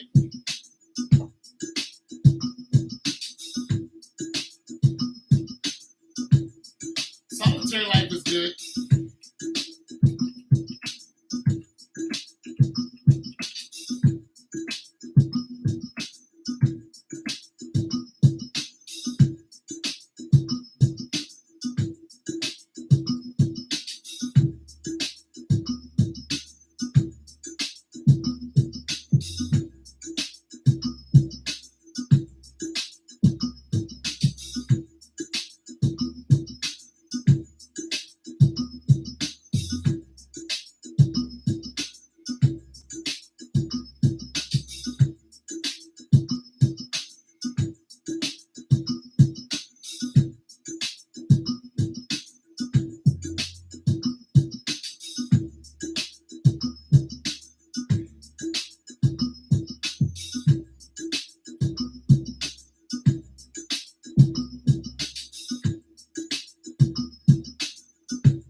Hey, that's what you choose, is what you choose.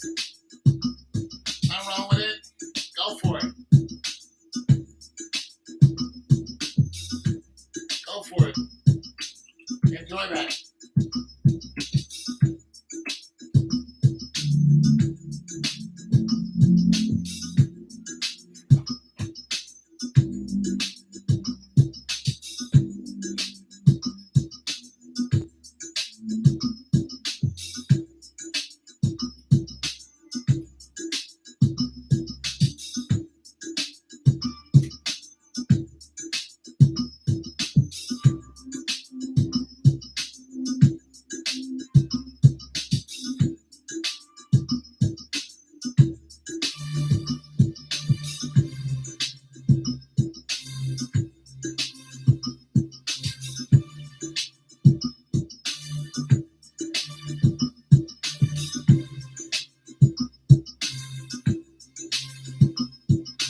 I like none of the leads.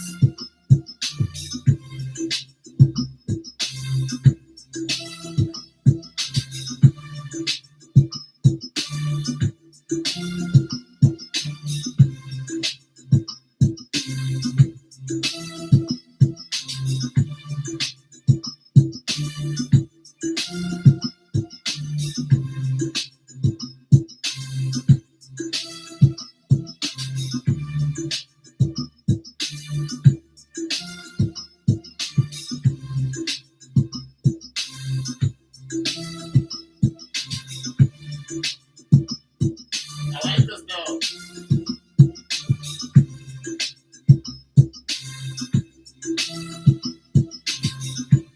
I like that little jam. Oh,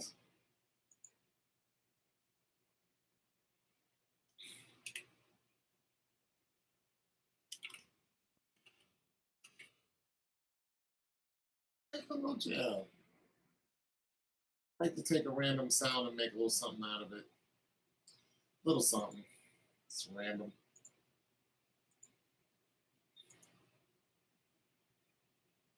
If you plan to do the part time, will change your appearance. You mean if I plan on working part time? What's wrong with my appearance? Don't like the way I look? Been staring at me for hours. Well, I'll have you know. It's okay. You don't have to like the way that I look. I'll have you know that I probably won't. I is what I is.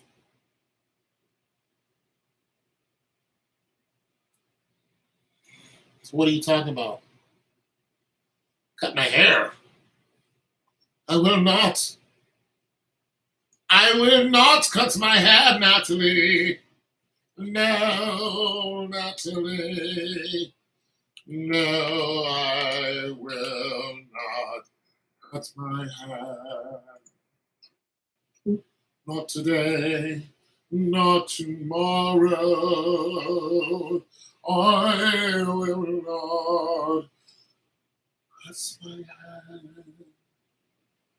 Not for you or anybody else. No, I probably will.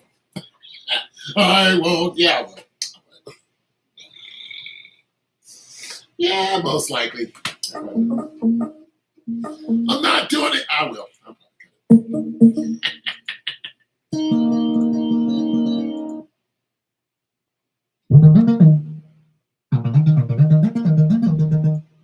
Yeah, I might chop it off a little bit.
That was hard. That's an accident.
I like the bass, but I don't like the snare.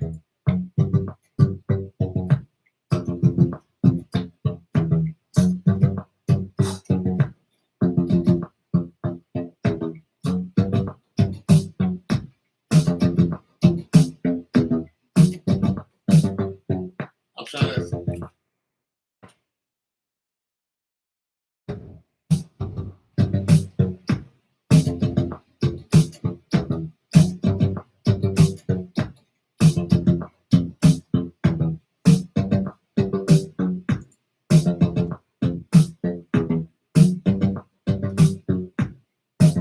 Natalie doesn't like my hair. We can't all be pretty like you, Natalie.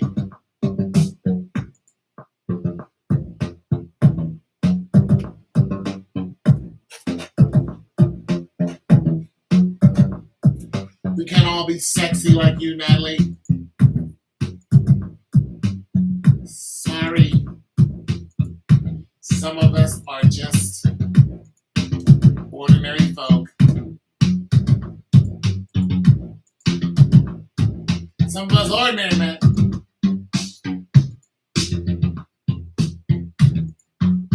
Hey.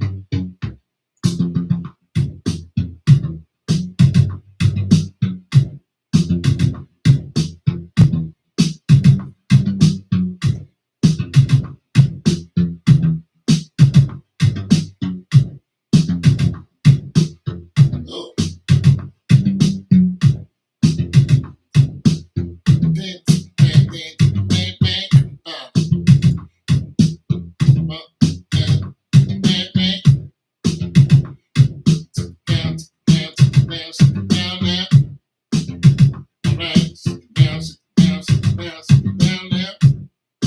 Ooh, what kind of chords would I use over this? See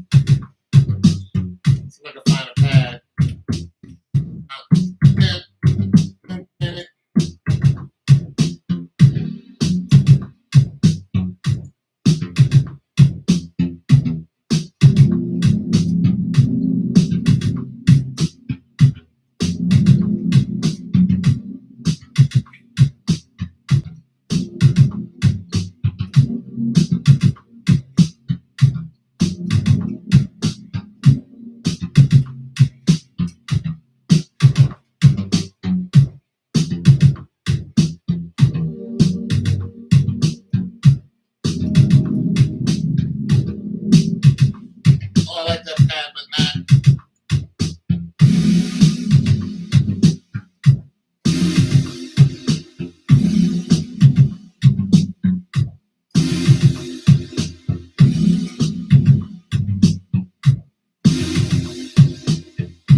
No pity party.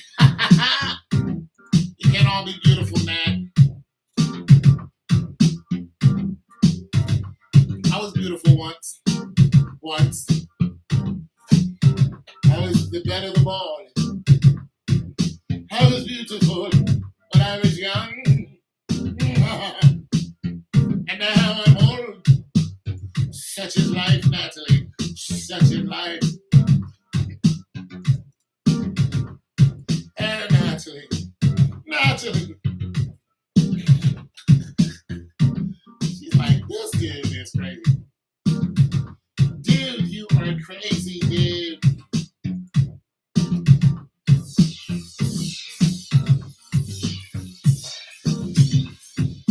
You are crazy, man. Dude.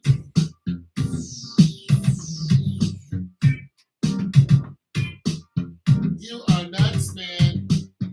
You're totally crazy. I'm a little touched. A little bit. But I know that I'm touched.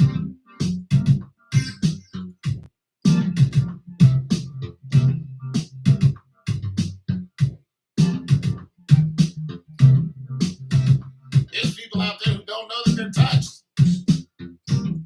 I know I'm touched.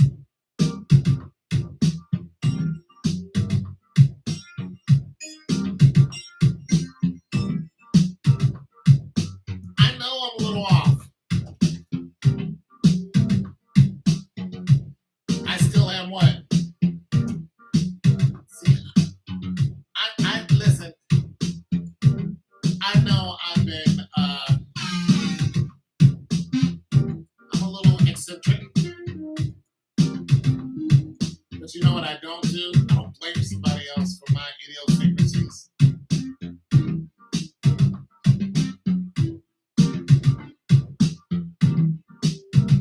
I'm touched.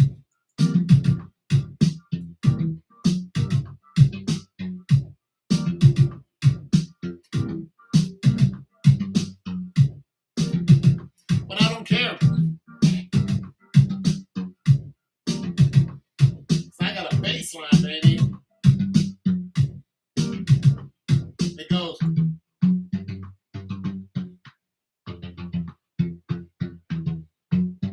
I care about my baseline.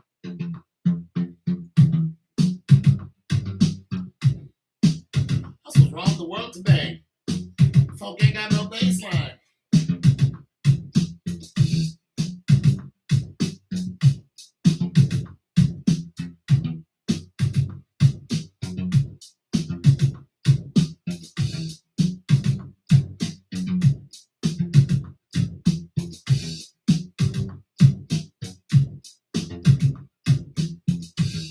Folk ain't got no baseline, Natalie.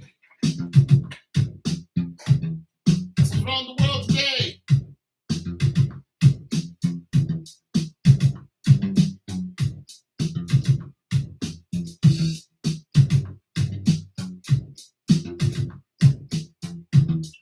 What's wrong with the world today, now? You might have no baseline. I got a baseline.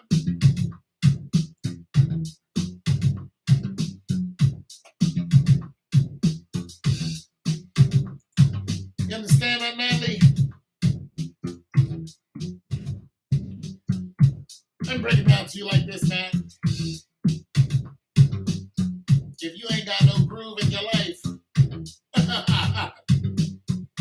if you ain't got something that you groove to,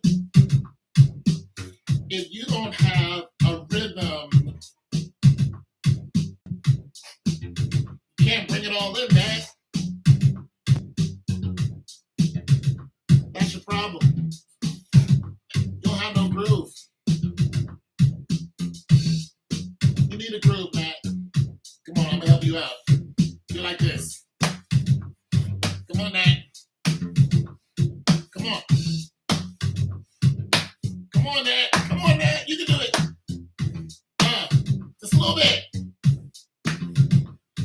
I'm gonna put a little head movement in it, right? Come on, Nat. Where you at?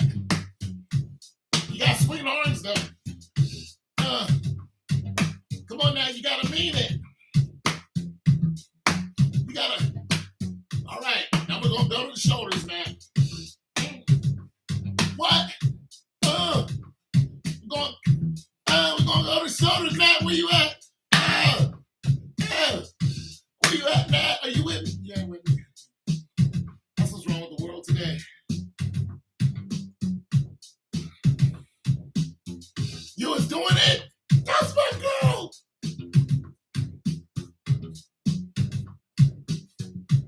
That's my girl! Get a little time out! Yeah, see? Don't it feel good? Don't it feel good to have a bass line? That's wrong with the world today. Did you hit him with the shoulder? Now we gonna go back? Forward. Back. Wait, Dad, are you with me? Bring it up.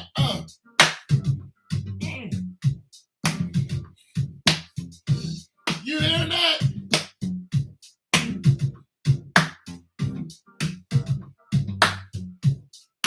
Got some bass, Matt. Yeah. Little bit and a little bit, little bit and a little bit. You gotta have some bass in your life, Matt. Feel good, don't it?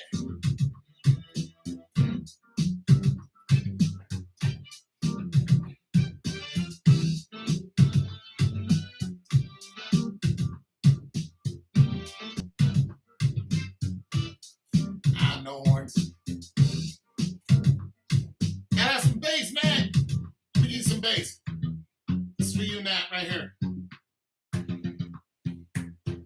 Right there. Right there, Matt. Right there, that's for you.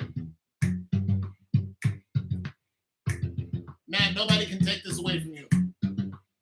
Once you get some bass, Matt, you always have it. Wake up in the morning, thank the Lord for the morning. See how that works? You wake up, pop up out of bed.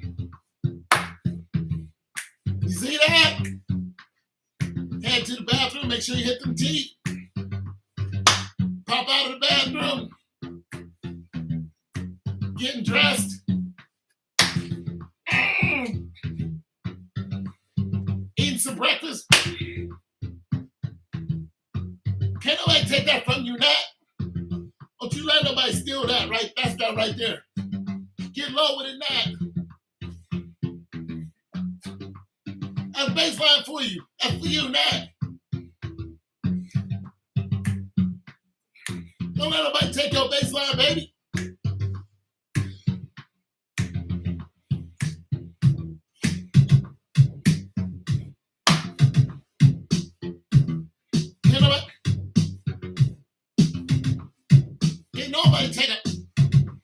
Can't nobody take my baseline, baby.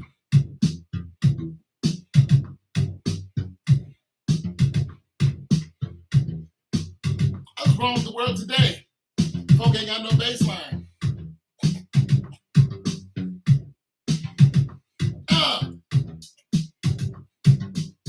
Don't let them take your baseline, baby.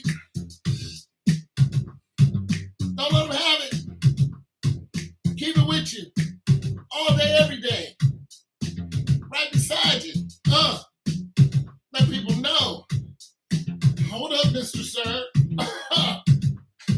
Wait a minute. Okay. In the grocery line. Wait a minute, sir. Hold on. Wait a minute. Get down. Once they see that, they're like, oh, she got a baseline. We're not messing with her. That's how you gotta do, folks. Hit them with that. Wait a minute. Ma'am. Excuse me. Trying to get on the bus. Hold up. Officer. Trying to write me a ticket. Ain't gonna work. Hit them with the.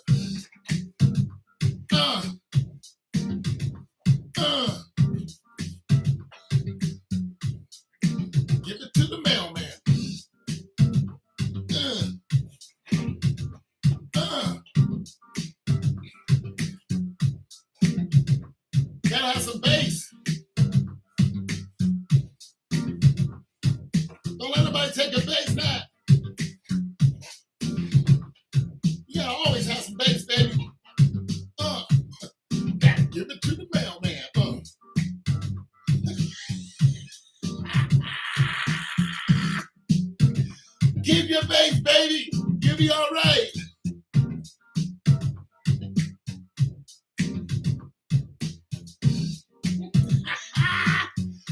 Keep that pace. Sometimes you gotta be a little crazy by yourself. You gotta find your crazy. Yeah, you gotta find your crazy. Maybe you should go out and to the shooting range, shoot some bow and arrow, make you feel like a badass. You be like, I did that. Shoot a little bow and arrow. We gotta get you going, man. We gotta get you going.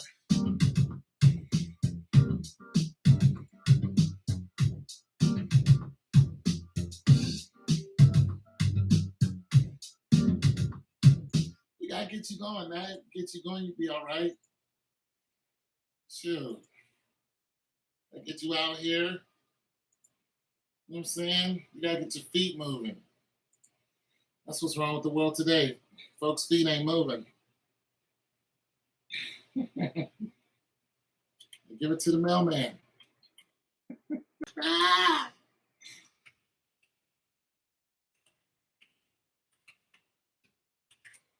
Get your feet moving, Matt. Your feet ain't moving.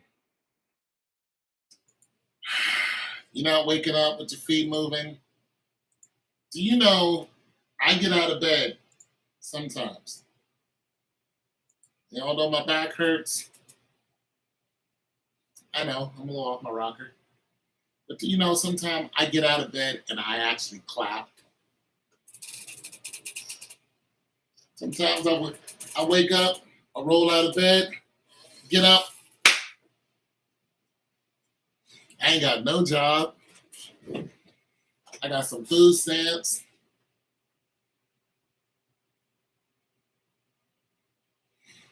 But I ain't broke. I am not broke. I ain't got no job. I ain't got no woman. Got nobody around me. No family. I get up and clap. Gotta give it to the mailman.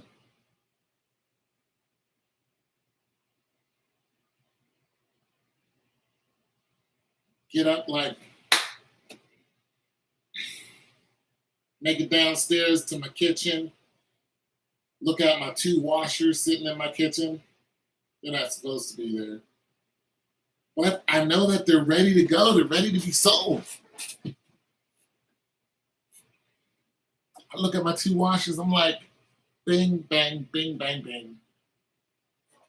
Because I know I'm going to make some money.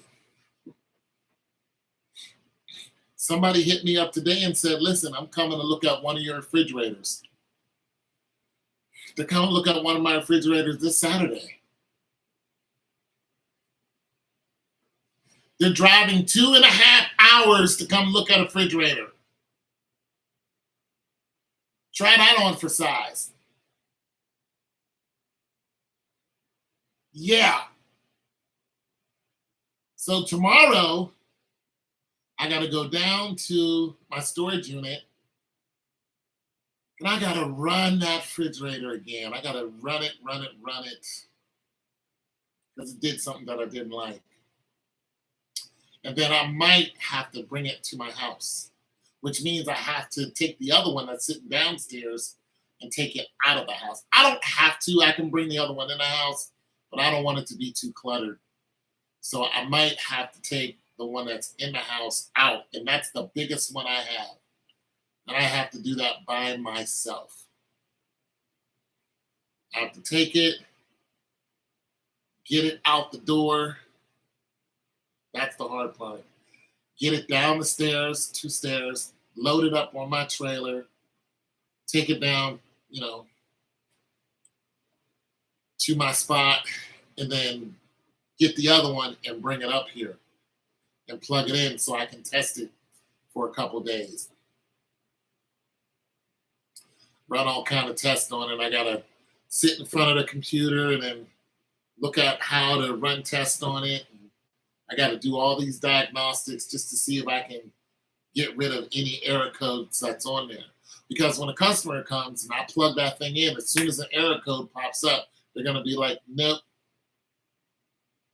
So you can't have that.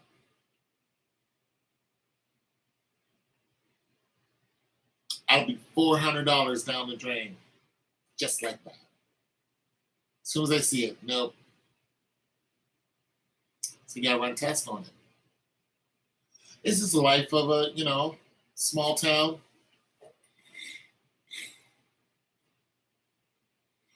Yeah,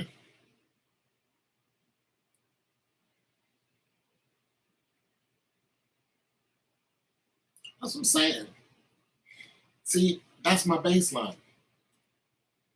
I do what I like to do. You think the customer cares if my hair look like this? I don't care.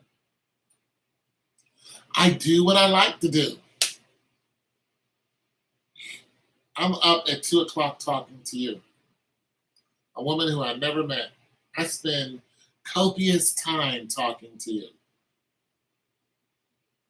Probably you'll never see your face. You're the only one here. Why are you sorry? I'm not doing what I don't want to do. Why would you apologize? I do what I want to do. I'm enjoying myself.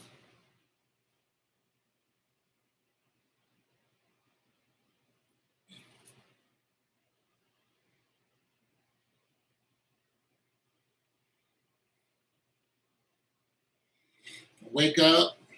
I go do what I got to do at my fridges. I walk around and look for my pennies. I found a dime today. I found 14 cents. Then I went for the longest bike ride. I rode for about a mile, almost about a mile and a half, maybe. No, yeah, about a mile on my little beach cruiser. Knees are kind of sore, but I wanted to see if I could do it. It was nice. Got my bike ride on. I do what I want to do. I like it. I enjoy myself, if you can't tell. You can't tell by now. I enjoy myself. I have fun. Searching for pennies.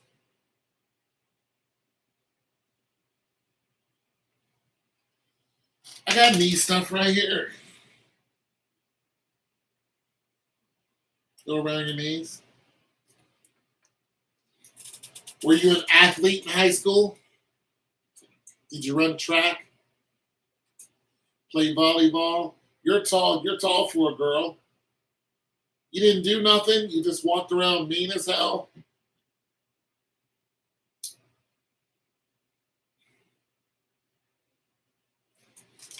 You did something in high school. What'd you do? No basketball in high school? No? Come on, Matt. No b-ball?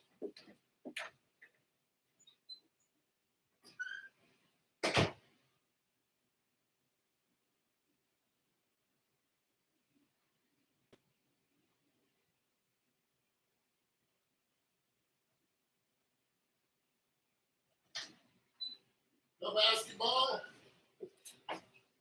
Ain't play no basketball? No hoops? Uh, No? I played basketball. I sucked at it. I played football too. I was half decent at football. Oh, you played basketball. See, I knew you did something. Yeah, see? Yeah. You was putting them hips on chicks like boom. Back, back, back, back. Was you hitting people with the fadeaway? Did you hit people with the Artist Gilmore?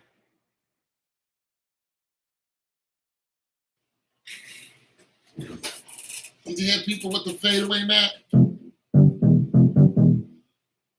That's a whole song right there.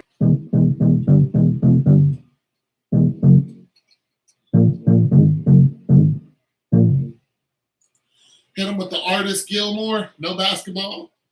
You did flag football? Okay. Are you still here? You left? You left? You're not here anymore? Natalie left.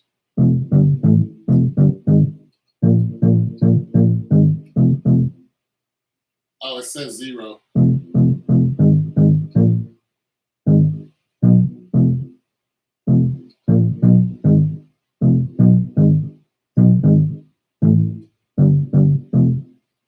Flag football.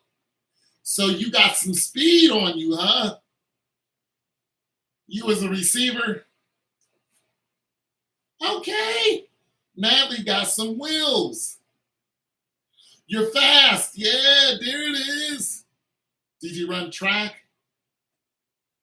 Natalie said, I'm fast. I like it. Did you run track?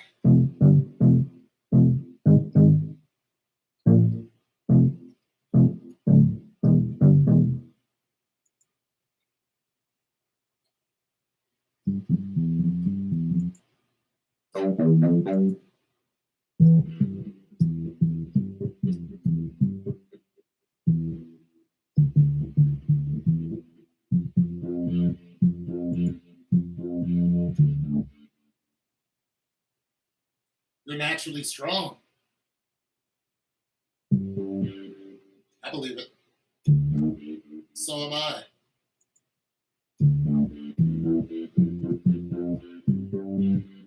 Yes, so am I.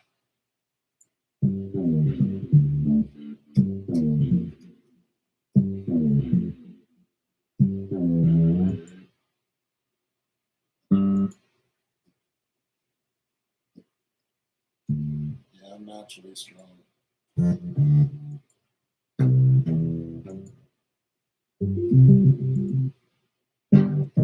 You ever lift weights?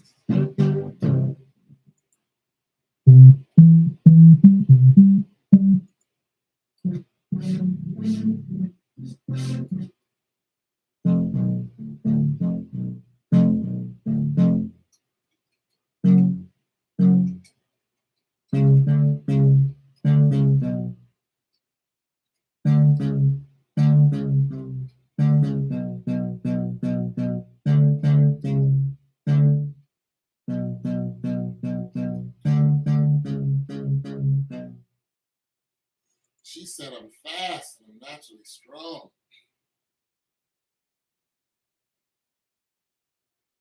You don't know your own strength? Yeah. Yeah, you're strong then. You ever beat up a guy? You ever slap a guy for trying to touch your ass? Knocked his head off, didn't you? What you? I am so sorry. Hit a guy with a right cross and you got real feminine. Oh, I'm so sorry. I just knocked your block off for touching my ass. Oh, I'm so sorry. I'm fast. Yeah,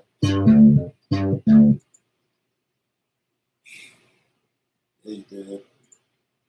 Knocked the guy's teeth straight in. Whoop, pound! Oh, I am so sorry. You touched my ass and I punched you in the mouth. I am so sorry. I'm so sorry. Yeah, he touched your ass, didn't he? Whoa, got a little,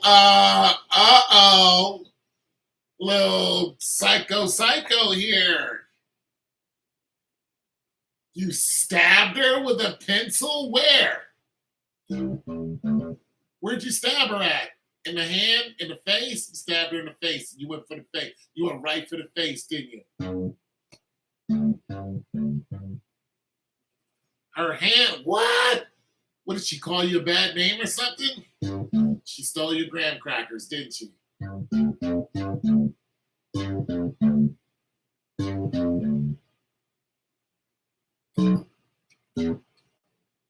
Whoa, what did she say to you? She said, ain't your mama on a pancake box, didn't she?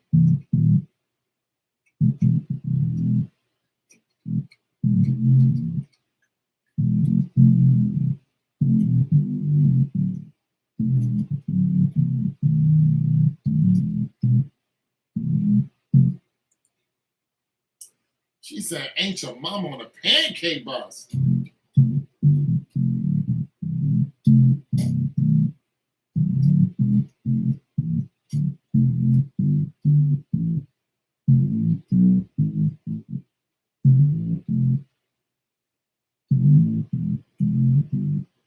Whoa, was she light skinned?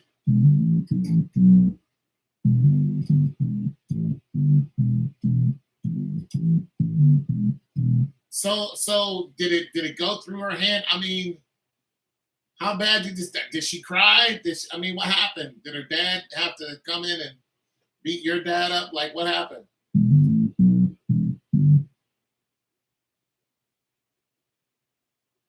Oh, you got some anger issues. Now I know why you stay in the house. Oh, you are Haitian.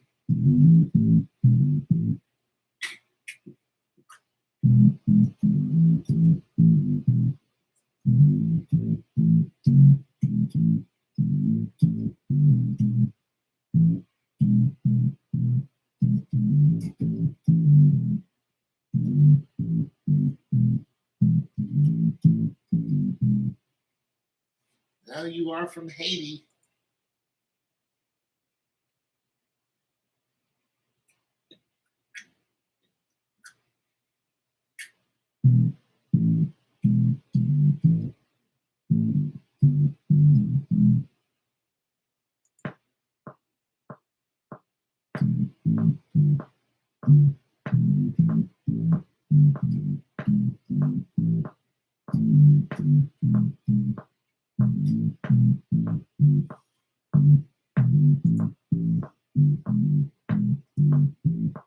Yeah, she said something.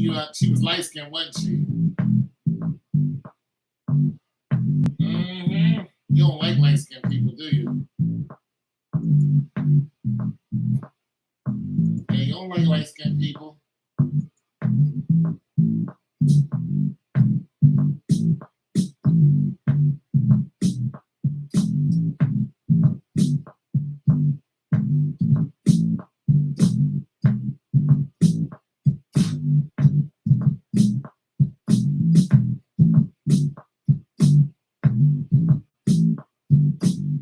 Yeah, you don't like light skinned people.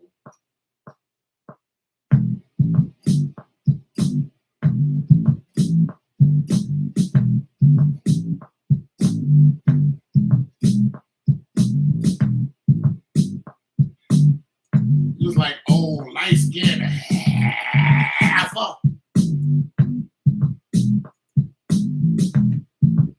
Nah, you don't like light skinned people. She was light skinned, wasn't she?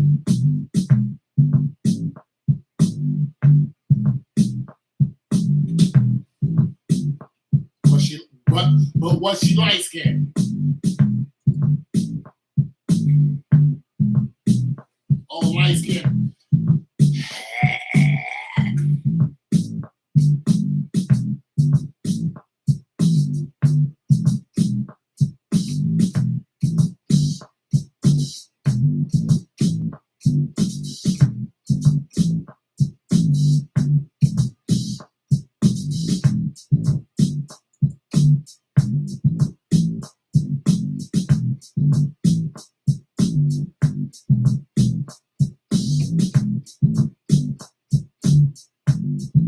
Oh, light skinned.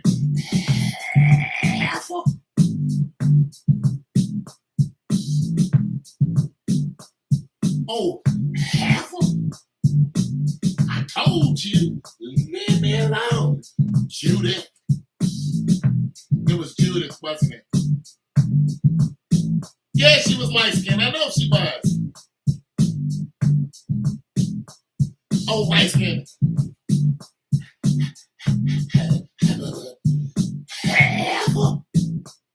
Tabitha.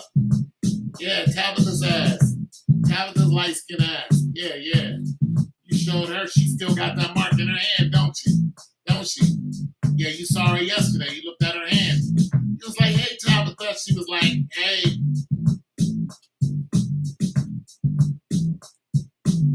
He's like, girl, that was so long ago. So what? So what? It still hurts. Tabitha, I said, I'm sorry, it don't matter. You still did it. Well, you wouldn't leave me alone. I know, but you ain't have to stab me. If it ain't happen to do that, so Tabitha, I'm sorry. You just gonna have to let bygones be bygones, Tabitha. I might if you make me a pie. I am not making you a pie. Well, you need to do something. All right, I'll make you a pie. What kind? Apple cinnamon.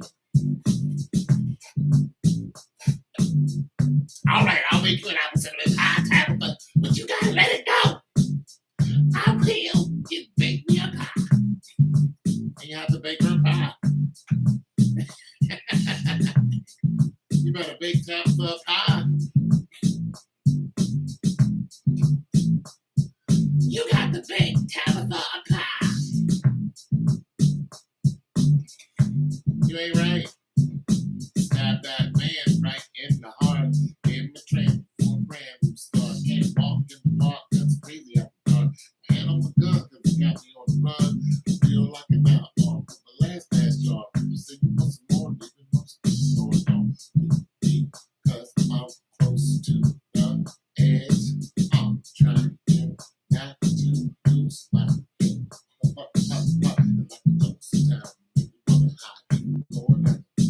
Like a ghost town. Make me wanna hide. Going up. A child born with no state of mind. I'm blind to the ways of mankind. You don't do what you gonna do, but there ain't no way you gonna do it. Ain't walking, cause crazy. I'll keep my head on the gun, cause you got me on the run. Feel like a mad dog, from a rag bad dog. You see, the more living the beast, dog, dog. You heard that woman tap up. You heard that woman. You heard tap up.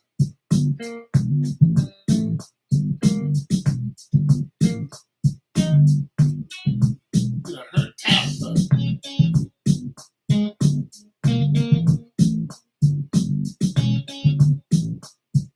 Why you tap for that way? Stab the girl up.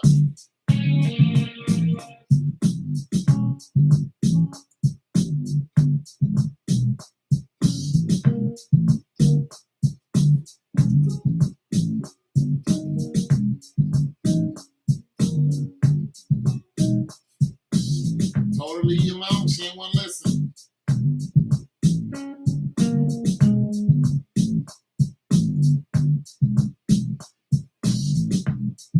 We moved around, so I don't know where she is.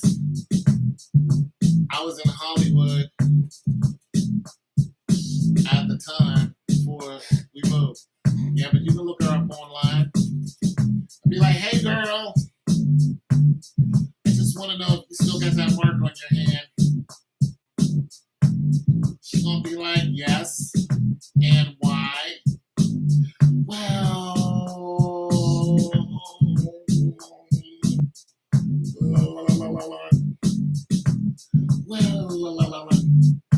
just want to know if you're still upset about it. Yes, I am. And why? Well,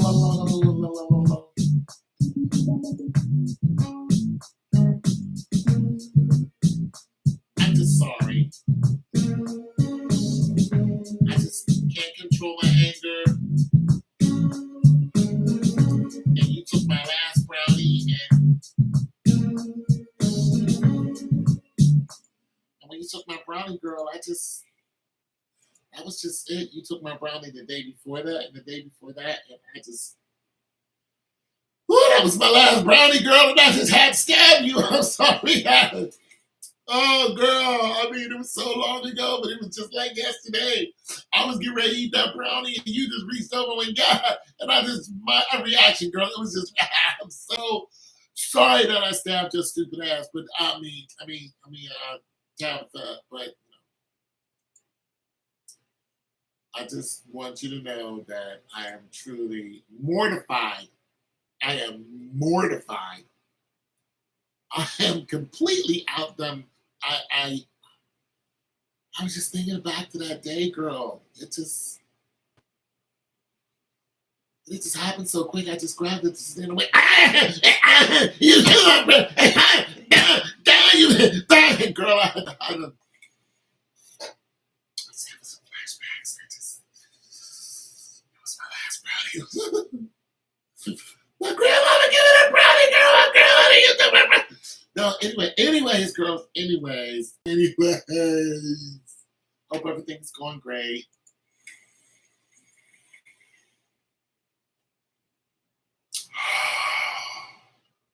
Still a little upset about the brownie, but you got the worst end of it.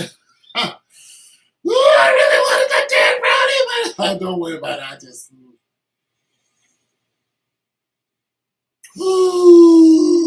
gotta decompress.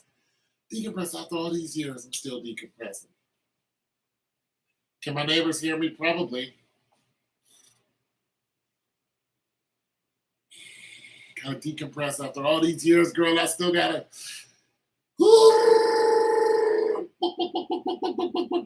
Wing, wing, wing, wing, wing. Ah! Still gotta let it go. Still gotta let it go. The anger, the anger, the anger is in me still. Tabitha, it just still. I mean, if you was here, I don't know what I would do. I'd probably stab you with a fork. I don't know. But anyways, I just want to reach out and say hello. You have a great life. Bye. Tabitha still got a big ass hole in her hand. 10-1 says she ain't the only one you stabbed. You just stabbed Judith too? What about Meredith? Did you hit Meredith with the old one too? Who'd you beat up in high school? You beat somebody up. You pummeled somebody in the girls' bathroom. You was a high school bully before you were. Yeah, no fights. That's because everybody knows you. You stabbed their ass. The word got around quick, didn't it? Yo, don't mess with Natalie. Do not mess with Natalie. That's probably why ain't no boys mess with you. Hey man, who's that over there? Oh, that's Natalie. Yeah, no. Why not? What's wrong with her? Yo, you ever hear about that girl that got stabbed in the hand? Yeah. Oh, that was her? Yeah. Oh, yeah, I'm good. I'm good. My bad. I'm good.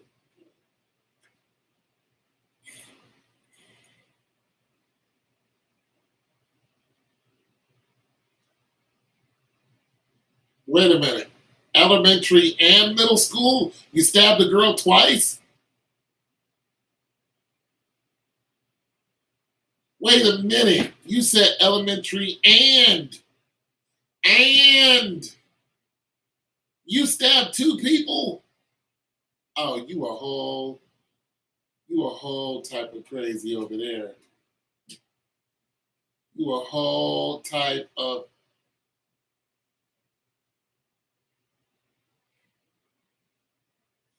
You stabbed two people.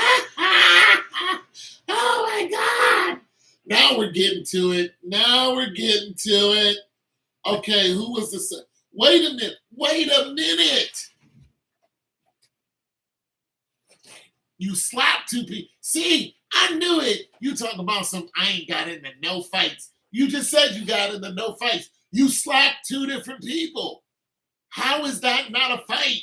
You slap somebody, they fight. Did they slap you back? Who's these okay? Who are these two light-skinned girls you slapped? Because they wasn't dark-skinned. Who are they? Let's hear about these two light-skinned girls you slapped. Come on, tell me about it. What happened? Some boy you liked. You liked somebody. You slapped a guy for messing with your hair. Okay.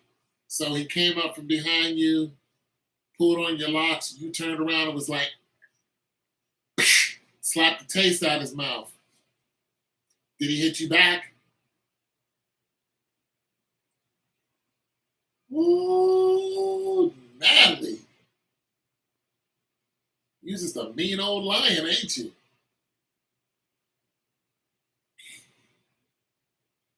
Damn, what? Okay, in the other situation, what happened? He pulled your hair because he liked you. Well, there went your chance. We don't pull a girl's hair unless we like them. You old black widow, ain't you?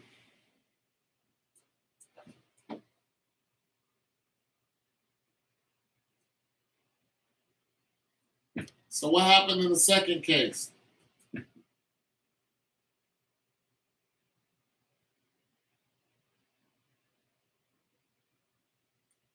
Damn! You slapped the fire out of Rachel, didn't you? So what happened after you slapped Rachel? What happened?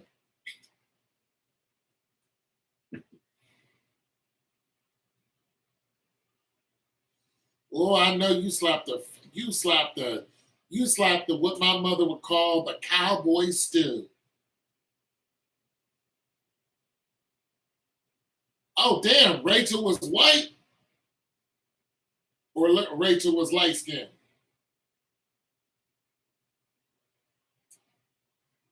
Rachel sounded like a white girl. Rachel was white.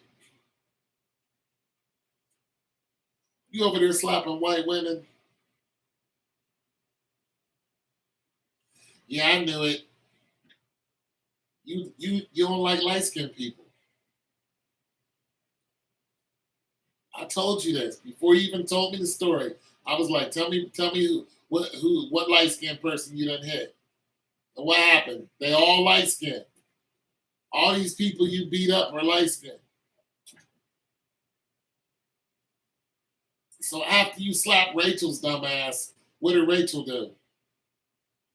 No, you don't. So what did Rachel do after you bring her, slap the taste buds out of her mouth? She stepped on your foot.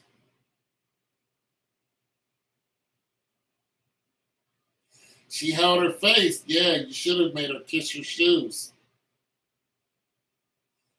Yeah, what did she think was going to happen?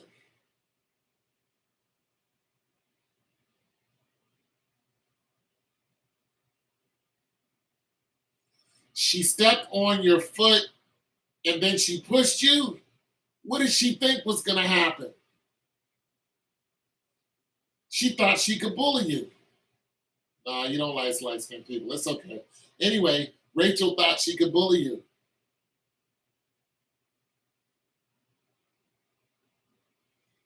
Yeah, but she's an exception. You probably don't like her. I bet you slapped your sister before too, didn't you? Bet 10 to 1 you slapped your sister. You punched her. You pushed her. You did something to her. I bet 10 to 1 that you had a physical confrontation with your sister and you won. Oh, I didn't say it was a fight. You didn't fight those people. You hit them and it was over.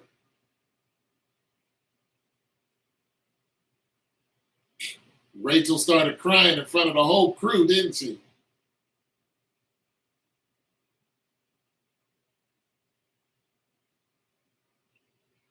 We don't start a fight. Yeah, okay. Because you out here stabbing niggas. That's why.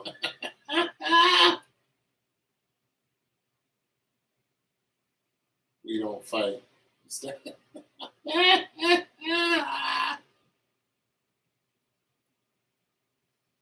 Natalie,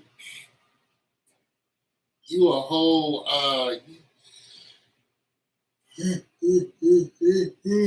Natalie, you giving people the business over there.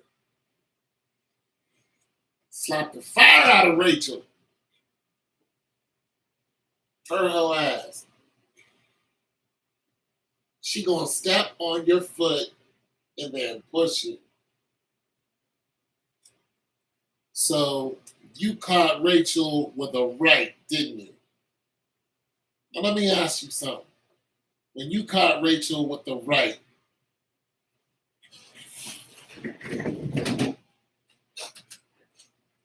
when you hit Rachel with the right, was it from down here or was it from up here? Did you go, I can't believe you, or did you go, and then, ah? And after you slapped her, did you call her a name? And when you called her the name, this is important. This is important. When you called Rachel the name, oh, so it came from here and then up. Now it came from here up, and did it go across her face? And did you go like that and look at her? And did you call her a name? Did you be like, Trick? Psh. Yeah, see, you the worst kind of slapper. That's the worst kind of slap. That's a disrespectful ass slap. That's the most disrespect you can do. You slap somebody, call them a whole trick. What'd you call her? What name did you call her?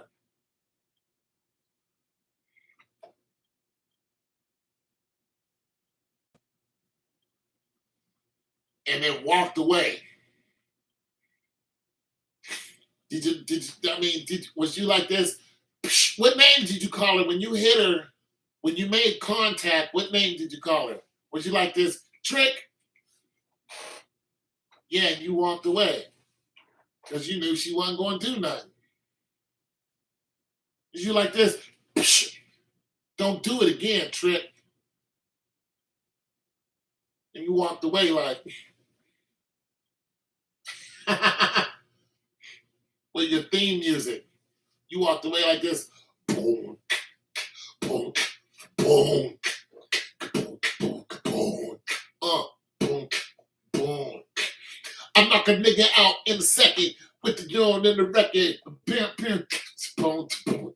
Yeah, you had your own theme music. Boom, boom, boom. I knock a nigga out in a second, just as soon as the record. Then again, in the face, I'ma check in. Listen, then get the deck in. Here, let me spec it. Again, for a second, my man. Again. Probably had your other two girls. You had the two girl crew beside you. When you turn around, y'all just both start walking. All three start walking down the middle of the hallway like, boom, boom, boom. Yeah, yeah. Yeah, everybody saw it too, didn't they?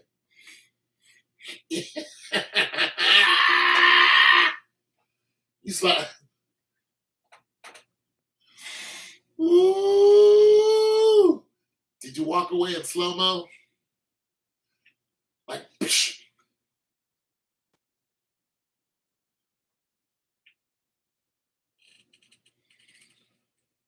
I'm knock a nigga out in a second. When you be damn disrespecting. Dan, you brought it from up here, across her face. You should have had her doing your homework.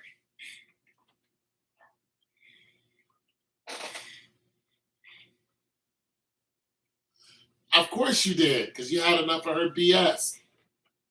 She been messing with you for a minute. You should have made her do your homework and tie her shoes. She'd have done it.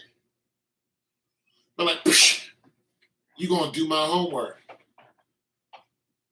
She'd have been like, okay. Yeah, bring your goofy ass to class early tomorrow.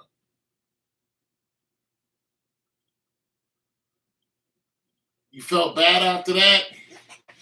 Well, that's because you have a conscience. But it felt good to do it. No, you actually love violence. You're bred for it. That's why you're fast and you're strong. You're a warrior princess. You don't have all those attributes just to be sitting around crying about it. You have all those attributes because it was needed back in the day. You're fast and you're strong. And when you have a baby, your baby's going to be fast and strong. You're stronger than the average woman.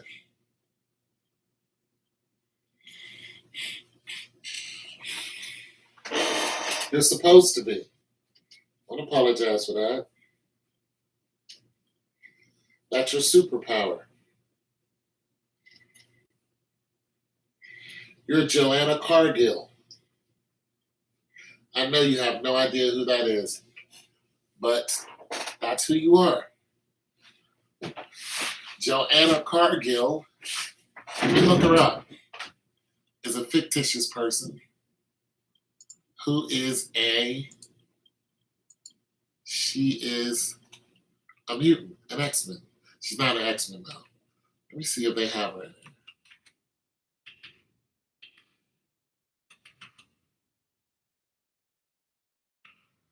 There she is.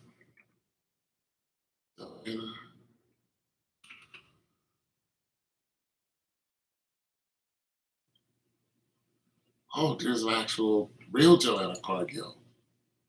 There she is. Joanna Cargill. That's who you are.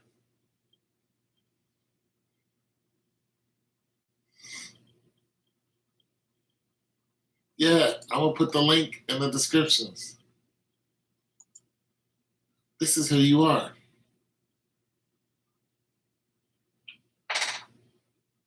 You hate violence. You like chaos. Yeah, you got some stress going on in you. This is who you are. This is your avatar, Joanna Cargill. A badass mutant.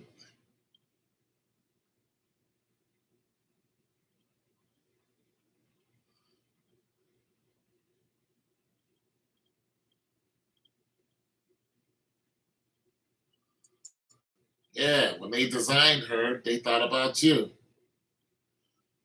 Oh, she did become an X-Men.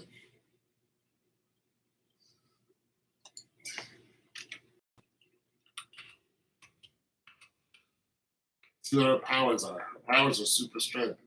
Joanna Cargill, also known as Frenzy, is a fictitious character, a mutant superhuman appearing in American comic books published by Marvel. She's a supervillain now.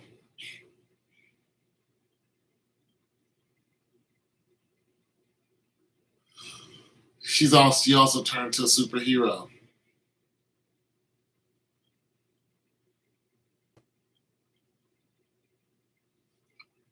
Doesn't say what her power is, but I already know what her power is. It's superhuman strength.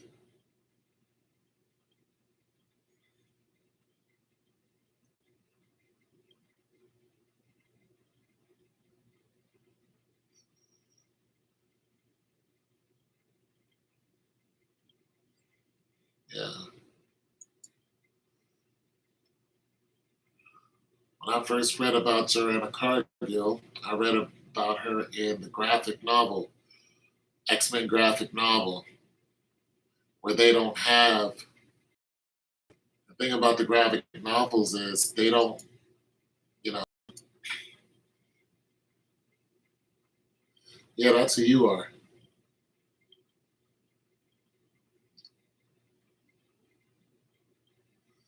Yeah, you're a superhuman. You're a mutant.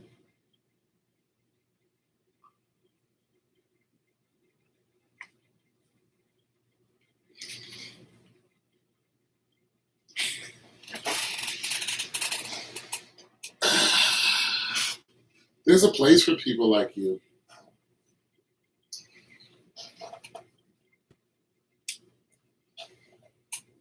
There's a place where you can use your strength. Right now, you're 30, 31. You're at the peak You're at the very peak of your physical strength.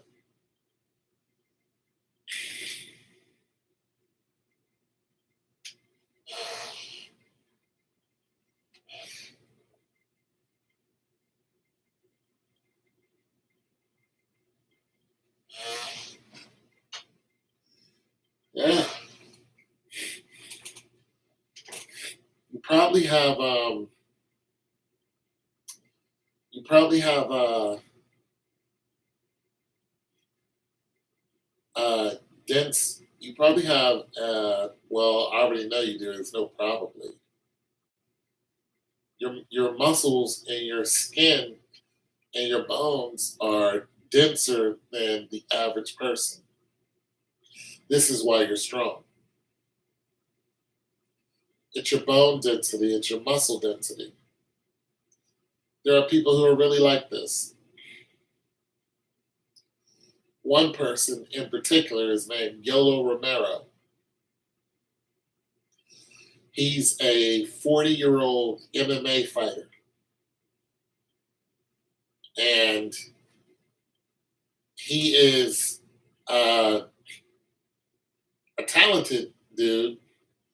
But the thing about YOLO is, for one, he's 40 and he didn't even enter in the MMA until he was like 36. So that's real late to become an MMA fighter. Most people been out the game. But he's a top contender at age 40. And the people who fight against him, they all say that his skin feels hard. So his body is dense. And one guy said, when I was fighting him, when I hit him, I would get injured. When I hit him, I injured myself. It was like hitting a wall. It's a good chance you're like one of these people. I think Mike Tyson falls along that bracket too.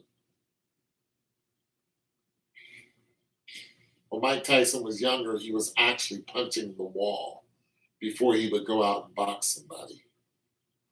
He would put holes in the wall by punching the wall. Also, there is a guy called Roberto Duran. His nickname is Hands of Stone.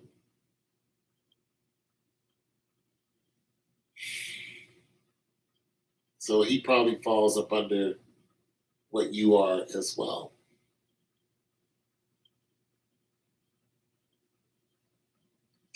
That's the reason why you're fast. Because your muscles are more dense. When muscles are dense, you have a high number of fast twitch muscles, which are red. Slow twitch muscles are white. So you're probably able to get up to top speed very quickly. And this is why you're fast. You can reach top speed faster than your opponent and sail right by them. You can go from 1 to 20 miles an hour within a very short time. You should compete. Maybe you should run or something. Get around people who are just like you. Maybe learn some MMA or something. If you like chaos, you can do it legally. Learn a skill. You're a fighter. You don't know it yet. You get in there and learn how to fight according to their rules. Next thing you know, you start knocking people out.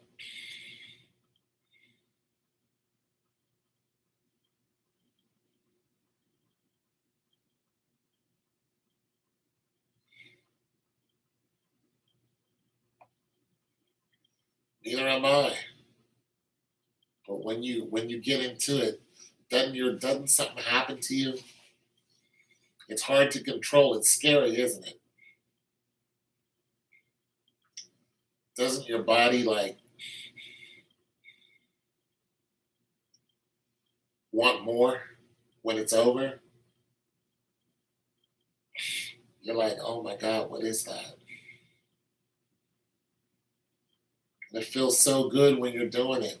You're just like, oh.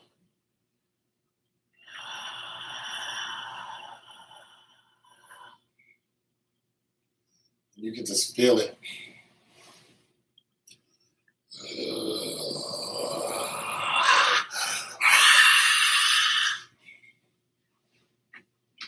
It calls to you, doesn't it?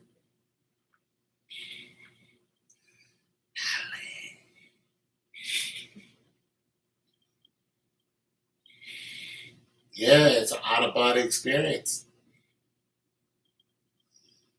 It calls to you and you want to use your strength. It's like,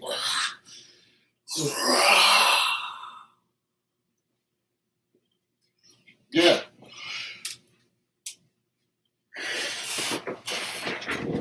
you got a spirit of a warrior. That's what's happening. You have the spirit of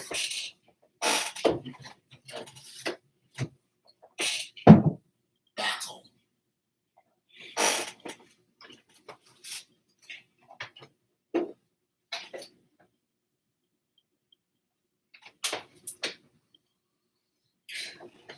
And there's nothing like it. It is awesome.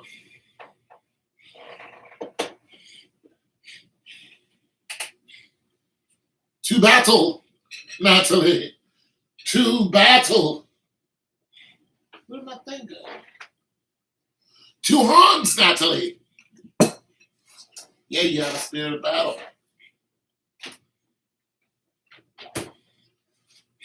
You just feel it rising up in you. You get that look in your face, and your face goes blank.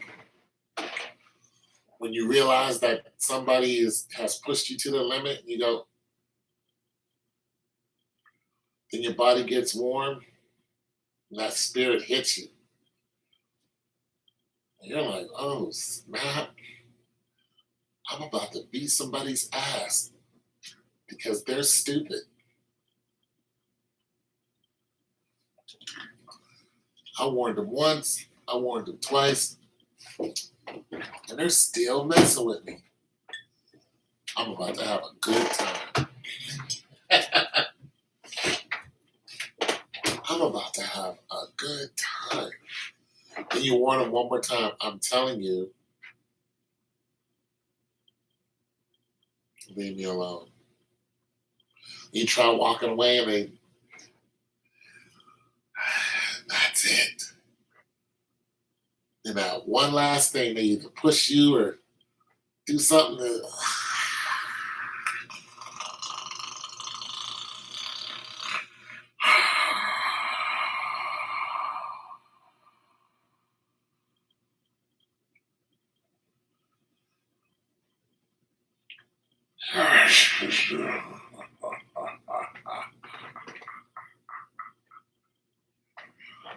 that's their ass.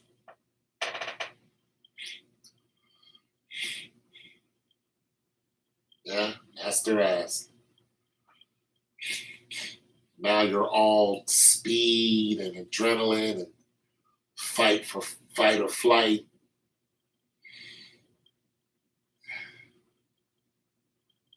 The world closes off around you, and all you can feel is that adrenaline pumping through your blood.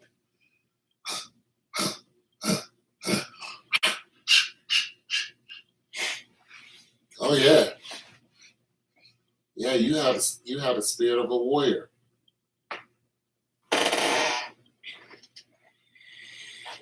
All reasoned. You're not trying to hear. I know. I've been there. Sometimes people will heed your warning. I had a guy at work, he messed with me. He kept saying stupid stuff and I kept hearing him. He would walk around tough all day like he was that deal because he got a couple tattoos, whatever. And finally, when it was time to go, he said something stupid to my boss right in front of me, but I knew he was talking about me. And I'm sitting down and he's standing in the doorway with his son. And when he said it, I turned around, looked at him, and I said, "You've been messing with me all day. You better leave me alone." And he got the memo. See, my boss and them knew. They know how strong I am. Because they asked me to do some stuff before, and they were just like, "Wait, whoa. Like, you're strong." I'm like, yeah. They already knew how strong I was. They didn't even say nothing to old boy. They just let him talk his stuff. And I was looking him dead in the face like, "You better leave me alone." And I'm outnumbered. It's 2-1, you and your son. I would have mopped the floor with that guy. I would have beat him and his kid up right now, today. I had enough. He been messing with me all day. I had enough. He ain't saying nothing else to me. Some people don't get the picture, though.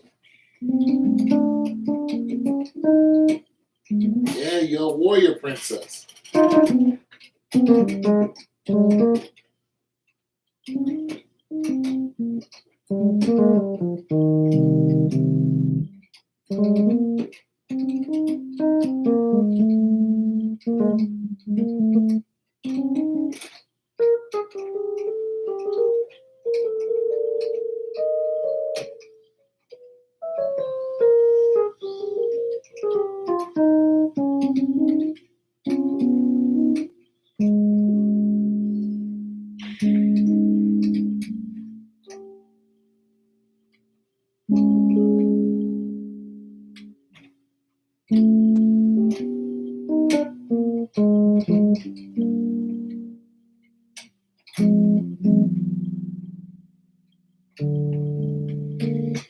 Warrior princess. I'm